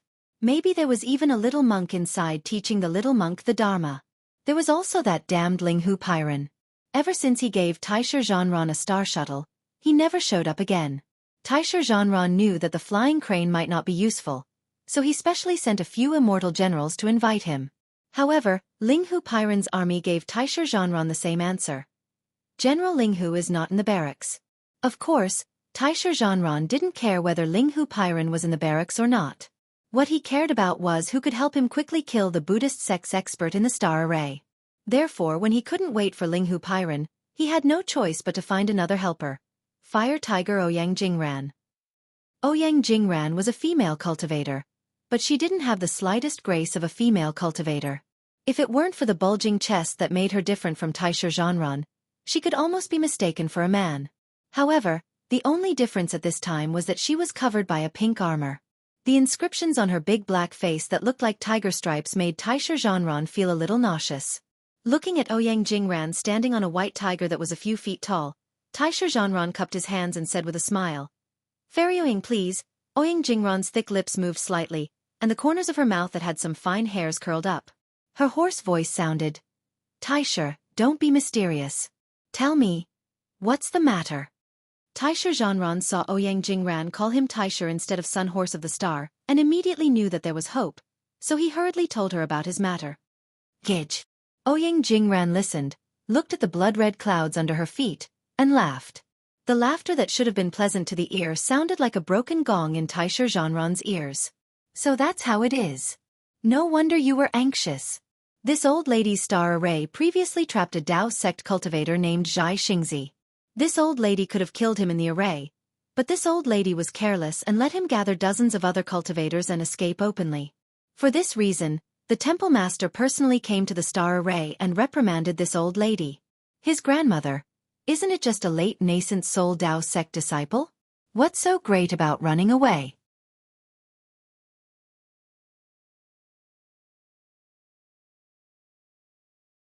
Chapter 3644. Taisher Zhanran knew that Ouyang Jingran was not shrewd and had always been careless. Not only did she not notice the strangeness of the star array while standing on the blood-red clouds of his star array, it was even more impossible for her to know the secret that the temple master wanted to kill a nascent soul cultivator. Of course, he did not dare to say much. He could only smile bitterly. "Yes, fairy, didn't you see? You lost a Zhai Xingzi and the temple master got angry. If I let this Buddhist master go, won't the temple master take my head? It's good that you took it. Just as a chamber pot." Ouyang Jingran covered her mouth and laughed. Obviously, she was very comfortable with being called a fairy, but this coquettish gesture was really not complimentary. In particular, the words from the mouth of this so-called fairy made Taisher Zhanran's face even more purple. "Fairy, Lord Hallmaster may not really take this little brother's head, but, in the future, this little brother's life will certainly not be easy. Our Star Lord Hall's 28 Star Lords are all in the same boat. Fairy won't watch this little brother's later life be miserable, right?" Taisher Zhanran threw caution to the wind. He didn't want his 1,000 years of face anymore, and said with a smile. The words "in the same boat" made Ouyang Jingran's heart sad. She stopped smiling and her teasing eyes flashed with a trace of bitterness. She then nodded and said, "In that case, tell me, how do you want me to cooperate? That old monk has been arrogant in the star array for nearly a year. If he didn't have a superhuman cultivation, how could he dare to do so?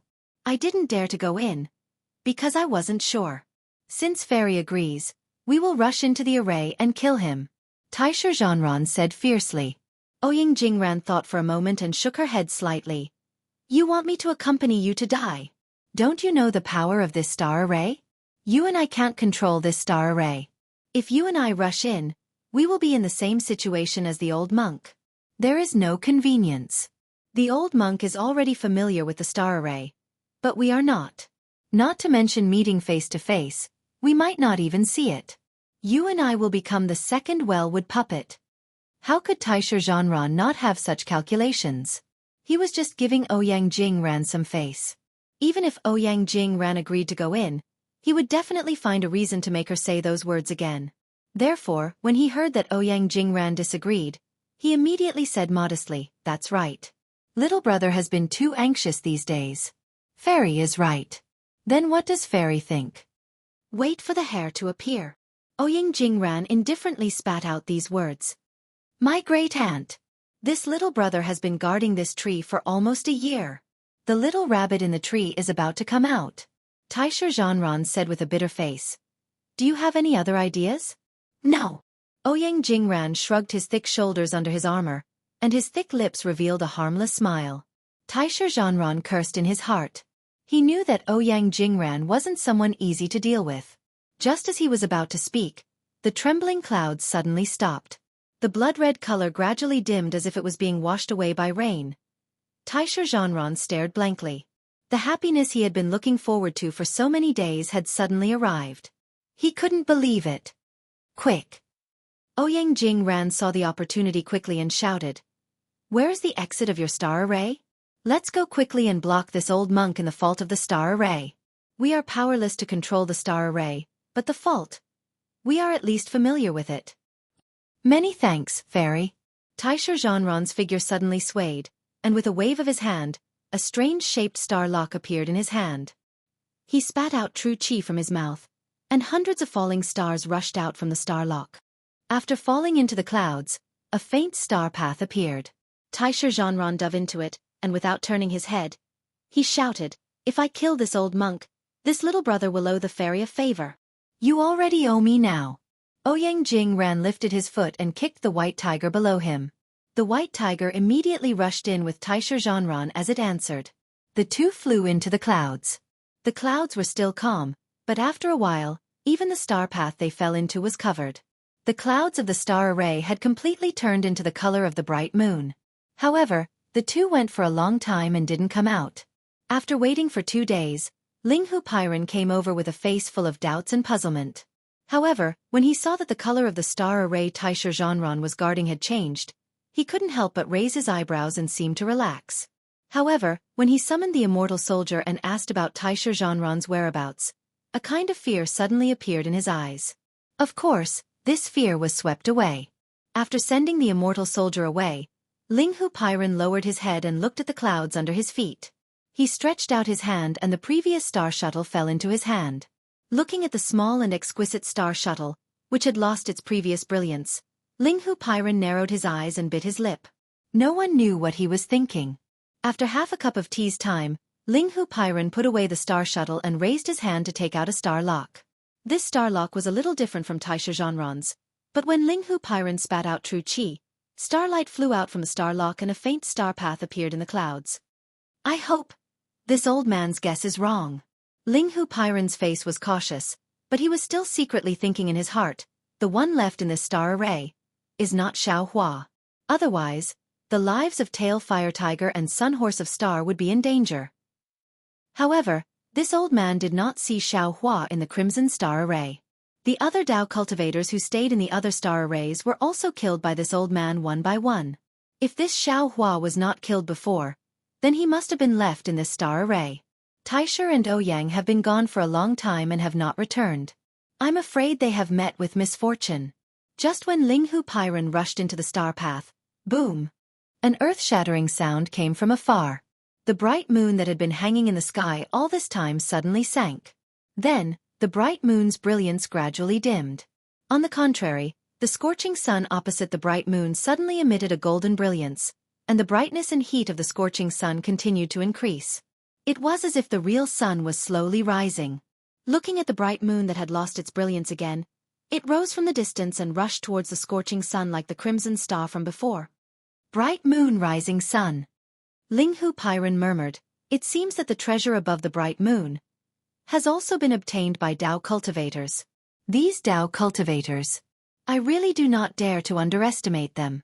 They are only at the upper 4th grade of origin energy, but they were able to break the Crimson Star Array and the Bright Moon Array.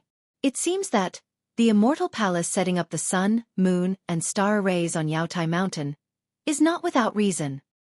However, so what if they broke the Bright Moon Array? So what if they broke the Scorching Sun Array?" Linghu Pairan's face showed a trace of a sneer. As long as that array is not broken, the cultivators who did not obtain the treasure jade box will still not be able to leave Yaotai Mountain. However, thinking of this, Linghu Pairan's heart gave birth to a trace of a bad feeling. He did not dare to delay any longer and hurriedly rushed into the clouds. In merely the time it takes for an incense stick to burn, Linghu Pairan rushed out of the clouds with a somewhat pale complexion. He didn't even look at the golden clouds in his surroundings. Instead, he soared into the sky and headed straight for Yaotai Mountain. Xueqi hid inside the star array and cultivated to his heart's content. This kind of cultivation was completely different from the Tao's ordinary cultivation. There was no need to guard the body and mind, no need to carefully comprehend the details. What was required was to let go of the state of mind and fight with the heavens and the earth. For a time, within the entire star array, whether it was the collapsed boulder or Xiaohua's sorry figure, Xiaohua seemed to have fused with the entire star array. The shock of the whistling sound was merely Xiaohua's breathing. Seeing that several months had passed, Xiaohua's strength had once again made inconceivable progress. In particular, later on, Xiaohua actually tempered his Buddhist sense and soul sense, fusing them with his mind like his divine sense. Not only did his divine sense advance again, his Buddhist sense and soul sense also followed suit and advanced. In fact, if not for the fact that the devil spirit in the blood drop paradise was still in its embryonic form and had not yet cultivated devil sense, Xiaohua would have almost mixed his devil sense into it as well.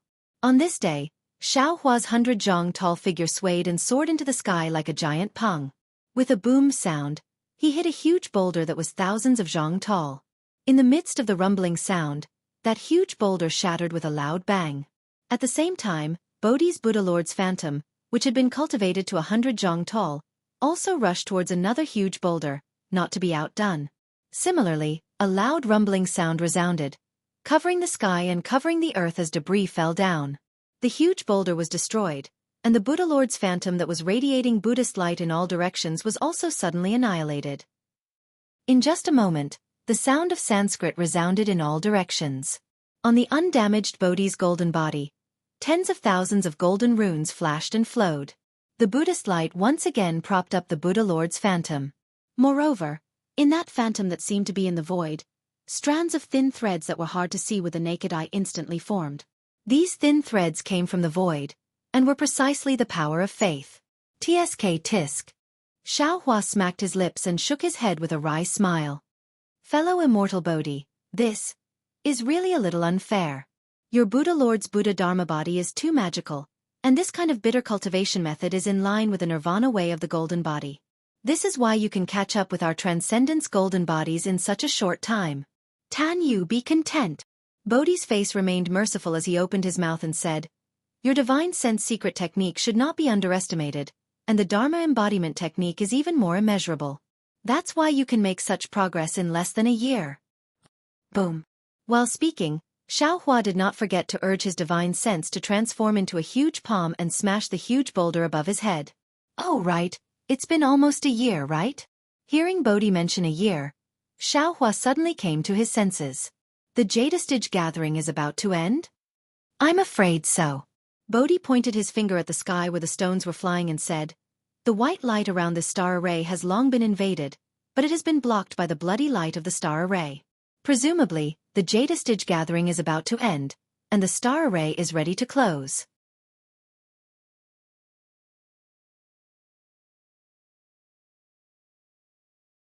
Chapter 36:45.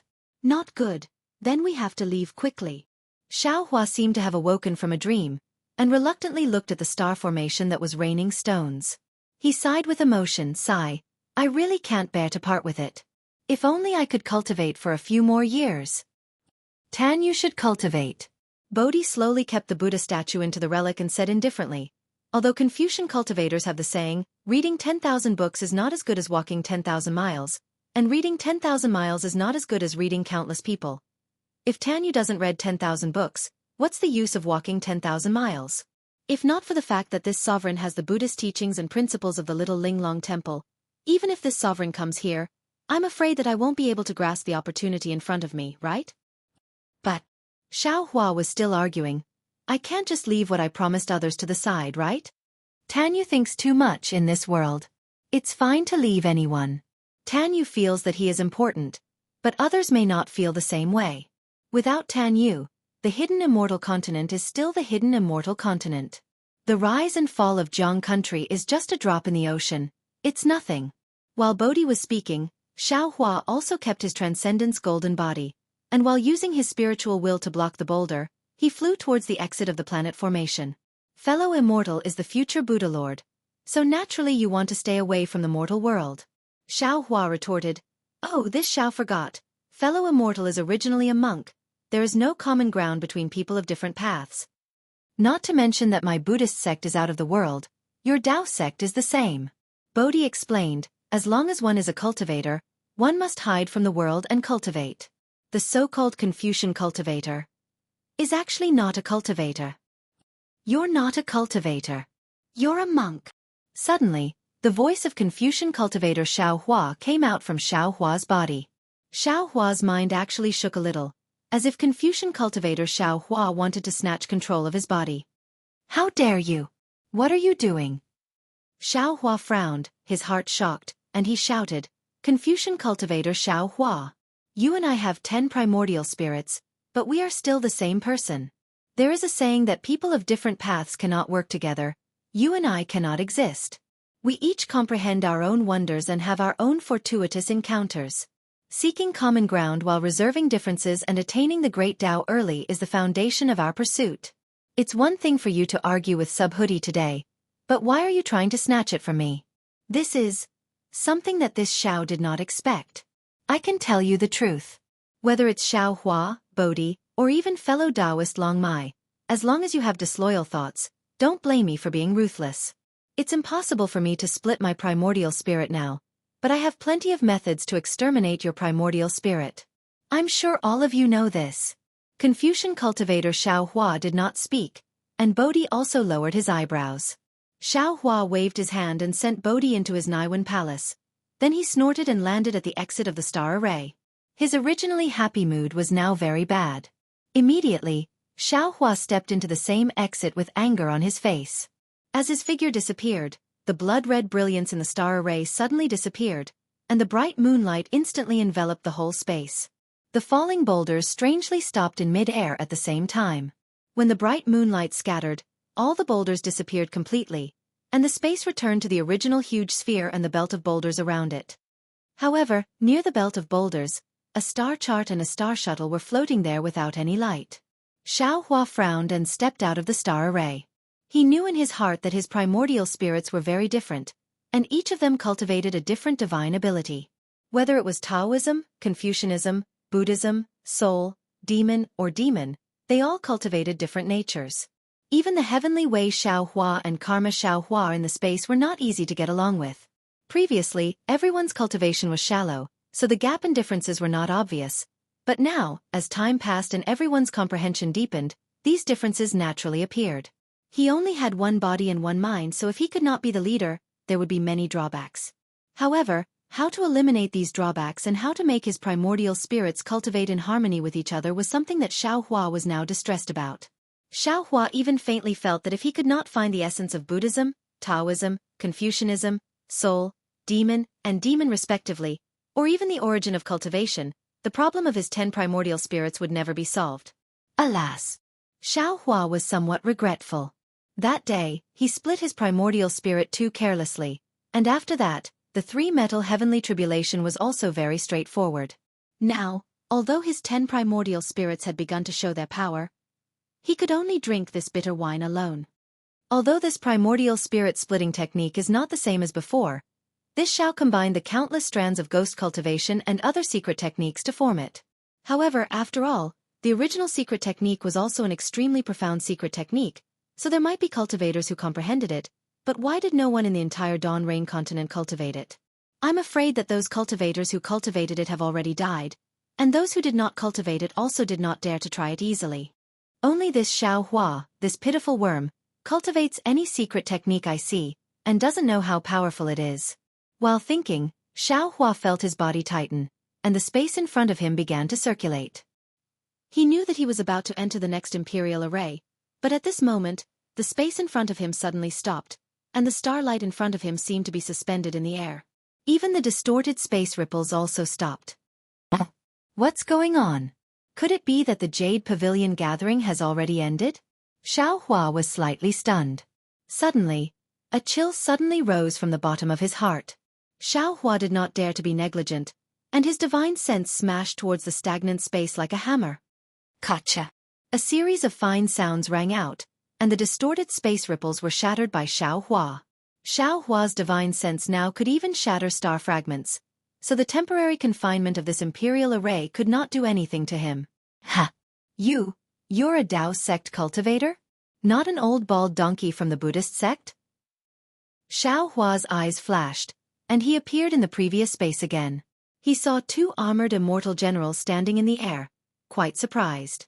One of them was holding a foot-long yellow bamboo pole, and in front of him was a white tiger. The other had a face as long as a horse, and in his hand was a bronze scroll. The surprised voice came from the horse-faced immortal general.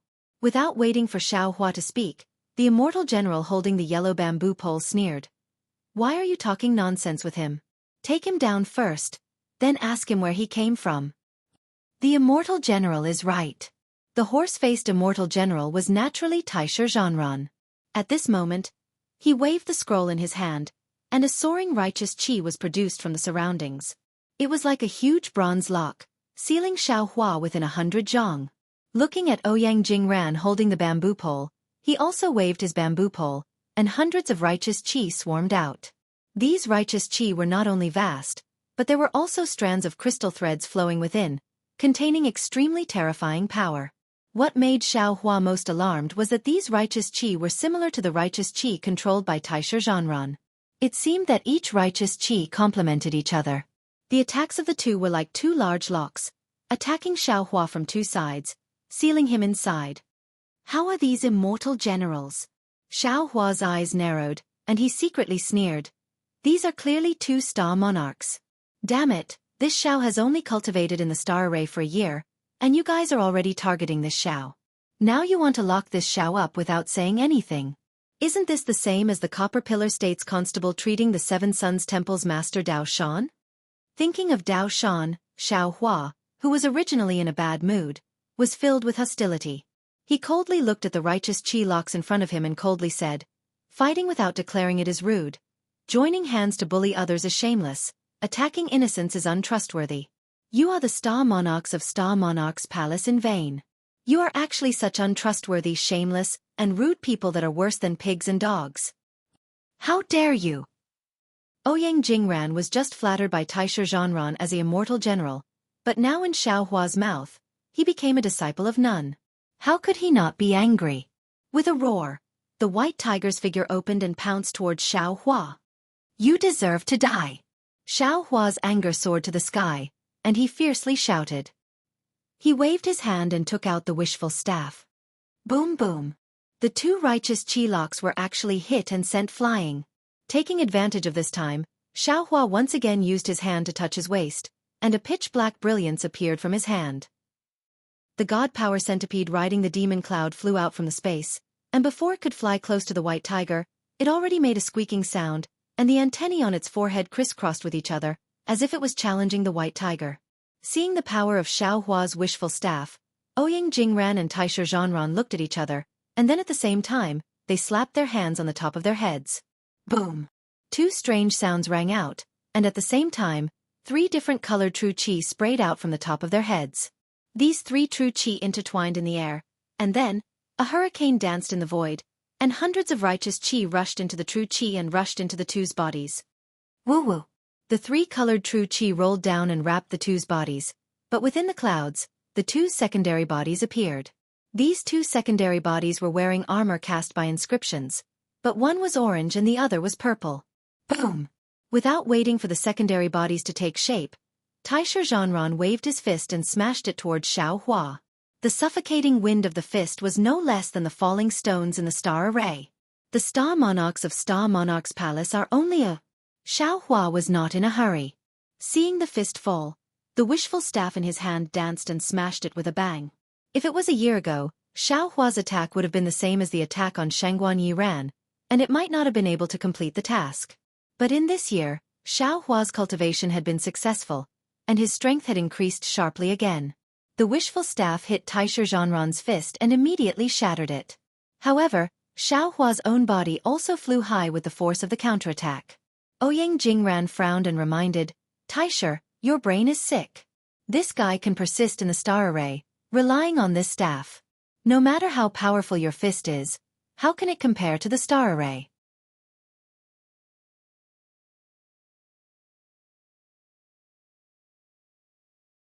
Chapter 36-46.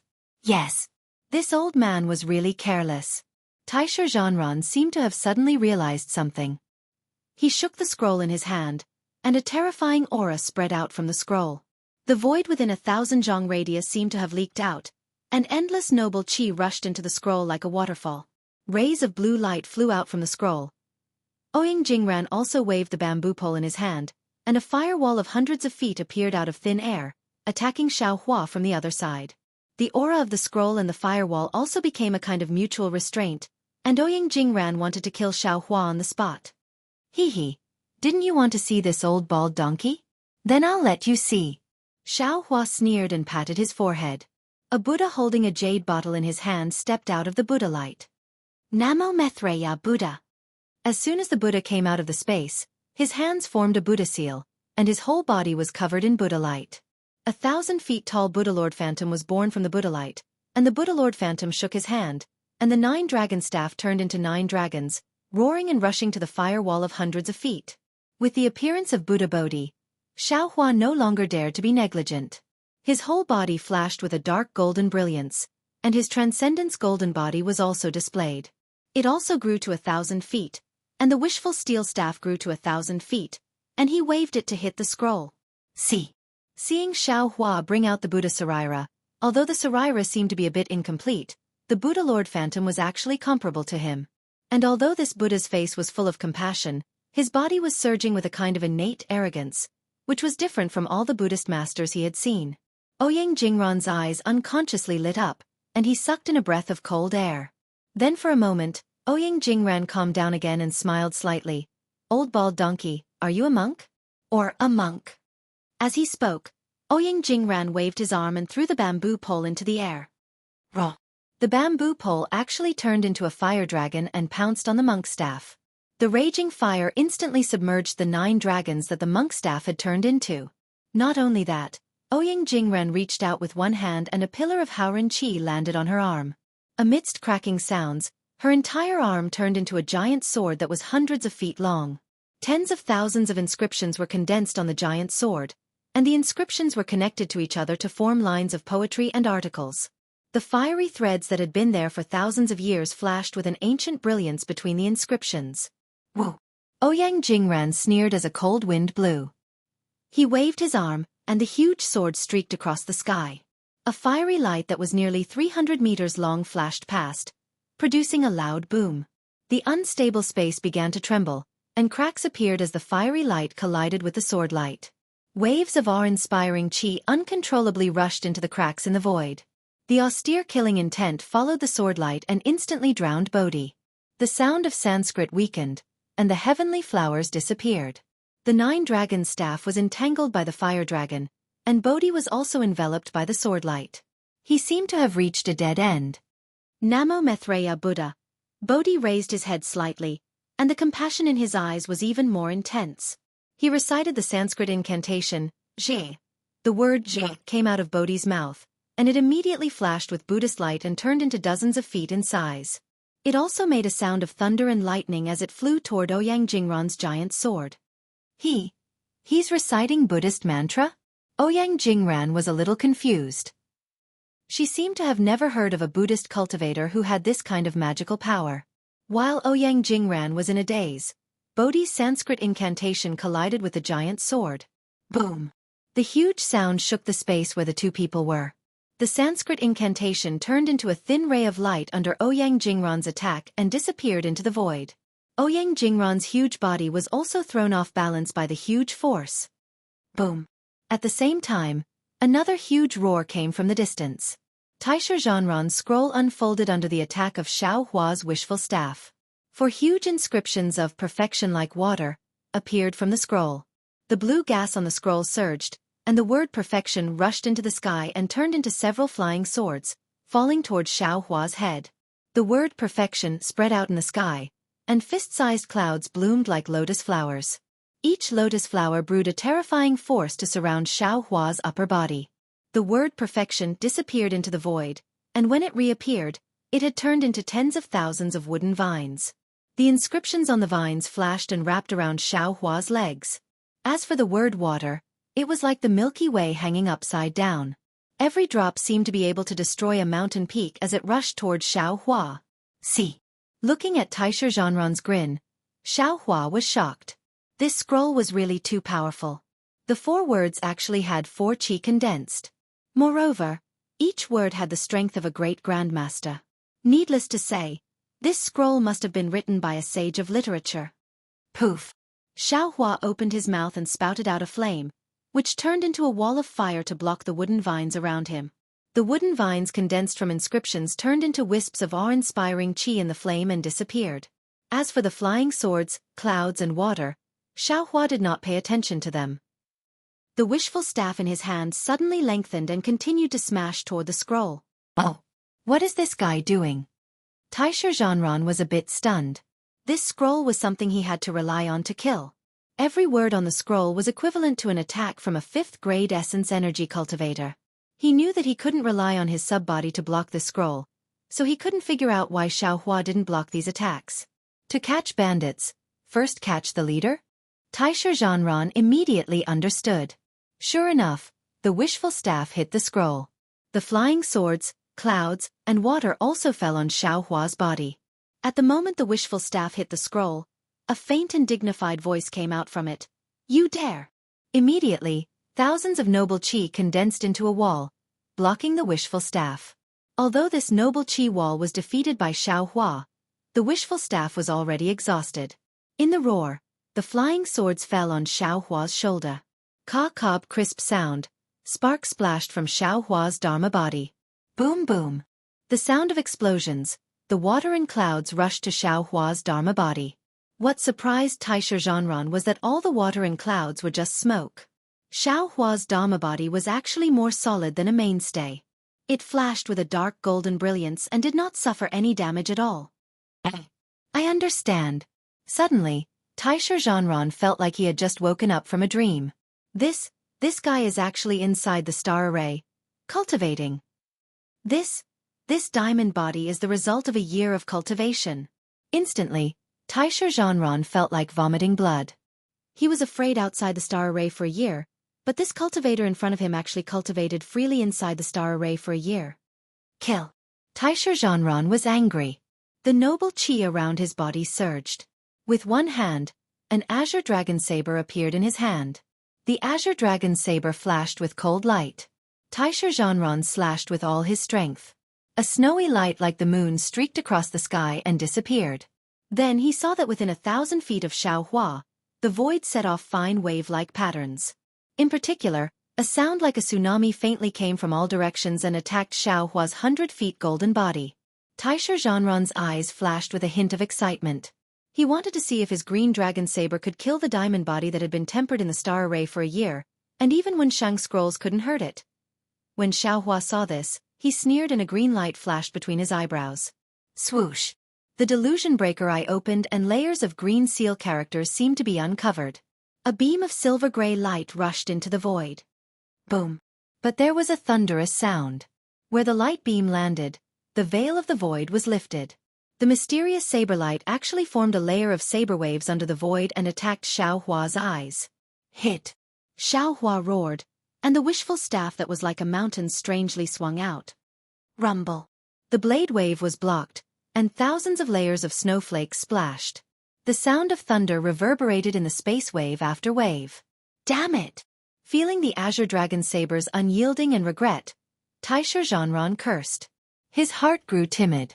Xiaohua's ability was too strange. It was unexpectedly able to open the void.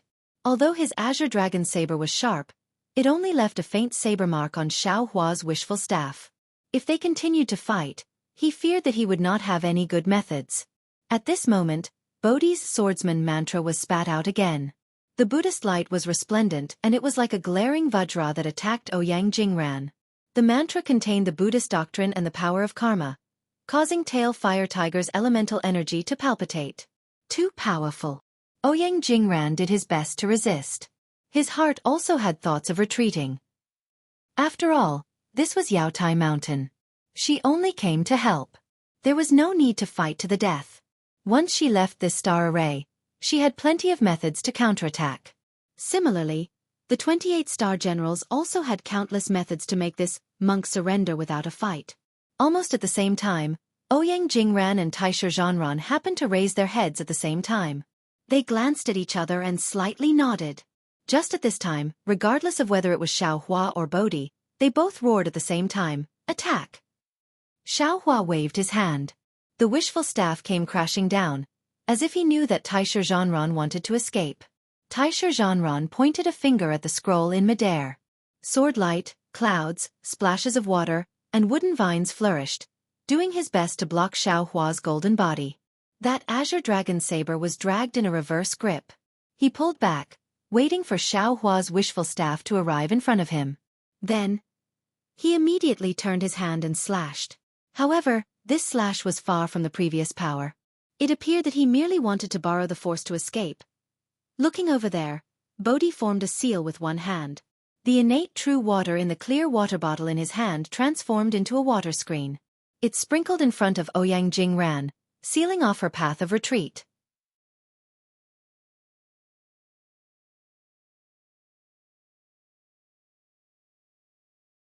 Chapter 36-47.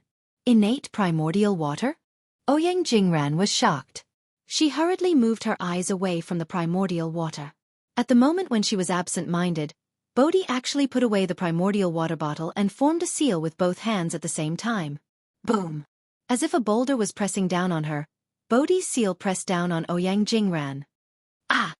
Feeling this seal that was faster than a meteor and had the power to destroy the stars, Ouyang Jingran's face turned ashen. She also suddenly woke up. The reason why the monk in her mouth stayed in this star array was to practice this seal.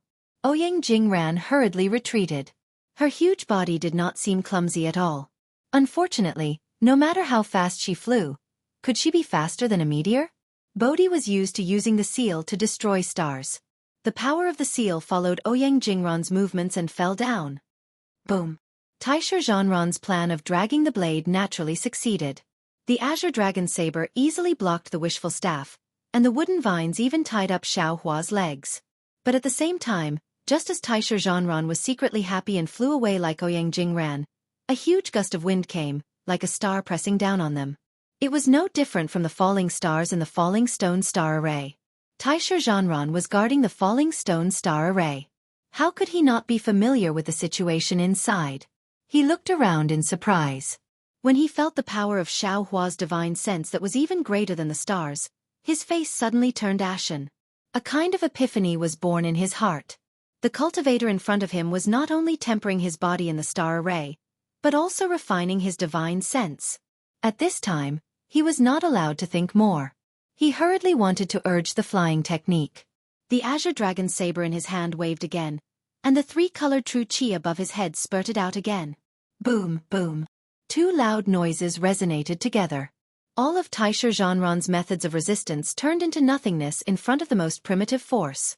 When the divine will hammer fell, the 100-meter-tall child body collapsed with a loud bang. The righteous qi wailed and scattered in all directions. Ouyang Jingran was equally miserable. The mountain was mixed with karma and smashed her back to her original form. However, just as the armor on the two collapsed, a faint light flashed. Indescribable fluctuations appeared in the void, barely supporting the enormous force. Moreover, after the fluctuations, a powerful suction force appeared. Obviously, it was trying to drag the two people under the armor out of the interlayer of the star array. Oh no! When Xiaohua saw this, he cried out in his heart. First, he concealed his methods to avoid being noticed. Finally, he killed the two at the same time, afraid that one of the two star venerates would escape. But now, it seemed that he had underestimated the methods of Yaotai Mountain. Before the two of them died, they were actually able to mobilize the power of the entire Yaotai Mountain's defensive array. Where is the Confucian cultivator Xiaohua? Xiaohua roared, but Taisher Zhanran and Ouyang Jingran were surprised to see true qi rushing out of his body. Then, the wishful staff in his hand suddenly disappeared and was replaced by a python spear. Raw. Under the urging of true energy, the python spear left his hand and turned into a giant python, stabbing towards Taisher Zhanran's chest. Jing Mushuan was killed by you. Seeing the familiar python spear, the hope that had just been born in their hearts immediately disappeared. Taisher Zhanran and Ouyang Jingran almost cried out in unison before they died. With this sound, the python spear pierced Taisher Zhanran's armor. Gotcha! The armor was penetrated. Poof! Taisher Zhanran's body was penetrated. Kacha, Ouyang Jingran's peach-red armor was also penetrated. Poof! Ouyang Jingran's chest was nailed by a python spear. Whoosh! True qi spurted out from the top of the two people's heads. The two primordial spirit phantoms escaped from their bodies. Unfortunately, before they could leave, Xiaohua, who was waiting by the side, had already pulled out his hand. The sword gourd flew out of his hand. The soul-slaying Yuan light rushed out and immediately covered the two primordial spirits. They did not have any chance to struggle and were instantly killed. Namo Maitreya Buddha. Bodhi flew closer. After chanting the Buddhist name, he chanted the Blin word. When the word fell on the two primordial spirits, the two primordial spirits revealed their human forms. Moreover, their hazy faces were filled with panic. After all, at this time, Xiaohua not only controlled their life and death, but also decided their reincarnation. Bodhi raised his hand. Two strands of Buddhist light appeared from his fingertips and fell between the eyebrows of the two primordial spirits. The two primordial spirits' faces were filled with pain and their entire primordial spirits rapidly faded. Fortunately, it was only half a cup of tea's time. Bodhi retracted his hand and chanted the Buddhist name, Namo Maitreya Buddha. By this sovereign's order, re-enter reincarnation, Jia. Under the incantation, the two primordial spirits suddenly woke up.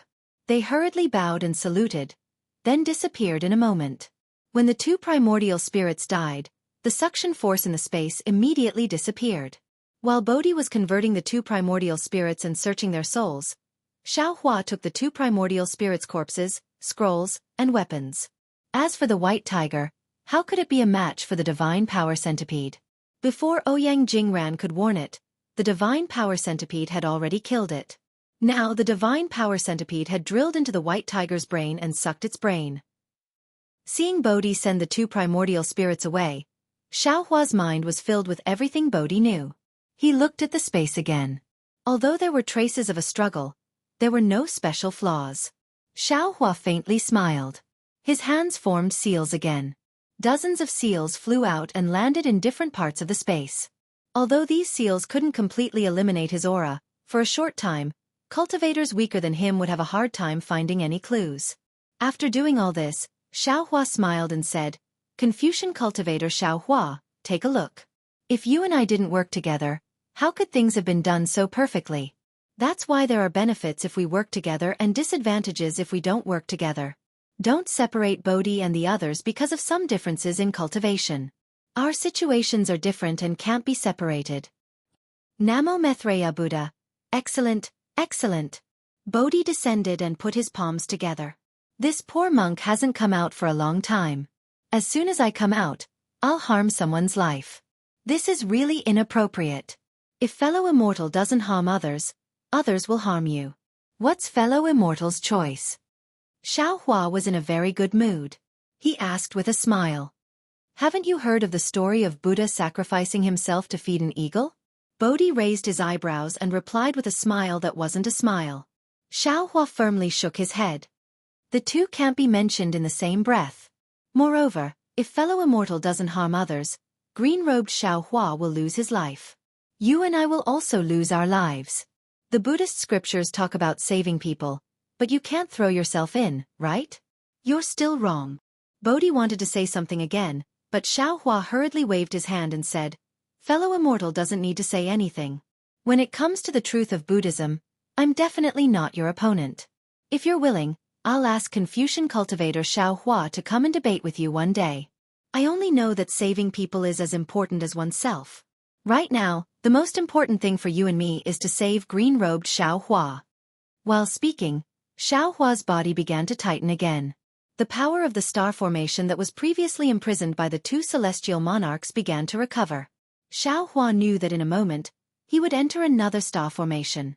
However, Xiaohua wasn't nervous. He raised his hand and Taisher Zhanran's armor appeared in his hand. Xiaohua casually put it on and the pressure immediately disappeared. According to the memories of the two celestial monarchs, the defensive formation of Yaotai Mountain should have been rearranged by the people sent by the Immortal Palace. The so-called Scorching Sun, Bright Moon, and Crimson Star formations are all fierce formations used by the Immortal Palace. This time, they were specially used to kill our Taoist cultivators. Moreover, They speculated that the number of Taoist cultivators who could walk out of the Yaotai Mountain gathering this time could be counted on one hand. Even the Celestial Monarch Hall has already drafted an edict stating that the treasures in this Yaotai Mountain gathering were too rare and our Taoist cultivators killed each other too fiercely, resulting in such a great loss.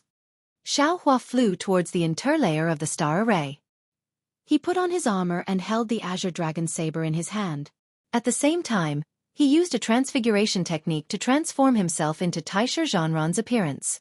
This Kong Hongwu's ruthlessness. It's obvious. Alas, but these celestial monarchs seem to be pitiful. They all offended the influential figures in the Immortal Palace and were sent here to admit their crimes. This is said to be a good opportunity for them to perform meritorious deeds. Unfortunately, 3 of them were killed by this Xiao. This Kong Hongwu should be furious again. However, these 2 celestial monarchs' memories of the Immortal Palace have been erased. Even if this Xiao wants to know the whereabouts of the Immortal Palace, this Xiao can't. Xiaohua flew for a moment and arrived at the bottom of the interlayer. He took out the Celestial Monarch token and sprayed a mouthful of true qi on it. The Celestial Monarch token rushed out a 3-colored brilliance and fell on the clouds at the bottom. Shwa! At the place where the brilliance came from, a hole several feet in size appeared. Xiaohua used the clear eyes technique to take a look and fell into it. Looking at the somewhat unfamiliar star formation, Xiaohua urged his figure to descend. A faint fluctuation appeared on the armor on his body, slowly spreading in all directions, but it didn't trigger the restriction of the star formation. Now that the Great Crimson Star Formation has been broken, Brother Daoran has obtained a unique treasure. It seems that this unique treasure should be the Cold Ghost Gallbladder. Zhang Daoran and Sun Kong have now attacked the Bright Moon Formation. No matter what is inside the Bright Moon Formation, presumably with the joint forces of 2 late nascent soul stage cultivators, they should be able to succeed. However, this Kong Hongwu unexpectedly wants to take drastic measures and kill all the cultivators in the Scorching Sun Formation. This is troublesome. Xiaohua passed through several star formations and several interlayers before finally escaping from the Sun, Moon, and Star formations and landing on the Yaotai Mountain. At this time, the Yaotai Mountain was still covered by pure white clouds and couldn't be seen clearly. Xiaohua pondered for a moment and looked around before flying in a certain direction. He thought to himself, apart from the Sun, Moon, and Star formations, the earliest formation that the people of the Immortal Palace set up was the Great Formation under the Yaotai Mountain. This Great Formation took several years to set up. Moreover, when the formation was set up, all the people of the Celestial Monarch Hall, except for Kong Hongwu, couldn't get close, not even the 28 Celestial Monarchs. The people of the Immortal Palace even killed a few Celestial Generals who mistakenly entered. According to what Ouyang Jingran knows, when the formation was set up, it triggered a celestial phenomenon. Countless purple clouds fell to the west and thousands of mighty qi pillars roared. It seemed to be extremely powerful. This is troublesome.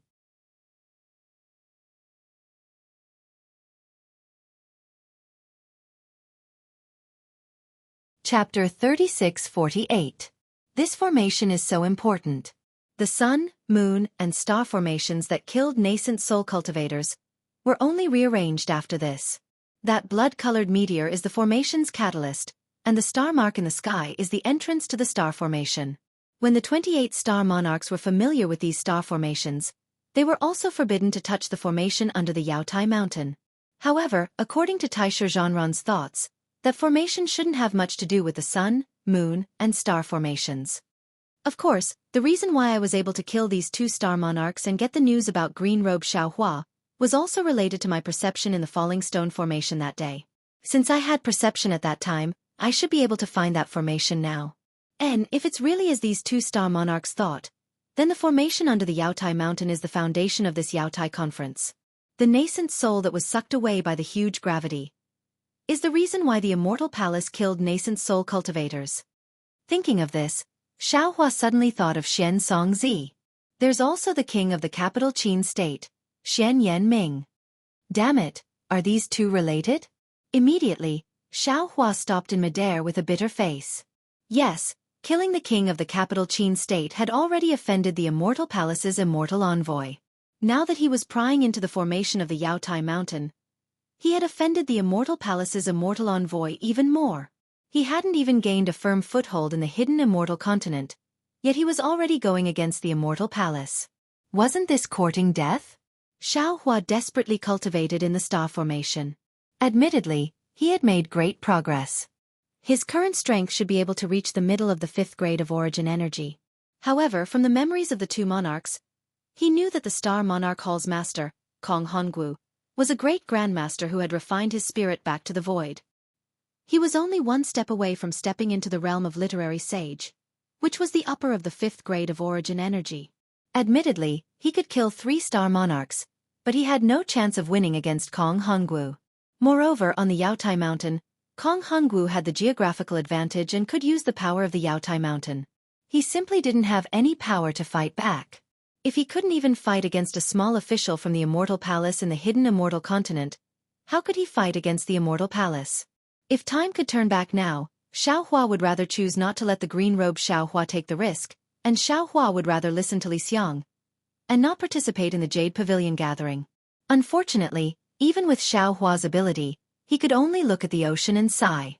Jing Mushuan was killed by him as soon as he entered the formation. Now, he even killed Tail Fire Tiger and Sun Horse of Star. Star-Lord Hall had a total of 28 Star-Lords, and 3 of them were killed by him. Even if he wanted to withdraw now, it was already too late. What's more, he still had a primordial spirit trapped in the formation, and he still had a promise to fulfill. Xiaohua only stopped in midair for a moment before a sneer appeared on his face.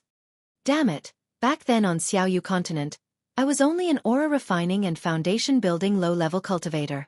I wasn't afraid of that kind of big wind and big waves. Now that I've cultivated to the 5th grade of essence energy, and also possess a secret art unknown to others, what does this Xiao have to be afraid of? In the end, even if I don't establish my own country, so what if I wander the world? I don't believe in the Immortal Palace. Thinking of this, Xiaohua didn't dare to think too much. Even a small Wu Tian had the opportunity to comprehend the art of divination. Who knew if the Immortal Palace had such a strange person or not? Humph, the Immortal Palace better not provoke me, otherwise I'll overturn the Immortal Palace. Finally, Xiaohua thought fiercely, and his figure landed in a place where mountains changed everywhere. This place was no different from the other places. It had the same mountain forest, the same flowing water, and the same clear and crystalline deep pool. But when Xiaohua saw this, his face became dignified again. Because this was the entrance to the formation set up by the Immortal Palace's people, which was also the place where the immortal generals of Star-Lord Hall were killed that day. Ever since that assassination, Star-Lord Hall had designated this place as a forbidden area, and no one could approach it. Since it was the entrance to the formation, Xiaohua didn't believe that the Immortal Palace didn't have any means to protect it. Xiaohua's figure landed, and he carefully released his soul consciousness. Looking around, there was no movement. Perhaps it was because of the forbidden area, or because all the soldiers of Star-Lord Hall were in the sun, moon, and star formation, but there were no traces of people here, and there were no signs of a formation. Of course, this wasn't a problem for Xiaohua. When he opened his Dharma eye and looked around, his figure flew up, and he flew towards the mountainside of one of the mountains. However, before he could fly to the front of the mountain, boom! A huge sound of water came from the deep pool. Xiaohua frowned slightly, and immediately stopped in mid-air. He saw the water in the deep pool soar into the sky. The previous wave was several feet high, and the pool water was filled with a strong noble spirit. In the blink of an eye, a human figure several feet tall appeared above the deep pool.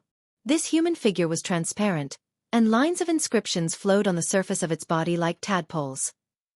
The noble spirit condensed into clouds of various colors that danced in the surroundings. Who are you? How dare you trespass into the forbidden area? The giant water figure opened its mouth, and a strange voice came out. Xiaohua didn't dare to release his divine sense, and his eyes swept over, and his mind turned quickly. This giant water figure actually didn't know what Sun Horse of Star looked like, so it probably wasn't from Star-Lord Hall. It was most likely a primordial spirit imprint left here by the person who set up the formation.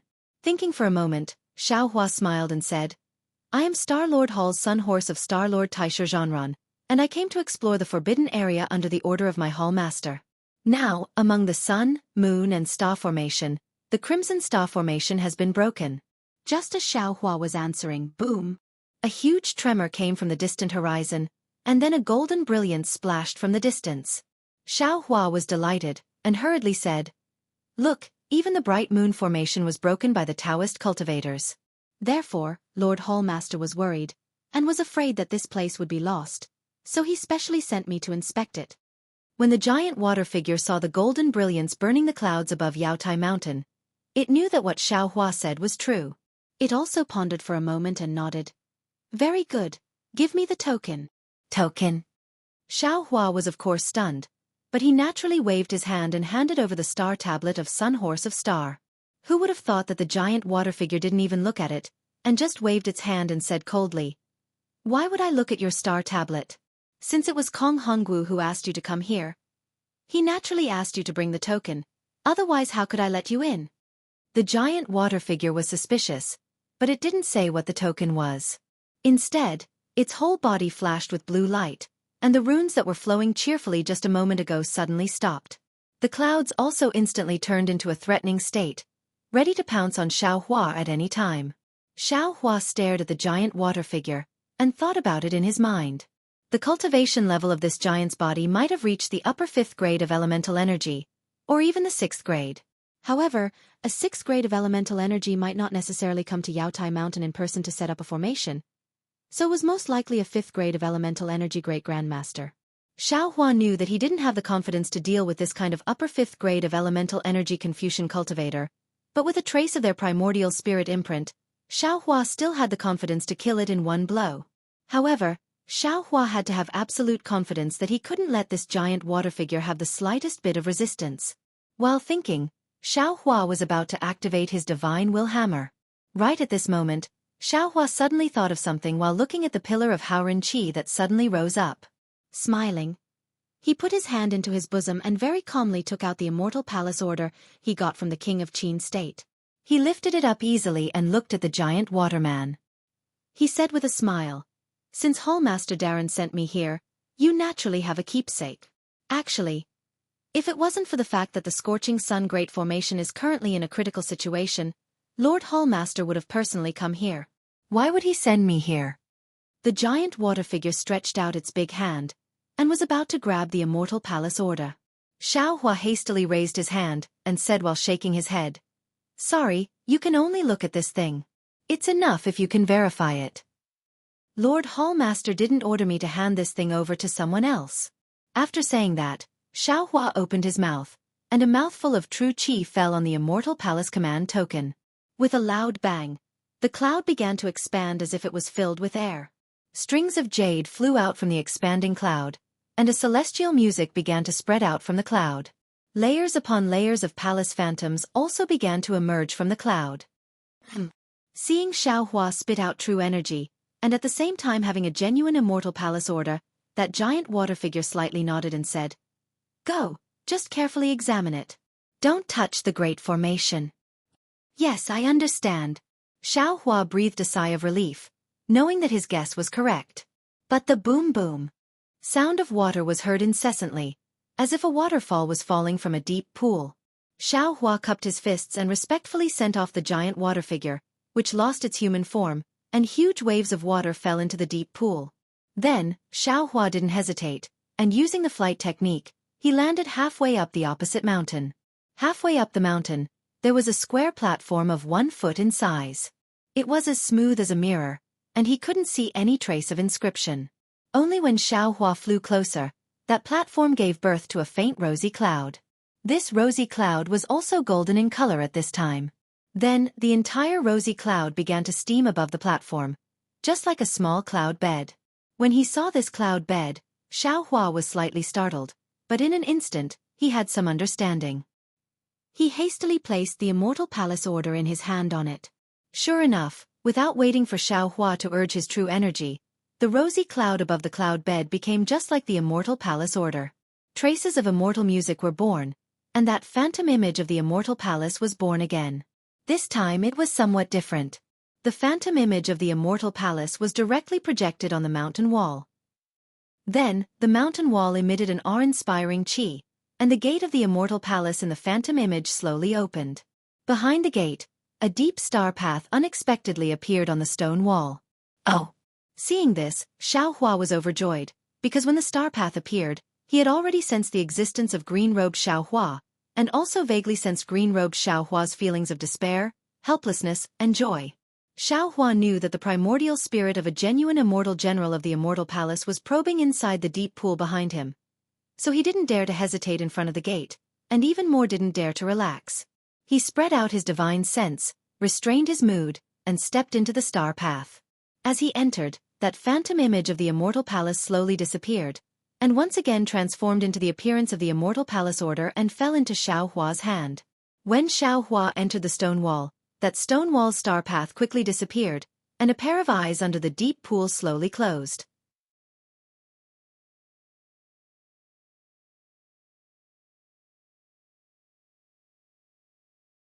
Chapter 36:49. However, the moment the stone wall closed, a very subtle fluctuation appeared from a place about 10 feet away from the platform. This fluctuation quickly disappeared into the void. The fluctuation crossed the void and appeared next to a giant star with monstrous waves of fire. The giant star was huge and extremely hot. It emitted an intense golden brilliance, and an uncountable amount of awe-inspiring chi flowed around the giant star, emitting a faint rumbling sound. This rumbling sound was like the sound of pines or the sound of flowing water. It was soft but mighty. Not far away from the giant star, layers of clouds covered the sky and covered the earth. The clouds were dyed by the golden brilliance and looked extremely gorgeous. The clouds were close to the center of the island. Pieces of floating clouds were pulled away by the awe-inspiring chi. They were like tassels that were pulled away from the clouds and spiraled into the airflow, disappearing in a moment. At this time, the clouds suddenly rolled and a figure rushed out from the clouds. It was the gloomy Kong Hongwu. At this time, Kong Hongwu was no longer dressed like a scholar. Instead, he was wearing a somewhat strange star armor.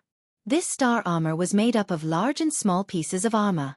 Each piece of armor was strung together by a thin chain. There seemed to be some gaps between the pieces of armor, but these gaps were filled with inscriptions. The inscriptions were born from the pieces of armor, entangled in the gaps, and then rushed into the other pieces of armor. In addition to the faint inscriptions on each piece of armor, there were also dots of starlight and faint star patterns. As soon as Kong Hongwu came out of the clouds, he immediately stood in the air. Thick clouds grew beneath his feet. His eyes flashed with a clear light as he looked at the giant star overflowing with brilliance. For a long time, he didn't say a word.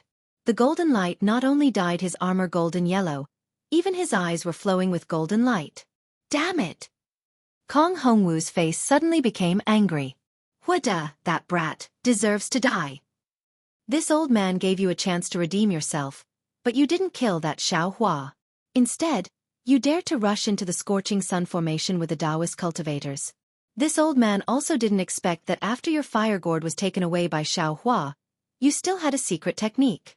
If it weren't for you, how could there be so few casualties in the scorching sun formation? Pleiades chicken. Kong Hongwu roared. The clouds behind him churned and another woman flew out. This woman was wearing 5-colored armor. She had a charming face and a graceful figure. Her hair was coiled up and there was a 5-colored feather in her hair. She looked indifferent as she coldly glanced at Kong Hongwu. As if she didn't care, she said in a low voice, "Greetings, Palace Master. What orders do you have for me?" "You." Just as Kong Hongwu was about to give the order, his eyes suddenly widened and his face was filled with extreme disbelief. Shortly after, Kong Hongwu growled, "Not good." After that, he completely ignored Xueqi. A tricolored cloud flashed around his body, and countless awe-inspiring chi rushed into his body from the void. His entire body shook a few times and immediately disappeared. Xueqi was so surprised that she actually reached out to cover her mouth. Looking at the place where Kong Hongwu disappeared, she didn't know what to do. However, in just a moment, Xueqi's face showed calmness and indifference again. Her eyes were also flowing with extraordinary splendor. Looking at the situation inside the scorching sun, a faint smile appeared on her lips. Fortunately, her voice was very low, like a mosquito flapping its wings. As for the meaning of these 2 words, only she knew. Then, Xueqi's body slowly descended and disappeared into the clouds. Xiaohua suppressed his joy and stepped into the star path. In front of him, there was darkness. Only a little light under his feet formed a winding star path. Moreover, whether it was divine thought, Buddhist awareness or soul awareness, they couldn't be used. Even the vague feeling that Xueqi had before had disappeared. Xueqi frowned slightly and walked down the star path. However, after walking for a while, Xueqi stopped again because he felt that he was not moving forward, but going in circles in the void. If it was outside the void, Xueqi would never dare to have this confidence. However, in this dark place, Xueqi had his own feelings and confidence. Looking at the star path behind him and then at the star path in front of him, Xueqi tried to step out of the star path. Sure enough, just as Xueqi stepped into the darkness outside the star path in front of him actually changed, and the direction was where Xueqi stepped. Damn it, there's actually a trap here. Xueqi suddenly realized. I thought that it would be a smooth journey once I reached here. It seems that the Immortal Palace doesn't trust Star-Lord Hall too much.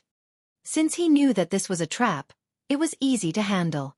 Xueqi followed his intuition and walked forward.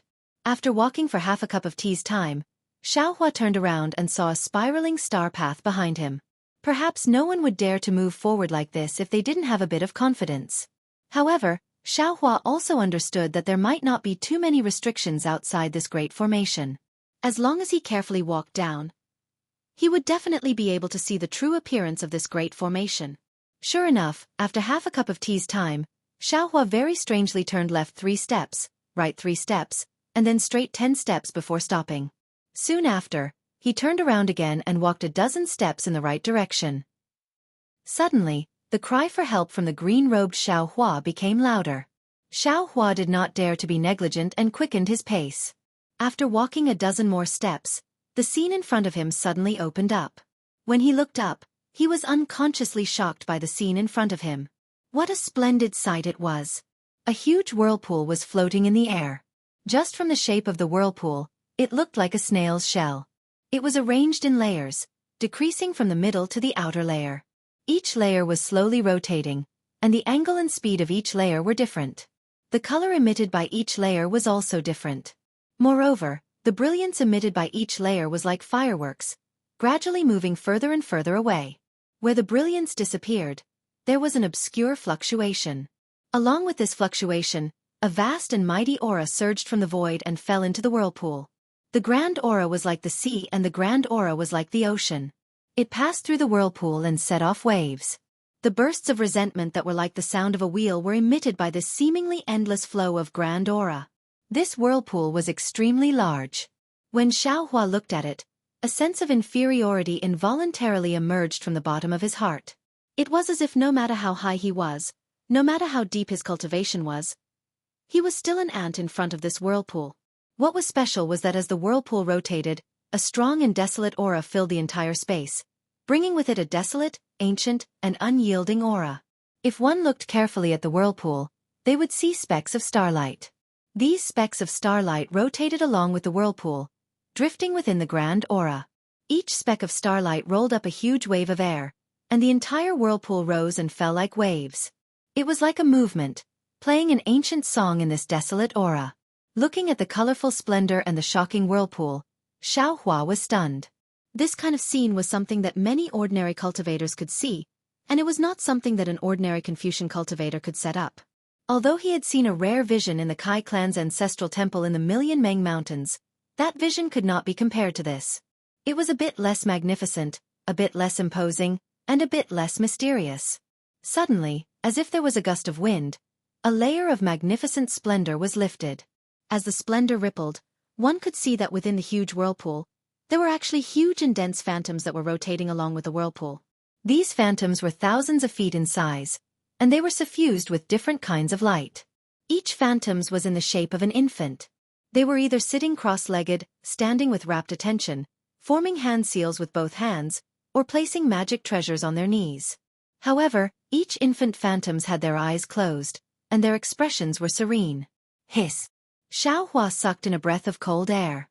He understood in his heart that these nascent souls were most likely the ones that went missing in the Yaotai Mountains Grand Formation, the Sun, Moon, and Star formations.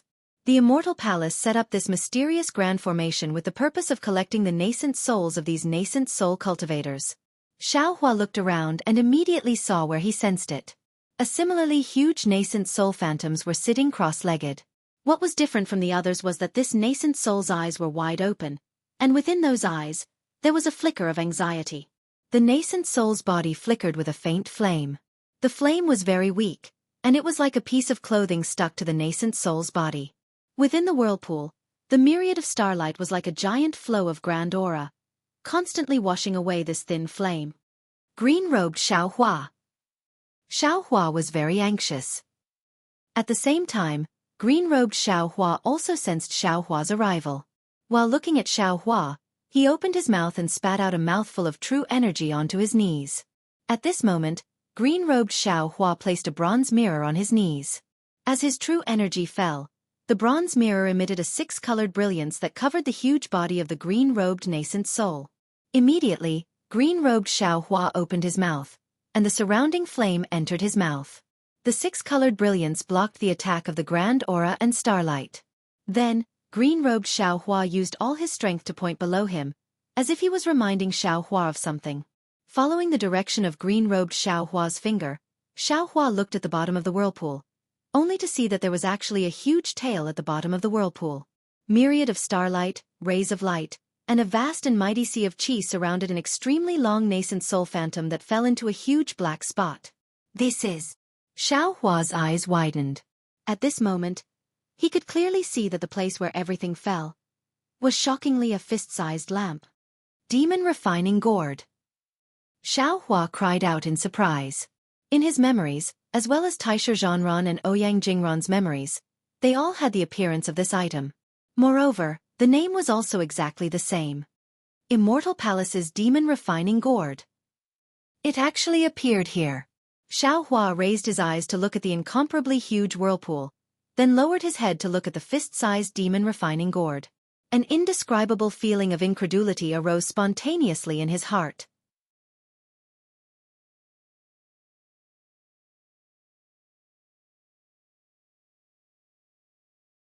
Chapter 3650.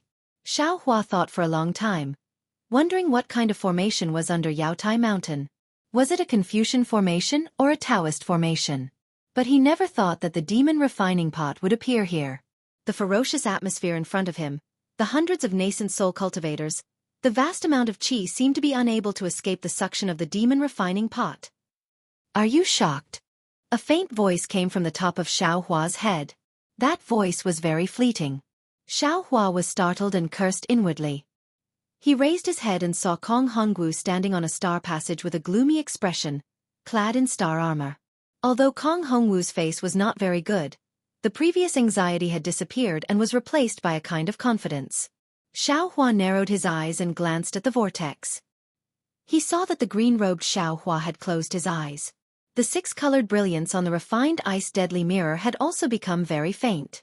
If one did not look carefully, it was no different from other nascent soul cultivators. Yes, this general has never seen such a shocking scene. Xueqi said with a smile.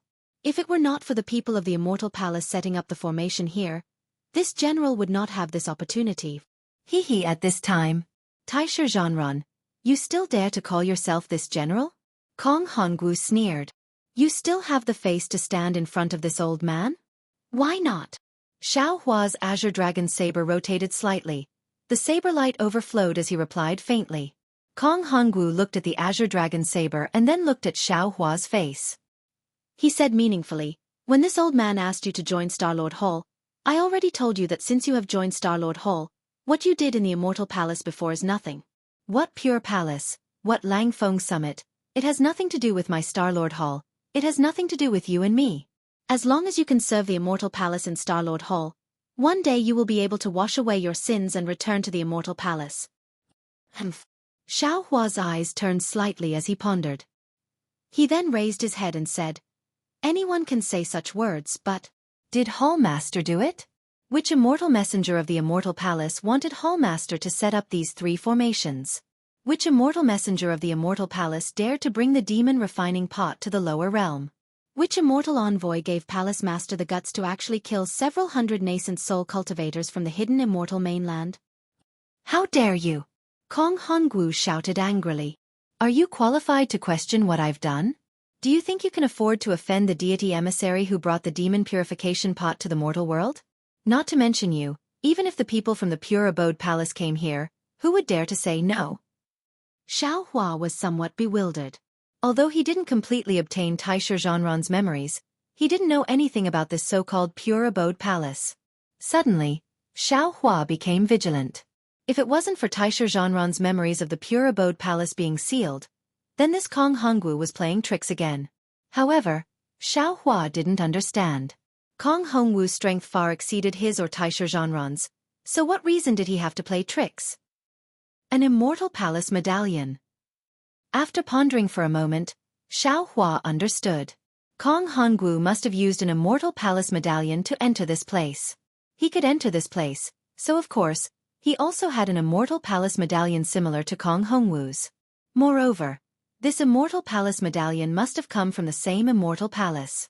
Since they were both in Star-Lord Palace and there were two similar Immortal Palace Medallions, Kong Hongwu, as the Palace Master, naturally had some guesses.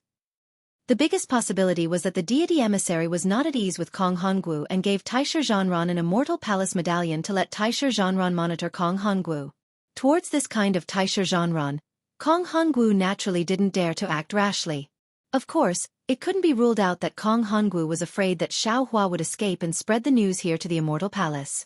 Thinking of this, Xiao Hua smiled and lightly waved his hand. Palace Master, what you said earlier, this general knows.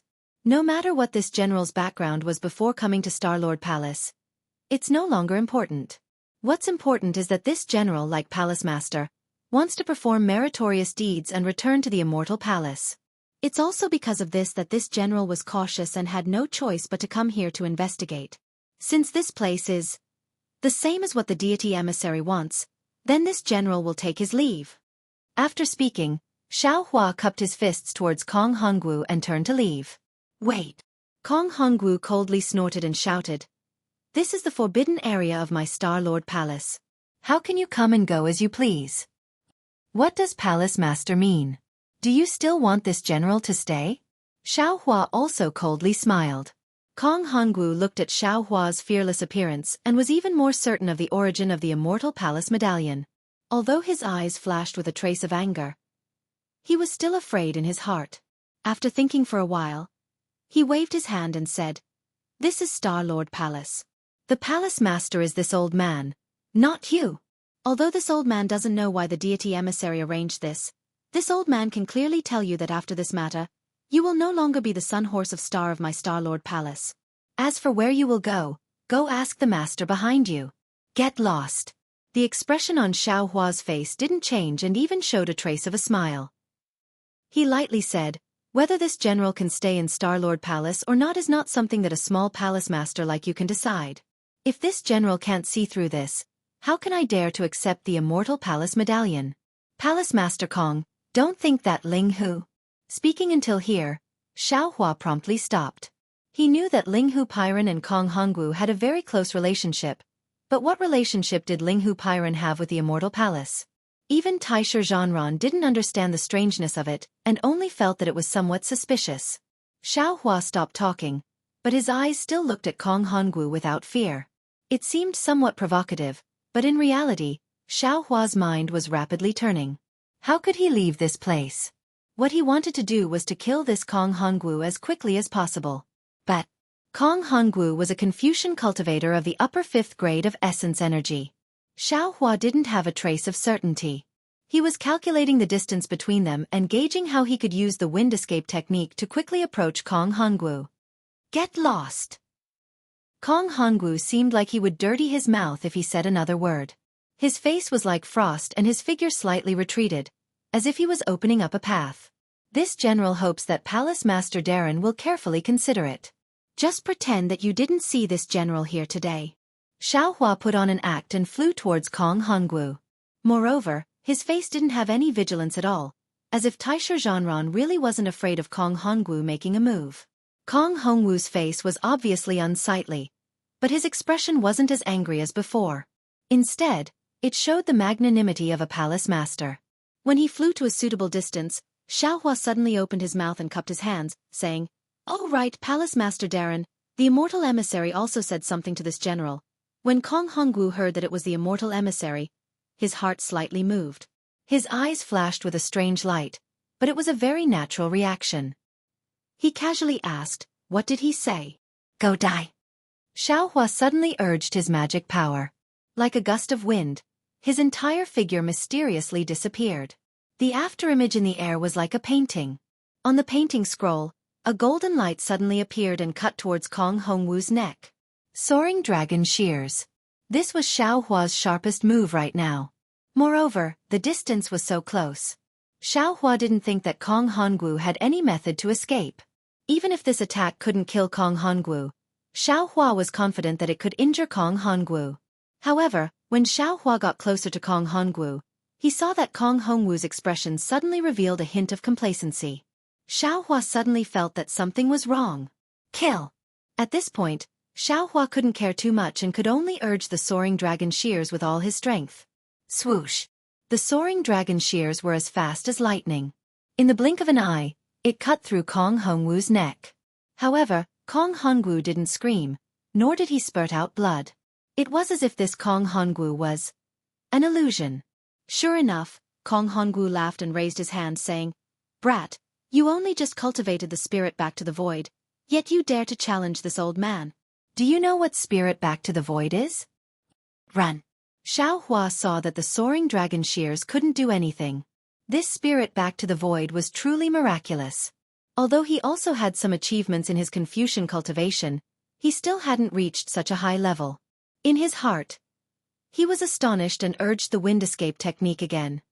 "Humph, you only learned a few insignificant Taoist tricks, yet you still dare to be arrogant in front of this old man." As soon as Xiaohua moved, Kong Hongwu sneered again. He didn't make a move, but on the surface of his star armor, 3 of the stars were suffused with strange colors. Along with the appearance of these colors, the armor on Xiaohua's body also changed. Layers of inscriptions emerged from the cracks of the armor. The entire armor immediately turned into a shackle and shrank towards Xiaohua's body.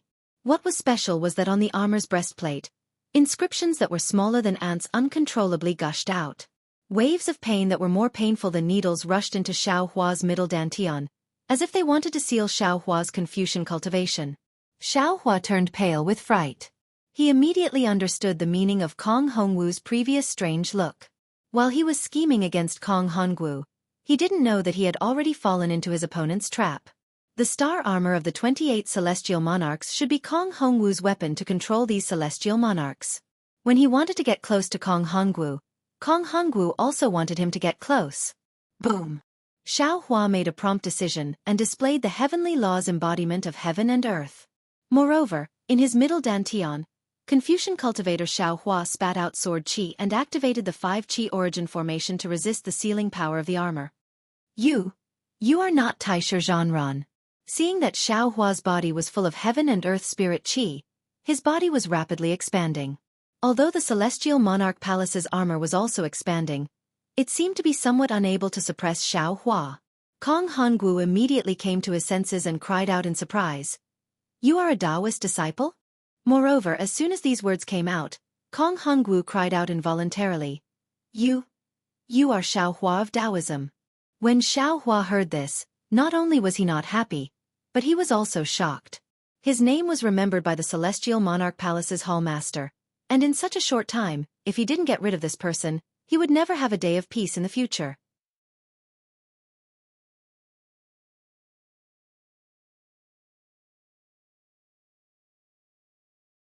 Chapter 3651. After Kong Hongwu recovered from his shock, a sneer appeared on his face. "No wonder Ling Hu has been searching for you for a year and even killed many cultivators hiding in the star array, but he still couldn't find you. It turns out that you are with the disciples of the Buddhist sect. Grand Mist Ancestor. He really doesn't know life from death. His scheme is really too big." Grand Mist Ancestor? Xiaohua was slightly stunned, and instantly understood that Kong Hongwu had made a mistake, but he didn't explain. He let out a low roar, and his whole body expanded again. Kong Hongwu didn't care about Xiaohua's struggle.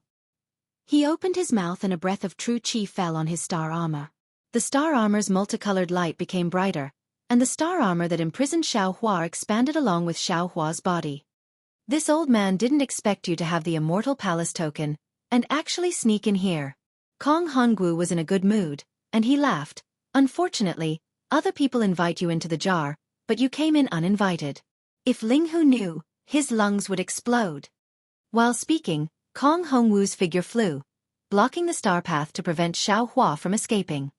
Buzz! At this moment, a dark golden brilliance burst out from Xiaohua's body, and then under the golden light, 5 colored clouds also rushed out, and Xiaohua's huge transcendence golden body suddenly shrank with this brilliance, turning into a thin bamboo stick in front of Kong Hongwu's eyes. Kong Hongwu was stunned, and he cried out in surprise again. You actually know the 5 Qis unification? How is this possible? However, his astonishment didn't disappear. Xiaohua's thin bamboo body was surrounded by countless thin threads of lightning. Xiaohua's figure flashed even faster than lightning, forcibly breaking free from the shackles formed by the armor. Kong Hongwu's eyeballs almost fell out, and he watched Xiaohua fly high into the sky. Thunder. Thunder element technique? You and the Thunder Tai province. What do you have to do with it? At this point, Kong Hongwu's face showed a trace of fear. Looking at Xiaohua's body again, the moment Xiaohua broke free, the entire shackle once again merged together like lightning. Countless inscriptions surged inside, revealing wisps of blood-red color. When Xiaohua heard Kong Hongwu's words, he no longer concealed himself and revealed his true appearance. He pointed his finger, and the soaring dragon shears once again flew into the air. This time, it transformed into a golden dragon, and with a flicker of the dragon's tail, it once again slashed towards Kong Hongwu's forehead. So it really is you. Seeing Xiaohua reveal the truth, Kong Hongwu was relieved. The fear in his eyes disappeared. He raised his head and looked at the soaring dragon shears. He didn't dare to be too careless. He raised his hand and a vast chi pillar appeared out of thin air, condensing into a huge fist. Shwa! The soaring dragon shears chopped down and split the fist in half. However, when the soaring dragon shears landed on his fist, its brilliance dimmed momentarily. Hee, it's nothing much. Kong Hongwu laughed. If I let you meet Linghu, I'm afraid his life will be in danger. However, speaking of this, Kong Hongwu woke up again. He looked at the azure dragon saber in Xiaohua's hand and frowned. Could it be? You have already killed Sun Horse of Star? Yes. Xiaohua's body flashed with brilliance. He raised his hand and the soaring dragon shears struggled to jump a few times, breaking free from Kong Hongwu's control. This Kong Hongwu's noble chi was condensed and was 10 times more tyrannical than the other Confucian cultivators Xiaohua had seen. In that case, Jing Mushuan also died in your hands? Kong Hongwu looked at Xiaohua's spiritual power with interest. Whether it was the abundant chi of heaven and earth or the vast spiritual power, they all gathered into thousands of vortexes on the surface of Xiaohua's body. Each vortex had a power that made people look askance. Seeing Kong Hongwu so calm, Xiaohua knew in his heart that today was a little difficult. Although his eyes didn't look at the huge vortex behind him, his mind was trying to communicate with the green-robed Xiaohua. Now that he heard Kong Hongwu's question, he coldly said, of course. Not only Jing Mushuan, even Tail Fire Tiger died in my hands. Haha, not bad, not bad. Not only was Kong Hongwu not angry, he laughed and clapped his hands. These are usually arrogant and unruly celestial monarchs. This old man has always wanted to get rid of them, but each of them has some annoying background. Although those people usually don't care about these so-called celestial monarchs, if this old man makes a move, those people will definitely make a move. This old man has no choice but to be patient. You have helped this old man like this. This old man really wants to thank you. The demon refining pot was really too powerful. Xiaohua was too far away from the vortex and couldn't contact the green-robed Xiaohua. Xiaohua didn't want to attract Kong Hongwu's attention, and wanted the green-robed Xiaohua to act as a secret weapon. Therefore, when he heard Kong Hongwu playing a bit like a cat catching a mouse, he said, in that case, let this old man out. Or let this old man be a celestial monarch. Why not? Kong Hongwu nodded. Although you are a Taoist cultivator, you also understand my Confucian cultivation method. Moreover, it seems that your Confucian cultivation is not bad. If you are willing, this old man can accept you as this old man's star general. If you casually earn some merits, this old man can promote you to a celestial monarch without any problems. Xiaohua smiled. The so-called merit should be the heads of Taoist cultivators. Kong Hongwu didn't hide it and nodded, of course. In my celestial monarch hall, there is nothing more valuable than the heads of Taoist cultivators. What about Taoist Huada? Did he not give enough heads to celestial monarch hall? Xiao Hua asked with interest. Kong Hongwu replied, his merits are enough, but his luck is not good. The 28 celestial monarchs have not been vacant for many years. Ha ha ha. I never thought that there would be a day when this old man and this sanctimonious person would be in the same hall as each other. Xiao Hua laughed. Kong Hongwu sneered, what? Do you think that joining my celestial monarch hall is selling your master for glory? Think about it, on this jade mountain, how many Taoist cultivators want to join my celestial monarch hall? That day, if not for Taoist Master Huada begging and personally killing 6 nascent soul cultivators of New Country and dozens of Golden Core disciples, this old man accepted him as a star general. Although his cultivation is not bad, compared to you, he is still a bit lacking. This old man saw that your skills are not bad and that you have received the true teachings of my Confucian cultivators. This is why this old man cherished talent. No need. Xiao Hua saw that he couldn't contact the green-robed Xiao Hua. He knew that he might not be able to break this devil refining pot in a hurry, so he extinguished this thought. He also didn't feel like feigning civility with Kong Hongwu. He waved his hand and said, this Xiao's Dao heart is solid. I would rather die to seek the Dao than become someone's lackey. You can give up on this idea. Strong sad sigh. Kong Hongwu praised. You are worthy of being Taoist Master Xiao. This old man admires you. Since you want to be a loyal follower of Grand Mist Ancestor, then this old man will help you. Before his voice fell, Kong Hongwu raised his hand, and an Aoran chi fell into his palm out of thin air. Boom. As Kong Hongwu's arm swung down, the Aoran chi smashed down with the power of Xiao Hua's wishful staff. Xiao Hua frowned. Although the overwhelming power of this overwhelming chi pillar was huge, it should be more than enough to deal with a nascent soul cultivator. However, for a cultivator like him who had killed 3 Star Lords, it was far from enough. What kind of medicine is this Kong Hongwu selling in his gourd? Xiao Hua was alert and didn't dare to be negligent. He released his divine sense to investigate, put away the azure dragon saber, and raised the wishful will staff. With a loud roar, he flew up to meet the incoming attack. Boom! A loud explosion resounded. It was as if the earth was shaking and the mountains were shaking. However, at the same time that the righteous energy pillar was destroyed by Xiao Hua, the righteous energy pillar once again rumbled. Kong Hongwu grinned as he did his best to grab the air with both hands. Dozens of streams of true qi rushed out and controlled the space several hundred feet around Xiao Hua. Layer after layer of righteous energy pillars came crashing down, wave after wave, as if they wanted to drown Xiao Hua.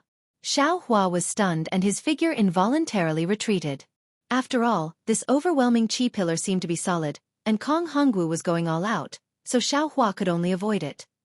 Just as Xiao Hua retreated 100 meters, a huge suction force emerged from the whirlpool behind him. It was as if a huge hand had grabbed onto Xiao Hua. Only then did Xiao Hua come to his senses. Kong Hongwu didn't intend to kill Xiao Hua himself, but let Xiao Hua fall into the vortex of the demon refining gourd. Kong Hongwu's caution and suspicion could be seen. Oh, not good. The suction force suddenly submerged Xiao Hua. The strength of the suction force really exceeded Xiao Hua's expectations. Xiao Hua's heart tightened, and lightning flashed around his body as he flew to the side.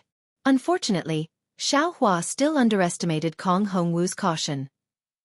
He had just flown a few dozen feet when the overwhelming chi pillar also roared and rushed over, and the strong force forced Xiao Hua to resist. Boom! Xiao Hua was anxious and no longer escaped to the side. His divine sense was like a hammer as it blasted towards the overwhelming chi pillar. At the same time, his figure rushed forward like a sharp sword. Who knew that Xiao Hua's divine sense would easily shatter Kong Hongwu's overwhelming chi pillar? Not only was Kong Hongwu not shocked, but his face showed a kind of gloating expression, and the interest in his eyes became more and more intense. Whoa! The moment the great pillar of qi shattered, Xiao Hua's vision was completely empty. Moreover, Xiao Hua's figure had already flown more than 100 zhong away in the blink of an eye. However, at this moment, a violent gust of wind blew, and the suction force that had enveloped Xiao Hua's body before suddenly activated. With a force that was tens of times stronger than before, Xiao Hua's figure was instantly pulled back. Even if Xiao Hua's body flashed with lightning, he could only barely move forward a few feet, and this distance caused the suction force to intensify again. Damn you, old thief! Xiaohua finally understood.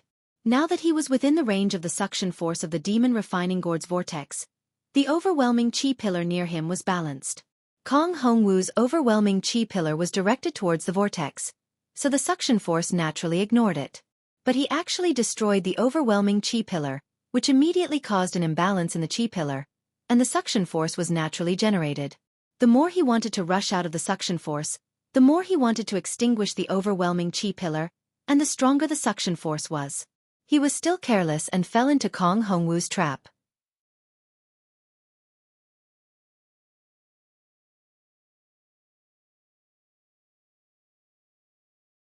Chapter 3652.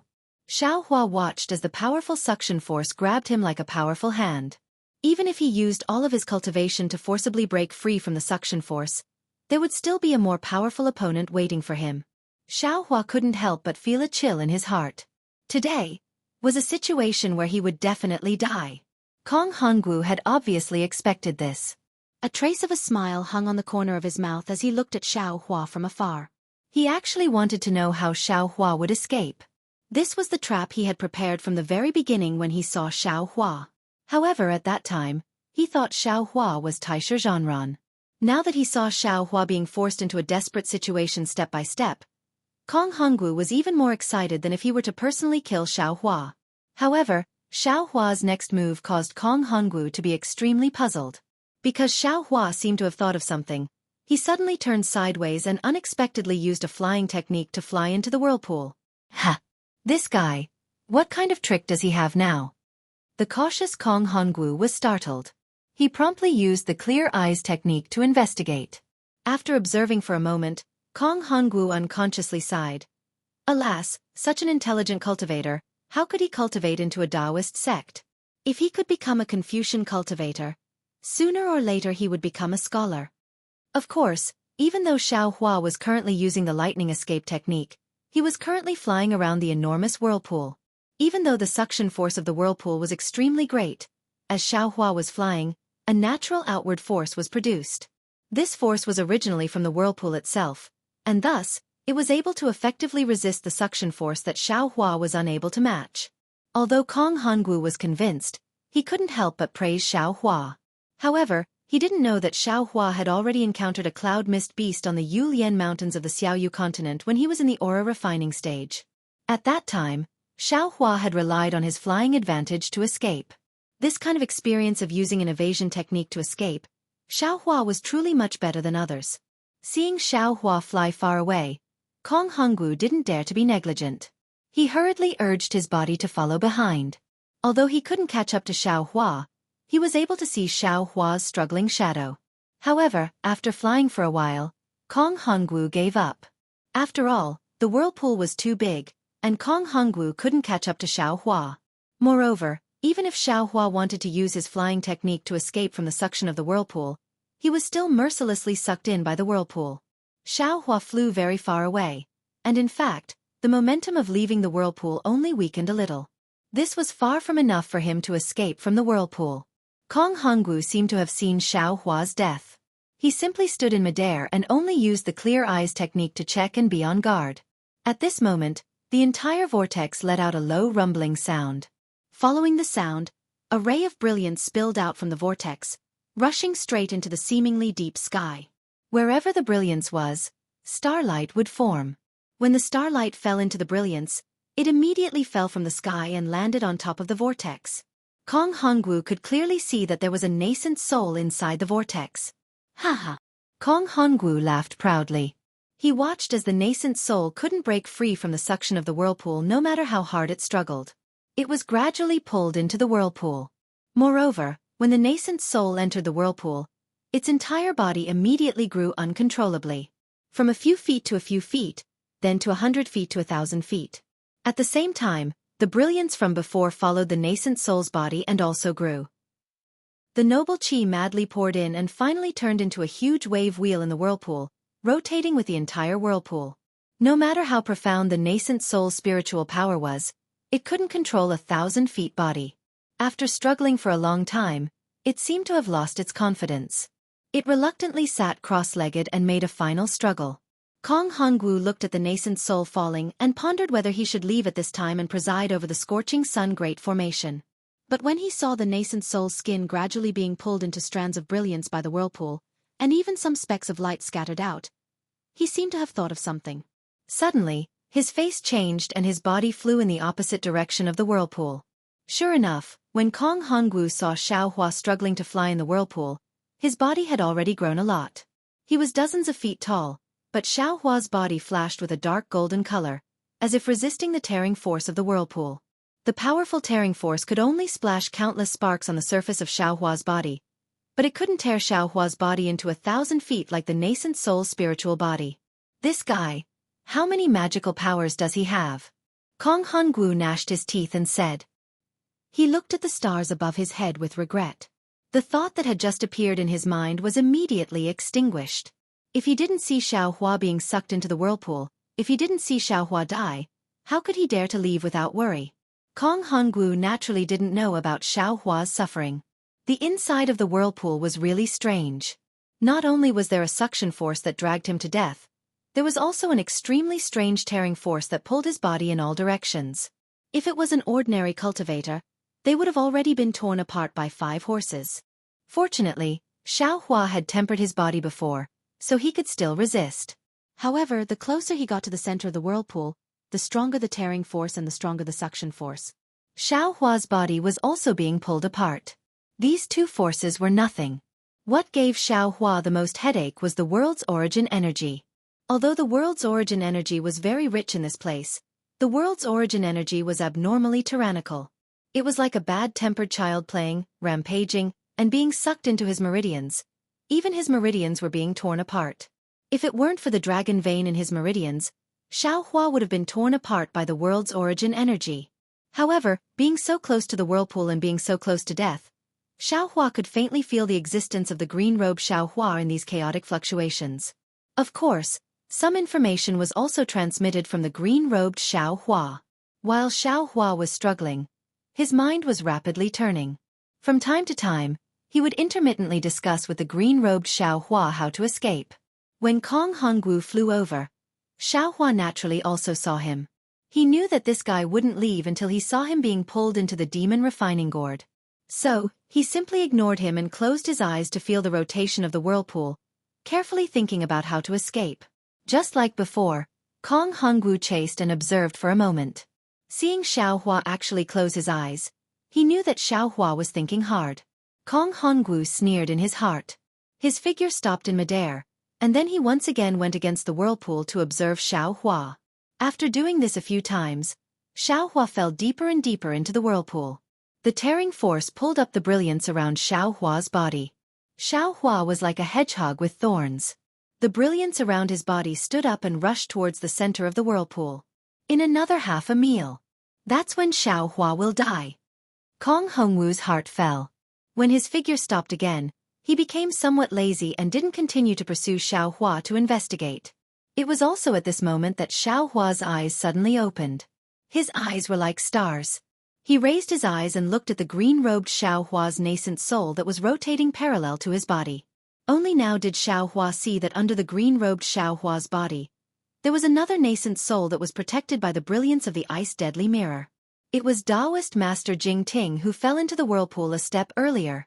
Xiaohua's eyes turned, and he secretly instructed the green-robed Xiaohua a few words. Soon after, he released his transcendence energy. His entire body began to be pulled apart by the tearing force. Xiaohua even activated the Heavenly Law's embodiment technique, and his body rapidly expanded.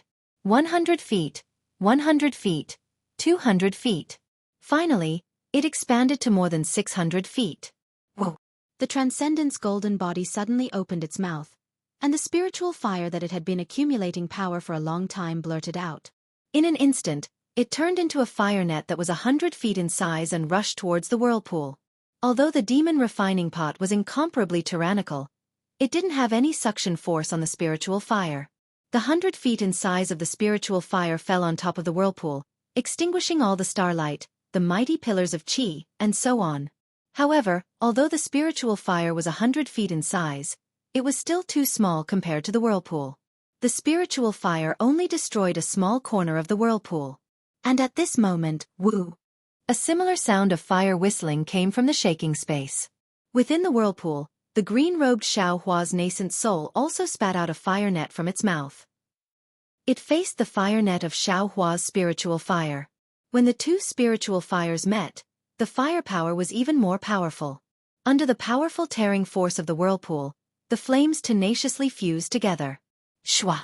The moment the fire net of spiritual fire was successfully attacked from the inside and outside, the six-colored brilliance rushed out from the green-robed Xiaohua's icy mirror. Then, 100 feet in size gap appeared on top of the whirlpool. Ayo! The green-robed Xiaohua howled like a wolf. He put away the icy mirror, and his whole body flashed with a dazzling brilliance, rushing towards that gap. Behind him, the brilliance that was dragging behind him was like a long tail. Seeing this, Xiaohua understood in his heart that the green-robed Xiaohua was consuming the spiritual energy of heaven and earth in his nascent soul to activate the teleportation technique. However, under the incomparable suction force of the whirlpool, this teleportation was just an ordinary flying technique. Just this flying technique alone was enough. In a moment, the green-robed Xiaohua's incomplete nascent soul body had already rushed out of the whirlpool. Moreover, behind the green-robed Xiaohua was dragging Taoist Jingting's somewhat thin and somewhat lifeless nascent soul body. When the two huge nascent soul bodies came out of the whirlpool, they immediately shrunk by more than 10 times, much smaller than the current Xiaohua. Good! Xiaohua applauded. He knew that his plan with the green-robed Xiaohua was correct. Seeing the green-robed Xiaohua bring Taoist Jingting's nascent soul out of the whirlpool, he only needed to take the risk and cooperate with the green-robed Xiaohua one more time to escape the whirlpool. However, when Xiaohua was about to use his magic power, he saw that behind Taoist Jingting, there were several nascent soul bodies following him out. Xiaohua was dumbfounded. How could he not know that the green-robed Xiaohua was taking advantage of the situation? He really wanted to scold the green-robed Xiaohua for not knowing his priorities, but thinking about it, wasn't this his usual character? If it wasn't for the greed in his heart, how would the green-robed Xiaohua know and do this? You're tuning in to the Xueqi's Martial Arts Saga YouTube channel. Don't forget to subscribe and join us on this journey to catch the most captivating stories.